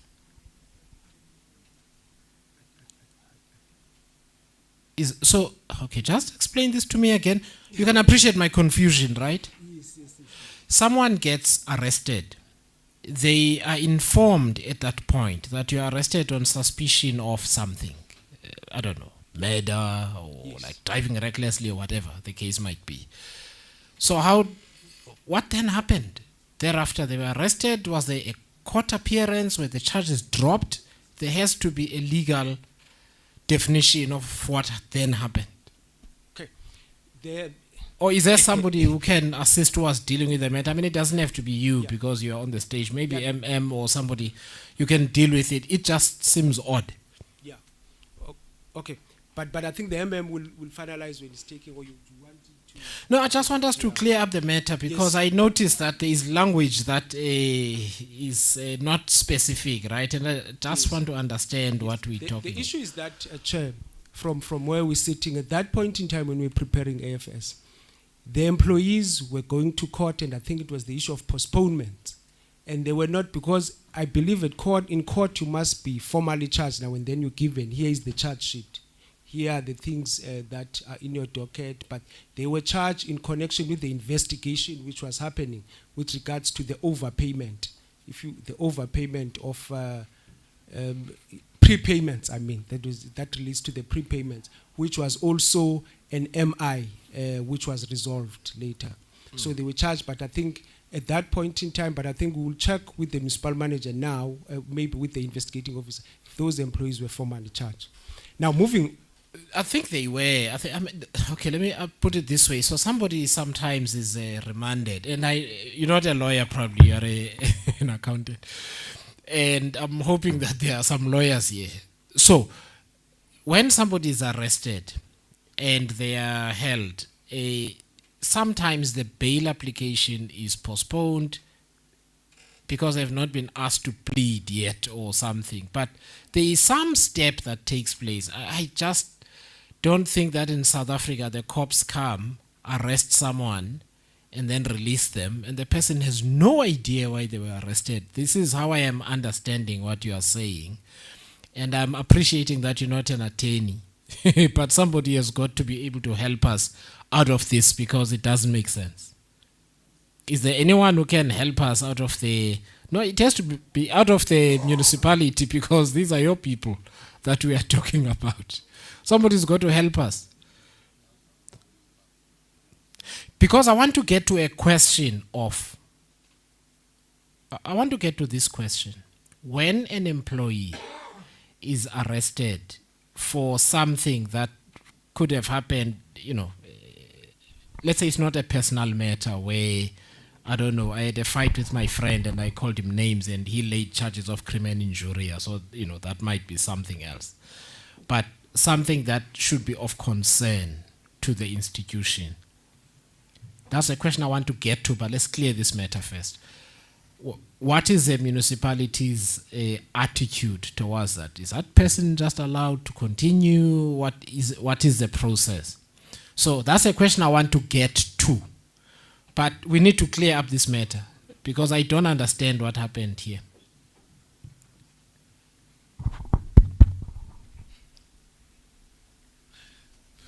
Look, Chairperson, up until August, which was a full year, they had not been formally given a charge sheet which details what they are charged for.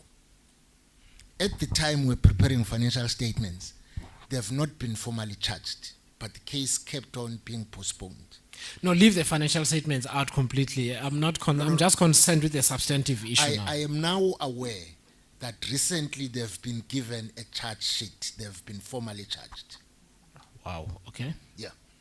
So then let's, and I think you are the right person. What then happens?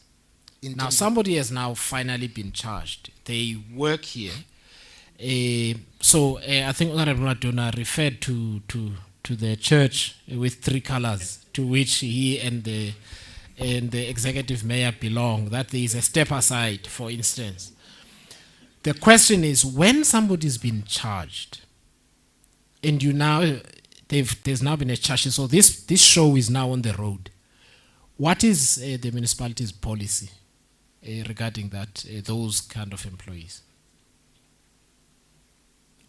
Let me start by saying, maybe in a way respond to Honorable Matuna's question.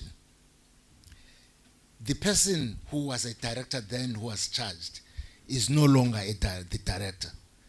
The director now is the gentleman seated next to me, and is not the one who had been charged at the time. So surely the step aside might have happened automatically in that space, in that process. The second part, Chair, when we charge a person, we've got to look at what we are charging that person for. We have looked at the indictment by the NPA. And if you look at the presentation we had made of the infrastructure projects, some where there were advanced payments and so on. Up until now, there's nothing that has convinced me to act on those persons on the basis of that charge sheet. Can I ask, I'm not au fait with the matter. So does this matter relate to allegations at the municipality itself? Yes, sir. Okay. So here's where I disagree with you fundamentally, right? That is, there is now a proper weighing of evidence by the NPA. There's been an investigation by the police, and there is an evaluation of evidence by prosecutors as presented in the docket, and they're now certain that they can proceed with the case. I don't think it's up to any of us to second guess the success or not of that prosecution, right? What we need to do is to protect the integrity of the organization by not having in the organization someone who is on trial for something they did in the organization. That's why I made this separation earlier about me insulting my friend, who then lays charges of criminal injury against me. That's got nothing to do with the employer. I may have used bad words, whatever the case is. But in this case, this is a matter pertaining to governance. And democracy is an animal of confidence, because the people don't sign contracts with us when they elect us. There's no piece of paper. There's just an undertaking before the speaker one day. And they want to be certain that we behave, we take utmost care to maintain that trust. What I'm hearing from you, municipal manager, is that you are now second guessing the conclusions of the NPA. Now, let's say later on the person or people are convicted. You cannot repair the damage in between. You understand? So what I'm asking is, why are those people, and I don't know how many there are you telling me that those people are fulfilling their duties as if nothing has happened? It is not the assumption that nothing has happened, Honorable Chairperson. But it is exactly what Honorable Mente,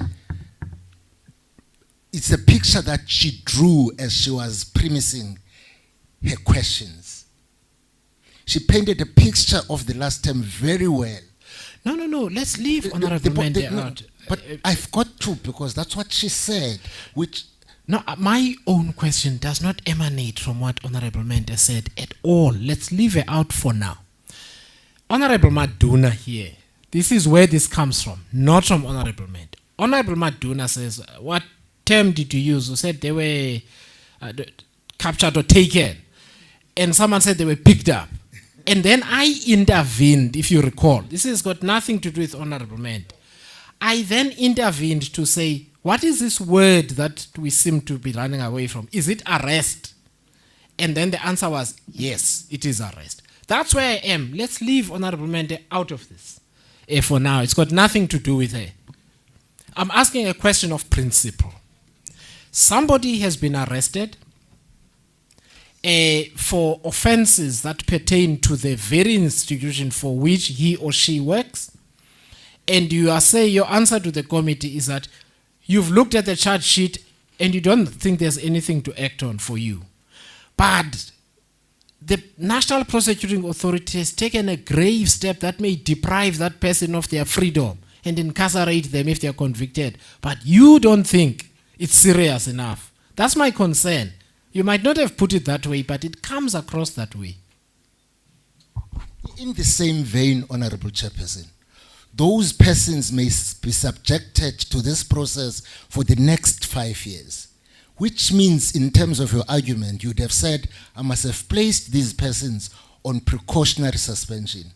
And at the cost of the taxpayer, I'll be paying these persons for 5 years for sitting at home. Okay, your principal has got his hand up, and maybe he wants to bring conclusion to this conversation. Am I correct? You had your hand up, yes. Executive Mayor. Can you please help me here? I don't know, members, if I am getting lost in this conversation. If I am, please discipline me. But I do have a concern, but maybe you might address it.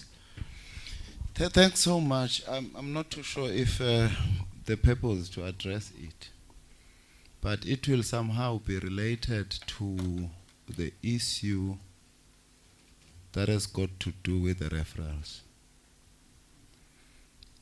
In this way, sometimes when SIU makes these referrals, I would say they will be looking at it in some cases in the spectacles of criminal investigations. But when you have to commence with an internal process, the ball game changes, because now you have to be governed by labor laws. You have to point at what you allege this person has not done correctly in the context of what they have to do in the organization. I just want to make an example about this one employee where the referral had said that they be dealt with. But upon scratching, it appeared that in the first place, that person was not there when the said wrong was done. They were on leave. But the fact that in terms of your own system as a municipality, you cannot move further because they were on leave, does not exclude the fact that upon further investigation by the SIU, criminality could still be established. Now, this means that internally as a municipality, you are unable to take an action against this person because at the value of what is before you, this person did not participate in this process. Then you have no choice but to wait upon SIU to finalize its work.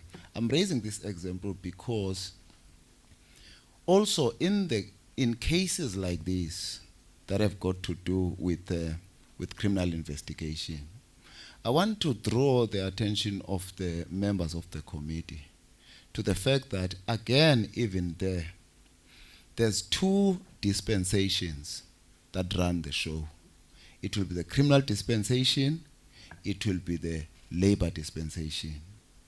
So now you will not charge a person or say suspend a person merely on the basis that they have been arrested. But as a municipality, you must say, this is what you have contravened in terms of our policies. And for this reason, I'm suspending you. Now, if you cannot find something to clinch on in terms of what is in the indictment, you can do it because, well, society is impatient with criminality, etc. But as a matter of fact, that person is going to defeat you in court. It's clear.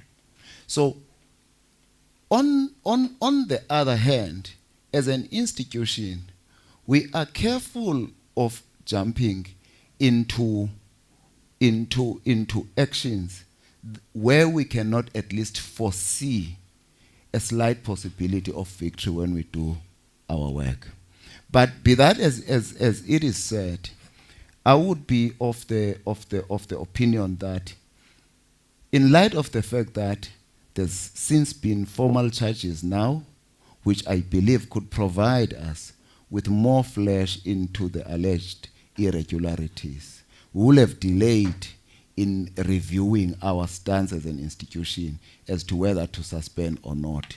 And maybe we are overdue in terms of evaluating that and formulate a way forward. But I still want to emphasize this point that we exercise extreme care, because when we charge and suspend, we would want to ensure that at least there's a possibility of success. That's one. But secondly, we would not want to subject an institution to unjustified continued expenditure. Thirdly, we would want to be able to point that the continued presence of these individuals within the organization puts the organization in this and that other risk. Thank you, Chair. Thank you. Can I just ask if the members have? So, Honorable Mende, I see your hand, and Honorable Matla. Let me just take those two, because sorry, colleagues, I don't want this to be a back and forth between us. It's not a personal thing. So maybe let's get more voices into the discussion. Honorable Mende. Oh, here's a mic, Patrick.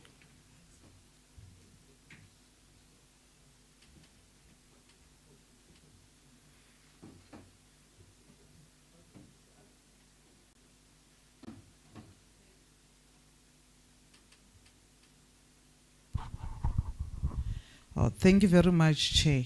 Yeah, Tambo Mente again. Chair, I hear what the mayor is saying.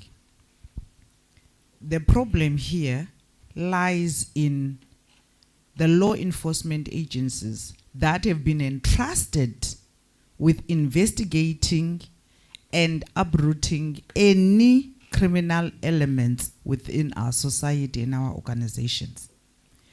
Now, you said it quite clear earlier on that the second guessing game is what is dangerous here.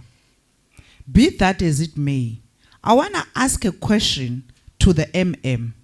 Did you then, immediately when this happened, even when the SIU made referrals to you to charge certain people, did you write to them individually to ask for their submissions into the allegations, which then will put you at a better place to say this person was not there, just like the individual you are referring to, that it was then established that the person was not even at work on the day? Do you have such submissions of all these individuals that are clearly indicating to you what are their roles in the implications of either crime or DC or even recoverables? Because SIU has got three things that they do. They refer for DC, they take you to NPA, they go for recovery. Thank you, Chair. Thank you. Honorable Matlala.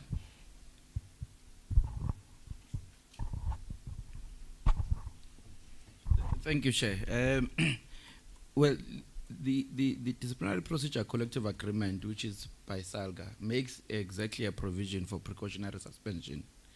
And the grounds for that is obviously if there may be interference with witnesses, reoccurrence of the offense, and if there may be interference with witnesses. So what would advisably normally happen in such circumstances is that when there is an allegation, you then place, which is deemed serious, you place someone on suspension, precautionary suspension, or alternative employment.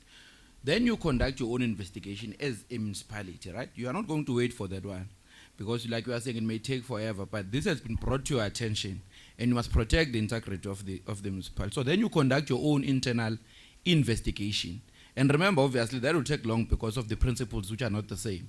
They must be proved beyond reasonable measure. You work on the basis of a probability, you know, on the fact that what is the likelihood that this would have happened. You don't need to prove a case beyond reasonable measure as the municipality. You establish if there's a trust that is broken, you do an own investigation, appoint someone in senior management, doesn't even have to be external, but you do that due diligence. And my only problem in this situation is that I don't hear if that was done. Because if we're sitting here and the municipal manager is saying, no, we did our own, we came to a conclusion that there is no prima facie cause for a case, so then we decided we are not going to act on the matter. We brought them back after the limit of 3 months, which may be extended, and so forth and so on. And that then will then put me at ease that the municipality did due diligence from its part and arrived at that conclusion. But currently I hear something which says we looked at it and we said we don't know what are the charges. The charges may be very serious and bring the name of the municipality into disrepute, but we did not put any other measure internally as on an administrative capacity to protect the image of the institution and do due diligence to the process. I have a challenge with that. But it's a normal practice, you know, having been in the space for close to 15 years, that you apply the collective agreement, I think it's clause 16.1 to 16.4, which deals in detail with precautionary suspensions. And then you put the matter into finality and await that outcome of whatever external processes. Thank you. All right, thank you. So, okay, I'm going to give you an opportunity. Let me just make this comment, and I'll offer advice. And I will offer advice. I can appreciate before there is a charge sheet. I can appreciate that you really have nothing to go on. In fact, let me start here. So, we've had, at different times, conversations with the SIU and the NPA and the Hawks about their respective mandates. They sat in our committee late last year, and we spoke about their respective mandates. One of the things that's clear is that the SIU is not the NPA. The NPA does not take instruction from the SIU. In fact, one of the things we clarified is that the SIU presents the evidence that it has to the NPA and says, in our view, a crime has been committed here. That file is allocated to an investigator at the Hawks, who then develops what may be a 300-page file into a 15,000-page file, where someone says, so-and-so and so-and-so met at News Cafe, and this is what was said. These are the text messages between us, etc., etc., etc. So that becomes the full docket. That's taken to a prosecutor for evaluation, and the prosecutor decides it is time to press charges against a person, and there's a charge sheet. So I'm saying this to say we understand the difference between what the SIU concludes and where the NPA eventually gets to a point. I am also saying I understand your difficulty at the point where there is no charge sheet. You cannot undertake that process Honorable Madlala is talking about. However, once there is a charge sheet, you have more. Because the charge sheet will say, in that on or about such and such a date, you did the following. That's what charge sheets say. They provide more specifics. I don't think it falls on any public servant to say, I have had a look at that, and I don't think there is anything to it. Because we'll come back to bite you. Let me say how. If one of those people is the person, for instance, who is responsible for receiving the submissions of the tenderers, in other words, they're the person who opens, whatever, let's say they're involved in the SCM process, it compromises all your processes thereafter. Because people will say, well, I'm sorry, that person who's on trial for actually subverting this very process is still busy with the process. They will not trust your process. And I want you to have regard for the implication of that for democracy, for the confidence of the people in what you and the executive mayor have said you are trying to do in this institution, it undermines it. It drags the mat from under your feet. You lose credibility altogether. I understand this difficult. I've dealt with such cases myself, where someone has been charged. You realize you cannot have them in the organization. You can't fire them, but they can't be involved in the process for which they might be in trouble right now. They can't be here. So we don't need to litigate this matter any further. We can have further interactions, but I am not comfortable with a statement from you, municipal manager, and you, executive mayor, saying we've had a look at that. So it appears you haven't. The municipal manager, as I understand, you've seen it, the charge sheet. It's more detailed than anything the SIU would have given to the NPA. It's far more detailed. It's got witness statements. It's got emails. It's got documents. It must. And the answer cannot be, we can't do anything until they're convicted. The question is, how do you fix any damage that would have arisen? Review applications in court for process in which that person would have been involved. So please, we're not going to leave this matter, but we don't need to spend all night on it, but we're not going to leave it. We need to resolve it one way or another in a way that is fair to the institution, that is also fair to the people involved. Because at the end of the day, we must still apply the principles of fairness, but we make sure we protect the integrity of the institution. And I know I caused a huge disruption with this, because you were answering the members' questions, and I hope you've noted them down and we can return to them. So let's please do that.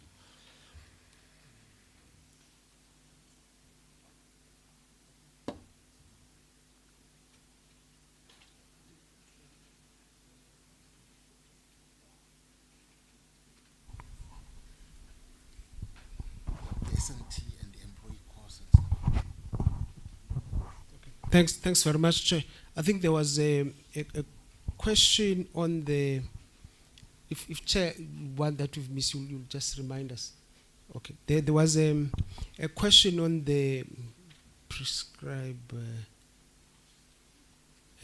yes, I think there was a question on the employees above the notch, the employees that is above the notch. And I think what we are saying, Chair, is that we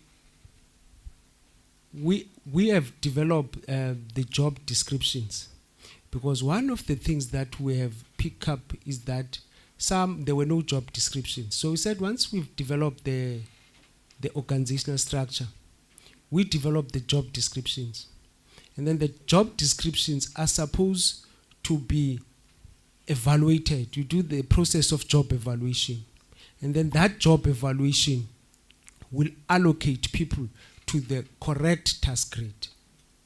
So the process of job evaluation hasn't been completed. It hasn't been completed not only because of us or any other municipality. I think Salga has an issue with the contract of job evaluation, which was done by Deloitte, and they are still finalizing that process. So that's what is hampering us, because if you're taking an employee from a certain task grade, you must make sure you allocate that employee to the correct task grade. And I think this was also the presentation that the submission that we've made to National Treasurer during our engagement, our midterm engagement. The issue of traveling, it's exactly, Chair, what the executive mayor was talking about the issue of separation of power. It's a pilot that we've been doing for years. Hence, the executive mayor was saying it's no longer a pilot now, but we are doing it. It's the separation of powers, where we're going to have a legislature and the executive. It's expensive because most of these traveling, they are coming from there. As you could see, the district is very vast. There are committees that they do oversight. They sit now and again. In fact, this figure is coming to the last audit. I think it was about more than 60 million. And I think we've been reducing it on a sliding scale. Because one of the other things that we have proposed in the strategic planning is to say, let us consider other means of making sure how these committees they sit.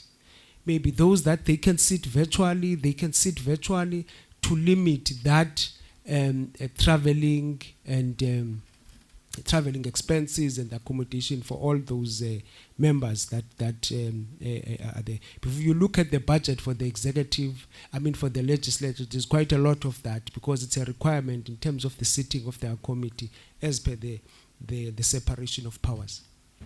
Again, we responded earlier with regards to the issue of the computer services to say, I was trying to explain that in terms of the Municipal Standard Charter of Accounts, the so-called M-score, you have to classify some expenditure in a particular way. Here we've got costs that relates to the licensing of our software. As we have said, we've embarked on an upgrade of our ICT environment as the district, and I think it's one of the areas that we submitted to that is still an area of weakness. We're still pushing papers, and we are not yet there in terms of making sure that we have employees, they do have enough tools of trade. Even tools of trade now, we're still working towards making sure that there's enough money to procure for everybody tools of trade. So the issue of computer equipment is relating to that. Sorry, can I just ask on the IT costs? So I'm just going to now try and simplify it, and please bear with me. It's for our own understanding. So this is to buy new laptops for people who either don't have one and should have one, or their laptops are too old and therefore no longer serve the purpose. Is it software? Can you just explain it like that, if that works? Yes, Nothing complicated. Yes, it's a combination. You spot on. So just go through, yeah. It's a combination of sort of these.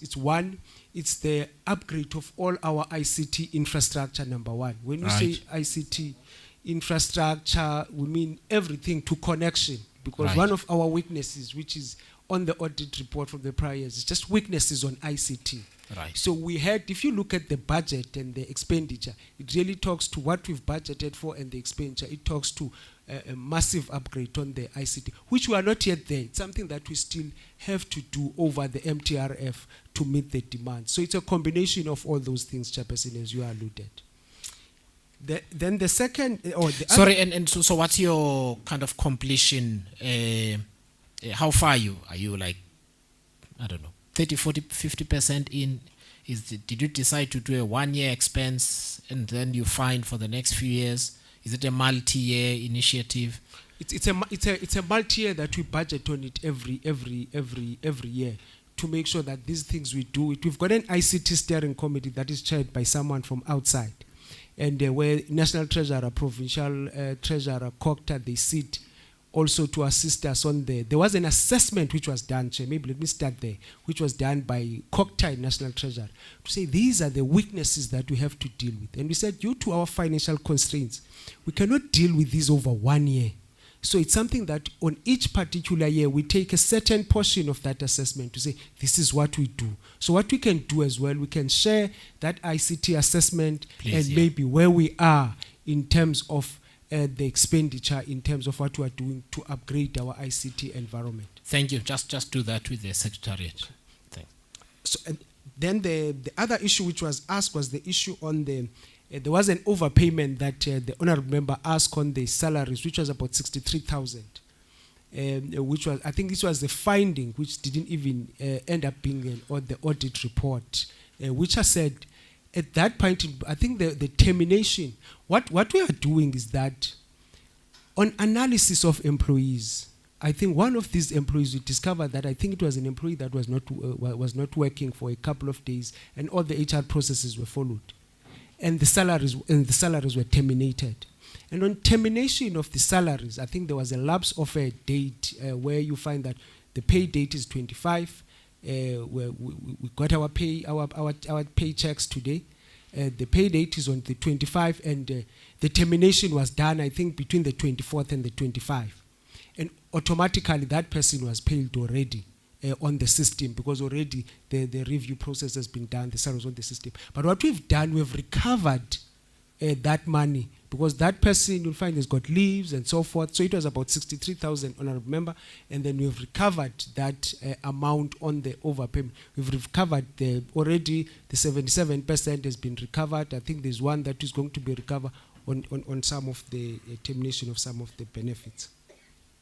Then I think on the authorized expenditure, again, which was asked by the honorable member, we said the unauthorized expenditure, it's an area that we really need to improve on, which we accept. But this is aligned with the issue of the financial resources that we're having, because we didn't budget enough for the depreciation, which resulted into the unauthorized expenditure as a result of non-cash item, as a result of non-cash item in this case, which was mainly the depreciation. I think, Chair, I've tried to cover those that were directed on this side.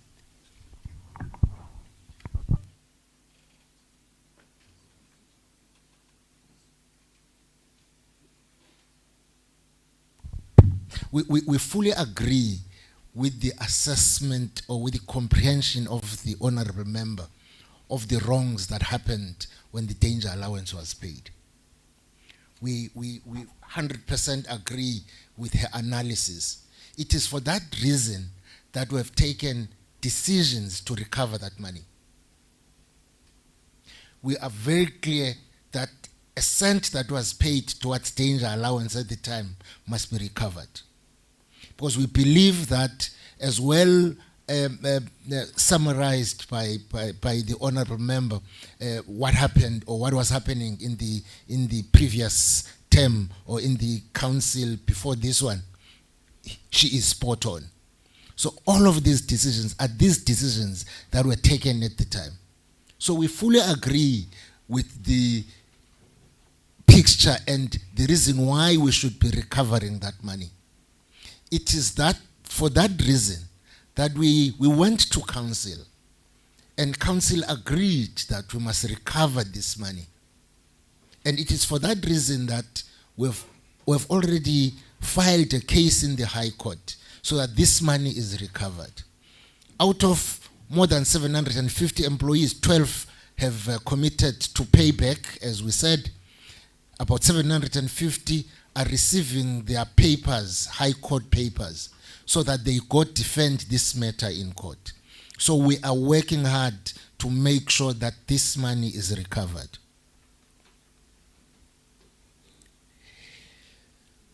Honorable Mayor, I'm not sure if you're going to deal with this matter. Maybe I should leave it to you. But we have sleepless nights. All the projects of more than R1 billion that we are implementing seek to improve the people's lives. We can actually tell how many people receive water at the end of each project we implement. We can tell how many people have decent sanitation after each and every project we implement in the district. So I do not take it easily, Executive Mayor, when we are told that people are in dire situation because we're not doing anything. I wish I were you, I could respond to this quite in detail that I'm trying to do it now.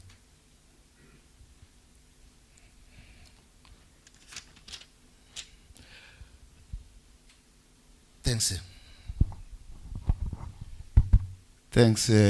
On a lighter note, Chair, you can see the MM is putting fire in me. But Honorable Madonna, I think I grasp your point around the value for money in the Zonyene project. But the predicament is that every time a team of engineers has gone there, they've come with a view totally different from mine and probably yours as well. Because they will have gone to town to explain the expenses relating to earthworks, etc., in what is happening there. On all my visits, I've gone there and I've come back uncomfortable. But as a matter of fact, there's also teams of engineers that have gone there and they've given a different opinion. Not necessarily our own engineers, but all these teams have gone there and have said they see some relative value for money. So, I'm not in a position where I can disagree with you.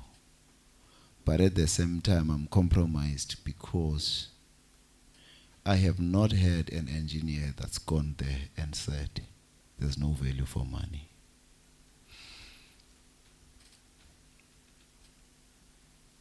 I'll take a very few of the issues that have been raised. Maybe the first should be the one that relates to our performance as an institution that's been raised, to say our performance is zero.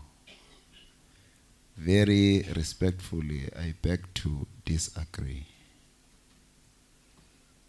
There are projects that we have implemented that have yielded water to a number of communities within the Tambo district. I would talk about the Lukwe 2 project that at once, at one of the phases, gave water to 17 villages. That was just its phase 1. There's been phase 2. You talk about the recently refurbished Luchego scheme that has recently given water to 11 villages. I'm talking about work that's been happening in the past few weeks. In Vumelwano, a scheme that was supposed to be giving people to 21 villages, we were very unfortunate because it worked for 2 weeks and was vandalized. We're back to square one, but the work to repair is already underway.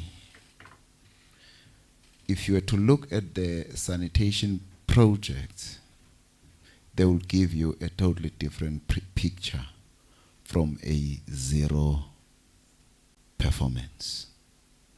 If we were to look at some of the interventions that we've made, sometimes to projects that don't even belong to us, that belong to the Department of Human Settlements. But because we can't be saying to people, this is not our project, we've had to intervene there to manage the sanitation problems in areas like Makengesi, Mkanduli, etc. So, we might not be where we would have wanted to be, but as a matter of fact, there is work happening every day. That one I can say it. We admit that not all our villages have got access to clean running water. That one is true, but definitely different from a zero performance. I thought I should deal with that.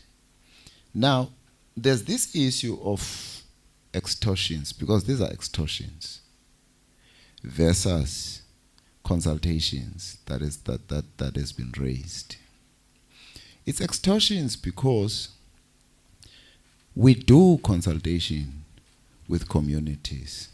In fact, it's part of the project to have someone who runs with the consultation, over and above the consultative work that we as politicians must do engaging with those communities. But if you have got people who will come and say, we are truck owners, we insist that we will be ferrying the material for you, we insist that this is how much you're going to pay us, we insist that this is how many loads we're going to take per day at this rate. And we also insist that we will not be taking from the borrow pit that has been approved. We want a further one so that we can stretch kilometers. That's plain extortion. Unfortunately, some of these have been to criminal courts because some contractors have had to report the cases. Some have had to seek protection orders. And unfortunately, how extortion is structured is such that community people fear these people. And it's not as simple and straightforward for them to say, we stand up against these people. Because for that matter, you'll realize that it's not people from this village. It's people who have organized themselves into some local business forum that was not there before, of people who don't come from this community. This is what we have had to be dealing with. So it does not only hinge on extensive and thorough consultation, which I argue we do, but it also has got a criminal element in it that we must appreciate. When we talk of poor performance of contractors, we do not necessarily infer that those people have been paid despite having performed poorly. But we mean that we even get to underspend because of poor performance. Because if this person has not been working, the project manager will not be recommending that they be paid. And for that reason, we will not spend. So this poor performance has on some occasions affected our spending, our expenditure patterns. Exactly for the reason that the due diligence is exercised before payments should be made to people. Around the issue of a delegation that should have been there yesterday, I want to profusely apologize, Honorable Member. We depended on listed individuals in the communique to go and be part of the delegation. The night before, I called my office to ask if I should attend. And the answer was no, there's no need for you.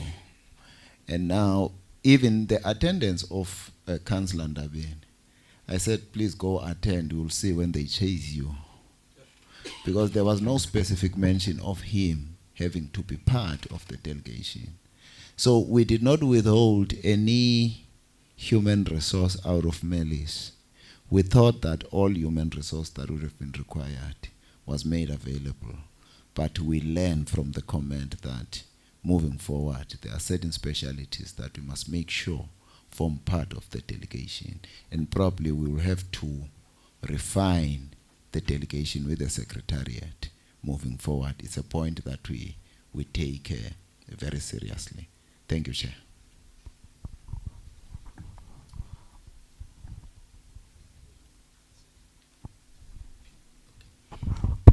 I'm very sorry, Chair.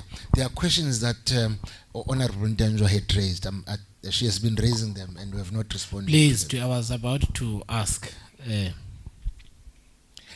On employees whose matter was set aside, these employees had not been charged, but they themselves took the report that had been submitted to council for review, and the High Court agreed with them that the report was unlawful and irregular.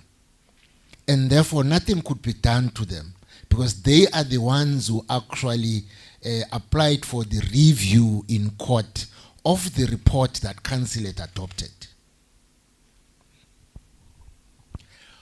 On consequence management and danger allowance, this process took place in the last term.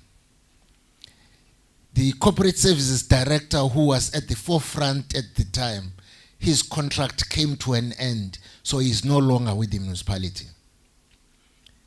The municipal manager who had signed the approval of the matter, he unfortunately is now deceased. So we are of the view that we are finding it difficult to hold anyone accountable on the matter as it stands now.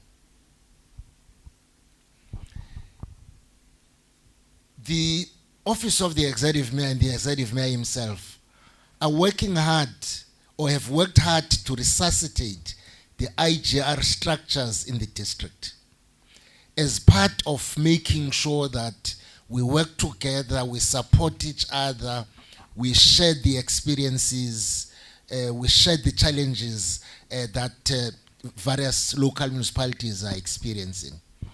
We have established working groups as part of the MM's forums. We have the Chief Audit Executive working groups. We have a risk working group. We've got all these sorts of structures that are inclusive of all local municipalities as a way of trying to get close to each other so we can see what challenges are there that are engulfing each municipality and provide a support plan for each of them. It's working well. We are now talking.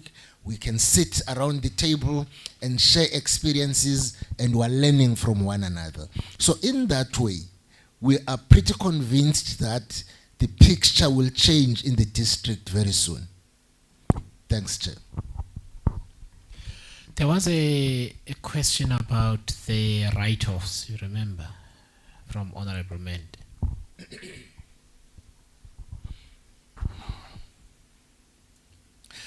I wish I had the audit report in front of me. But when you look in the presence of my colleagues from AG, when you look at the UIFW of what constituted in that report, let me cite a few examples. The report will say, of the contracts that total up to 82 million rand, they are irregular because the BAC was not properly constituted. For example, there weren't enough senior managers in the bid adjudication committee. Instead of 4, they were less than that, and therefore such a process is deemed irregular because the BAC was not properly constituted. Clearly, as this happens, as the work happens, the contractor appointed and the work happens, there is value for money for that contract that was appointed.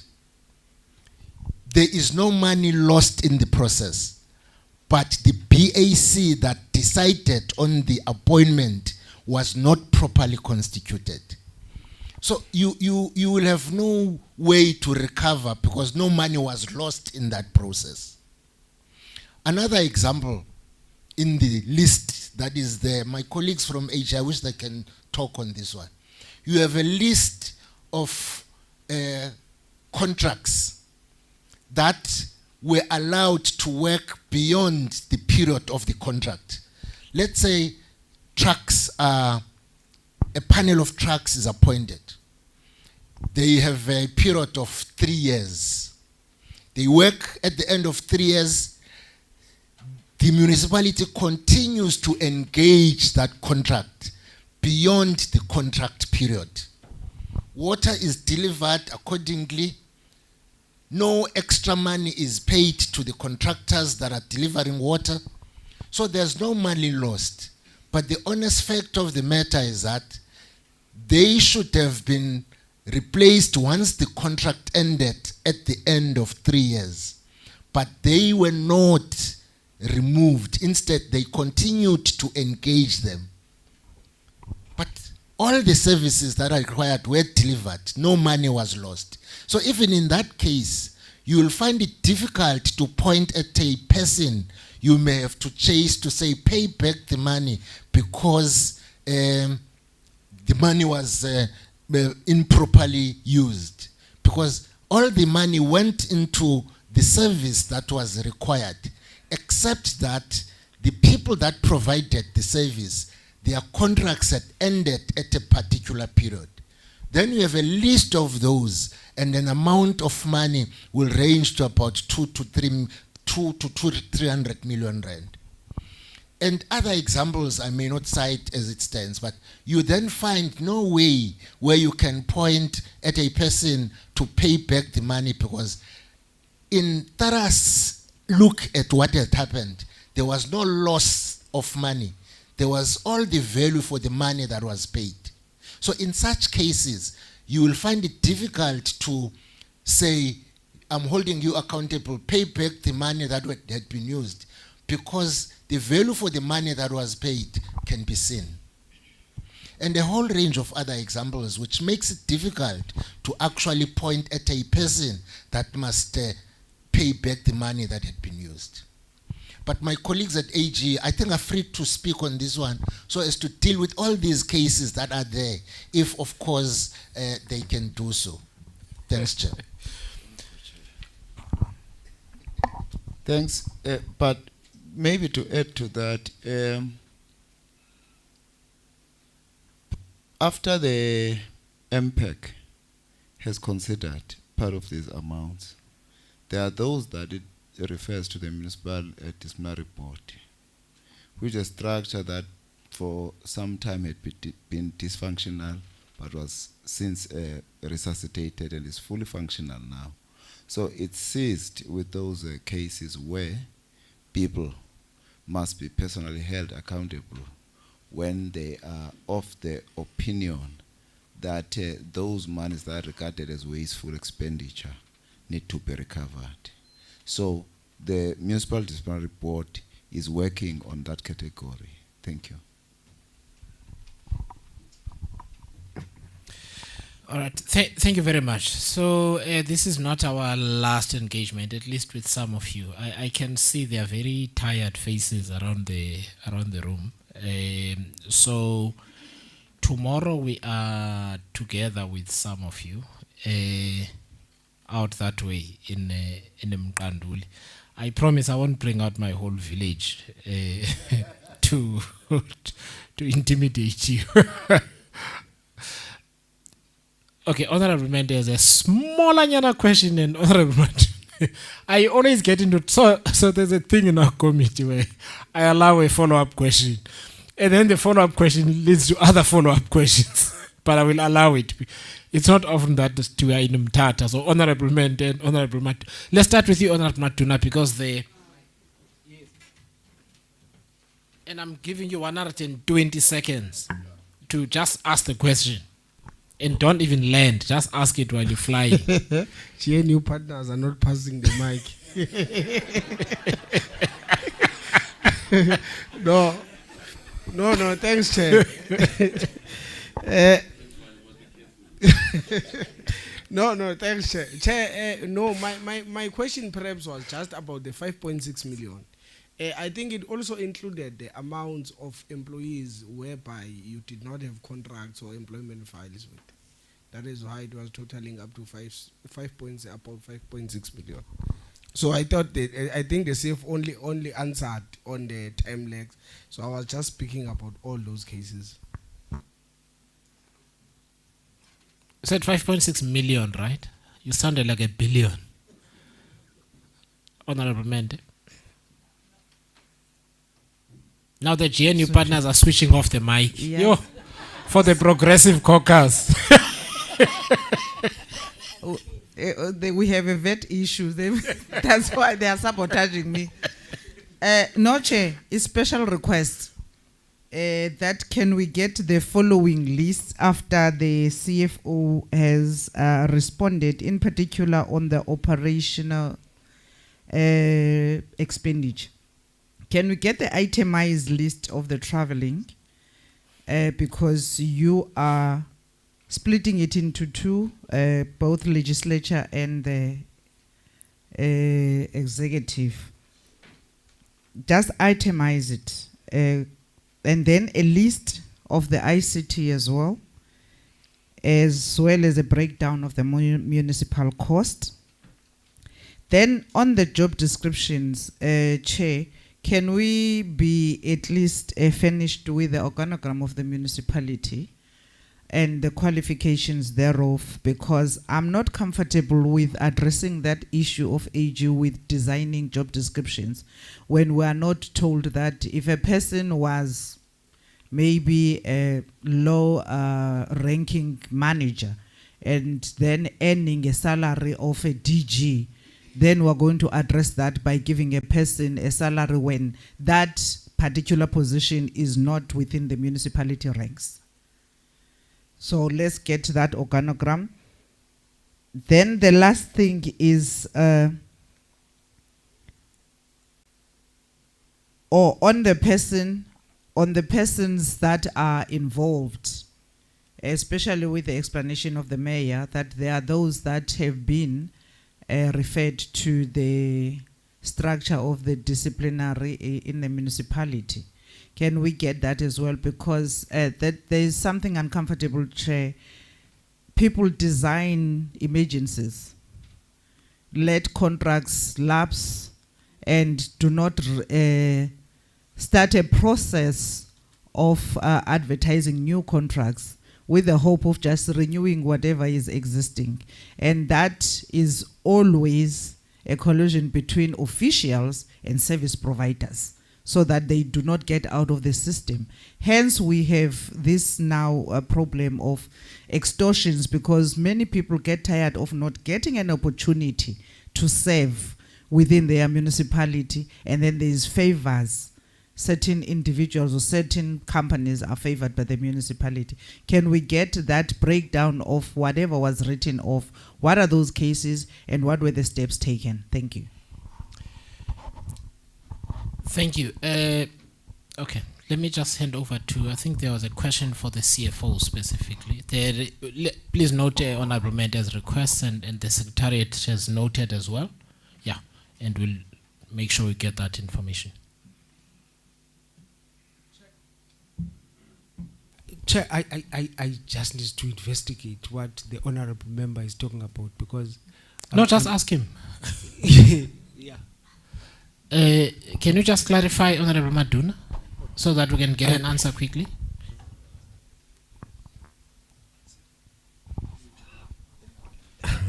Yeah, it's on. Oh, hey. No, thanks. No, CFO, I'm speaking about the AG noted that there was one, there are three these things. It was one, the ones that you paid after they've been terminated. Two, there were others who did not have an employment files or contracts with the municipality. And the overall discrepancies resulted into a limitation of misstatement of about 5.6 million. Or should I... No, thanks, Chair. That was resolved. That was resolved. I can see, Chair, honorable members really are researching. This happened during the audit. He's the one who was an auditor, by the way. I can His see, real job is an auditor. Yeah. This was resolved during the audit, because I think there were employees where there was no file which was picked up when they were auditing. And that's why I was confused, because the matter was later resolved. We were only left with 63,000, which on the 63,000 we recover. We even on the I can see the honorable member went through the coughs, not even the management letter, the communication of audit findings.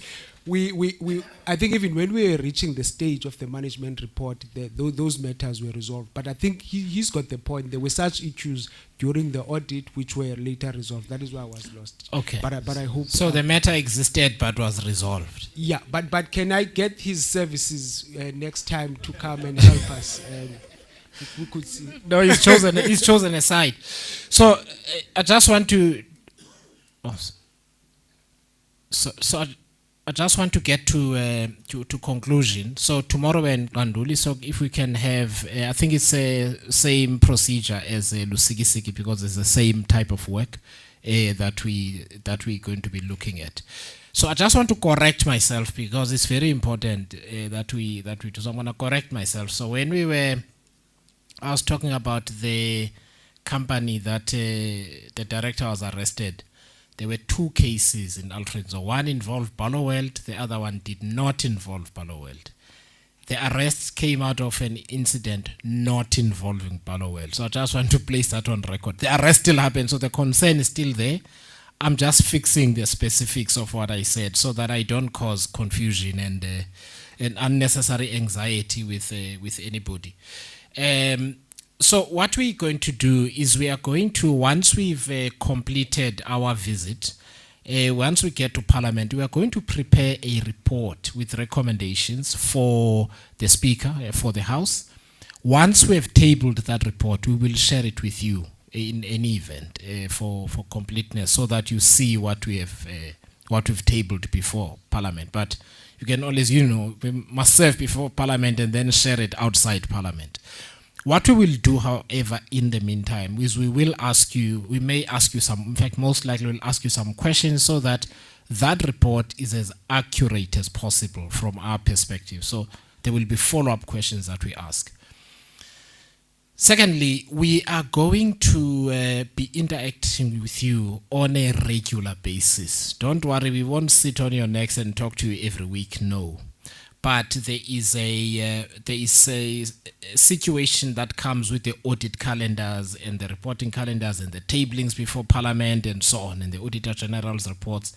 And this district is really big. I tell people it's bigger than Gauteng by size, and it's only then that they get it.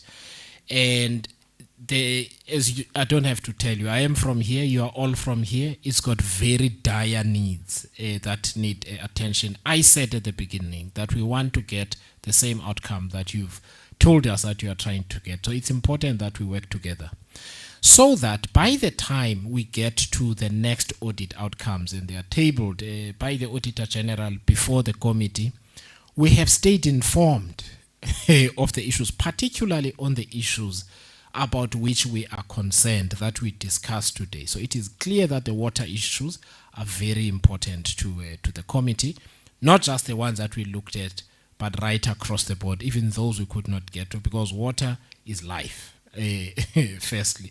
The second thing is the governance issues. We're really keen to see that statement you made, Municipal Manager, that we want to show people that you can get a clean audit and that these interventions can work. We also want the same thing. So we also need to keep updating one another on that. The Secretariat will stay in touch with you to just guide on how that is going to happen. We will have another interaction together. It may be in Parliament sometime towards the end of the year, so that we just keep each other properly updated on how things are happening. We update not just us, the South African people, to get to see how things have gone, and then the AG comes and the SIU comes and so on, and people can see that there is movement in the issues about which they are very concerned. So I just want to say what I said at the beginning about a relationship is important. We intend to have a relationship with you, Ngenkani. But I don't sense any pushback here. But we need to have a relationship that is constant, that is open, that is frank. When something is not working, just tell us that we've hit a snag here, Scopa, and this is the snag, and this is what we're doing about it. I have found that the members of the committee appreciate that more than finding something out later on that it didn't work. So what I'll do, Executive Mayor, there might be some things that you want to tie up unless you are happy for me to make closing remarks. But maybe let me indulge you with a couple of minutes to say, to conclude your own presentation, and then I will make my final closing remarks in exactly 1 minute. Yes, you can. You can. It's in your gift.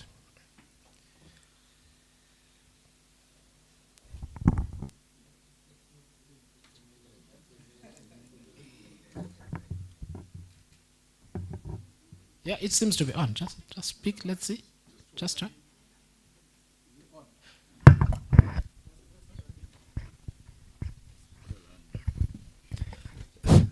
Thank you very much, Chairperson of this session. Good evening to you, colleagues and the officials. On behalf of the institution, I wish to say we are very, very much appreciative of these engagements. And indeed, these engagements, its intentions are very clear, that you wanted us to know what are the weaknesses on our side. And when you are engaging, the questions that you have posed to us are the questions that were preparing us moving forward as an institution. We've learned a lot from you. The attitude was very positive, and I can assure you, all of us, we are happy and we accept your approach. And as a district, as the executive mayor has said at the beginning, our intention as this leadership is to correct everything that has been there before. We want to clean every cloud hanging over our Tambo as an organization.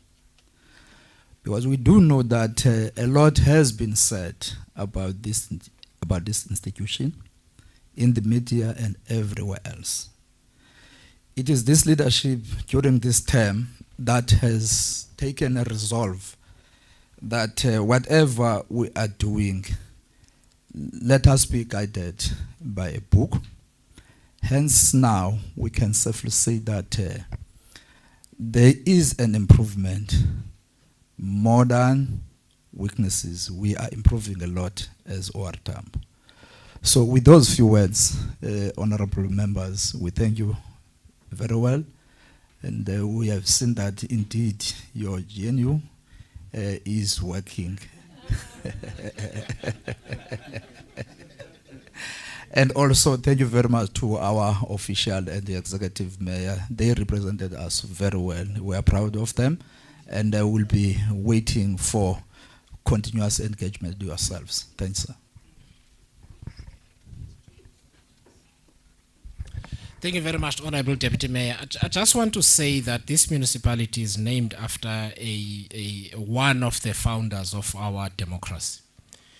And one of the things, as we talk about the numbers and we talk about the audit processes and so on, what I'd like to leave you with, which I know that for each and every member of the committee is really important, not just in respect of the late Tambo, but in general, that let us try and do our best to honor the cause of freedom. Let us try and do that. Let us honor those who fought for this freedom so that we can get where we are. And that one day we can be able to say that if they were to wake up, they would love what they see. That is a moral responsibility all of us have. Madiba is from here. He lies here. His bones are here. And those kind of things matter a great deal. And they must matter in every little thing that we do and remind us of how much it has taken for us to be a democracy and that we need to give meaning to democracy itself. And I know that sometimes when we ask these questions, it might appear that the members don't appreciate how hard public servants work. Some of our members were public servants themselves at municipal and national level. They've also been through the same thing that you're going through. All the tough questions that you are getting are coming from a place of care and a place of love and a place of appreciation for the work that is being done, that we need to push you so that one day people here name streets after some of you because of the works that you have done. So thank you very much, and I appreciate your presence here today. Thank you.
Am I the first one to say so? That I don't think I'm the first one.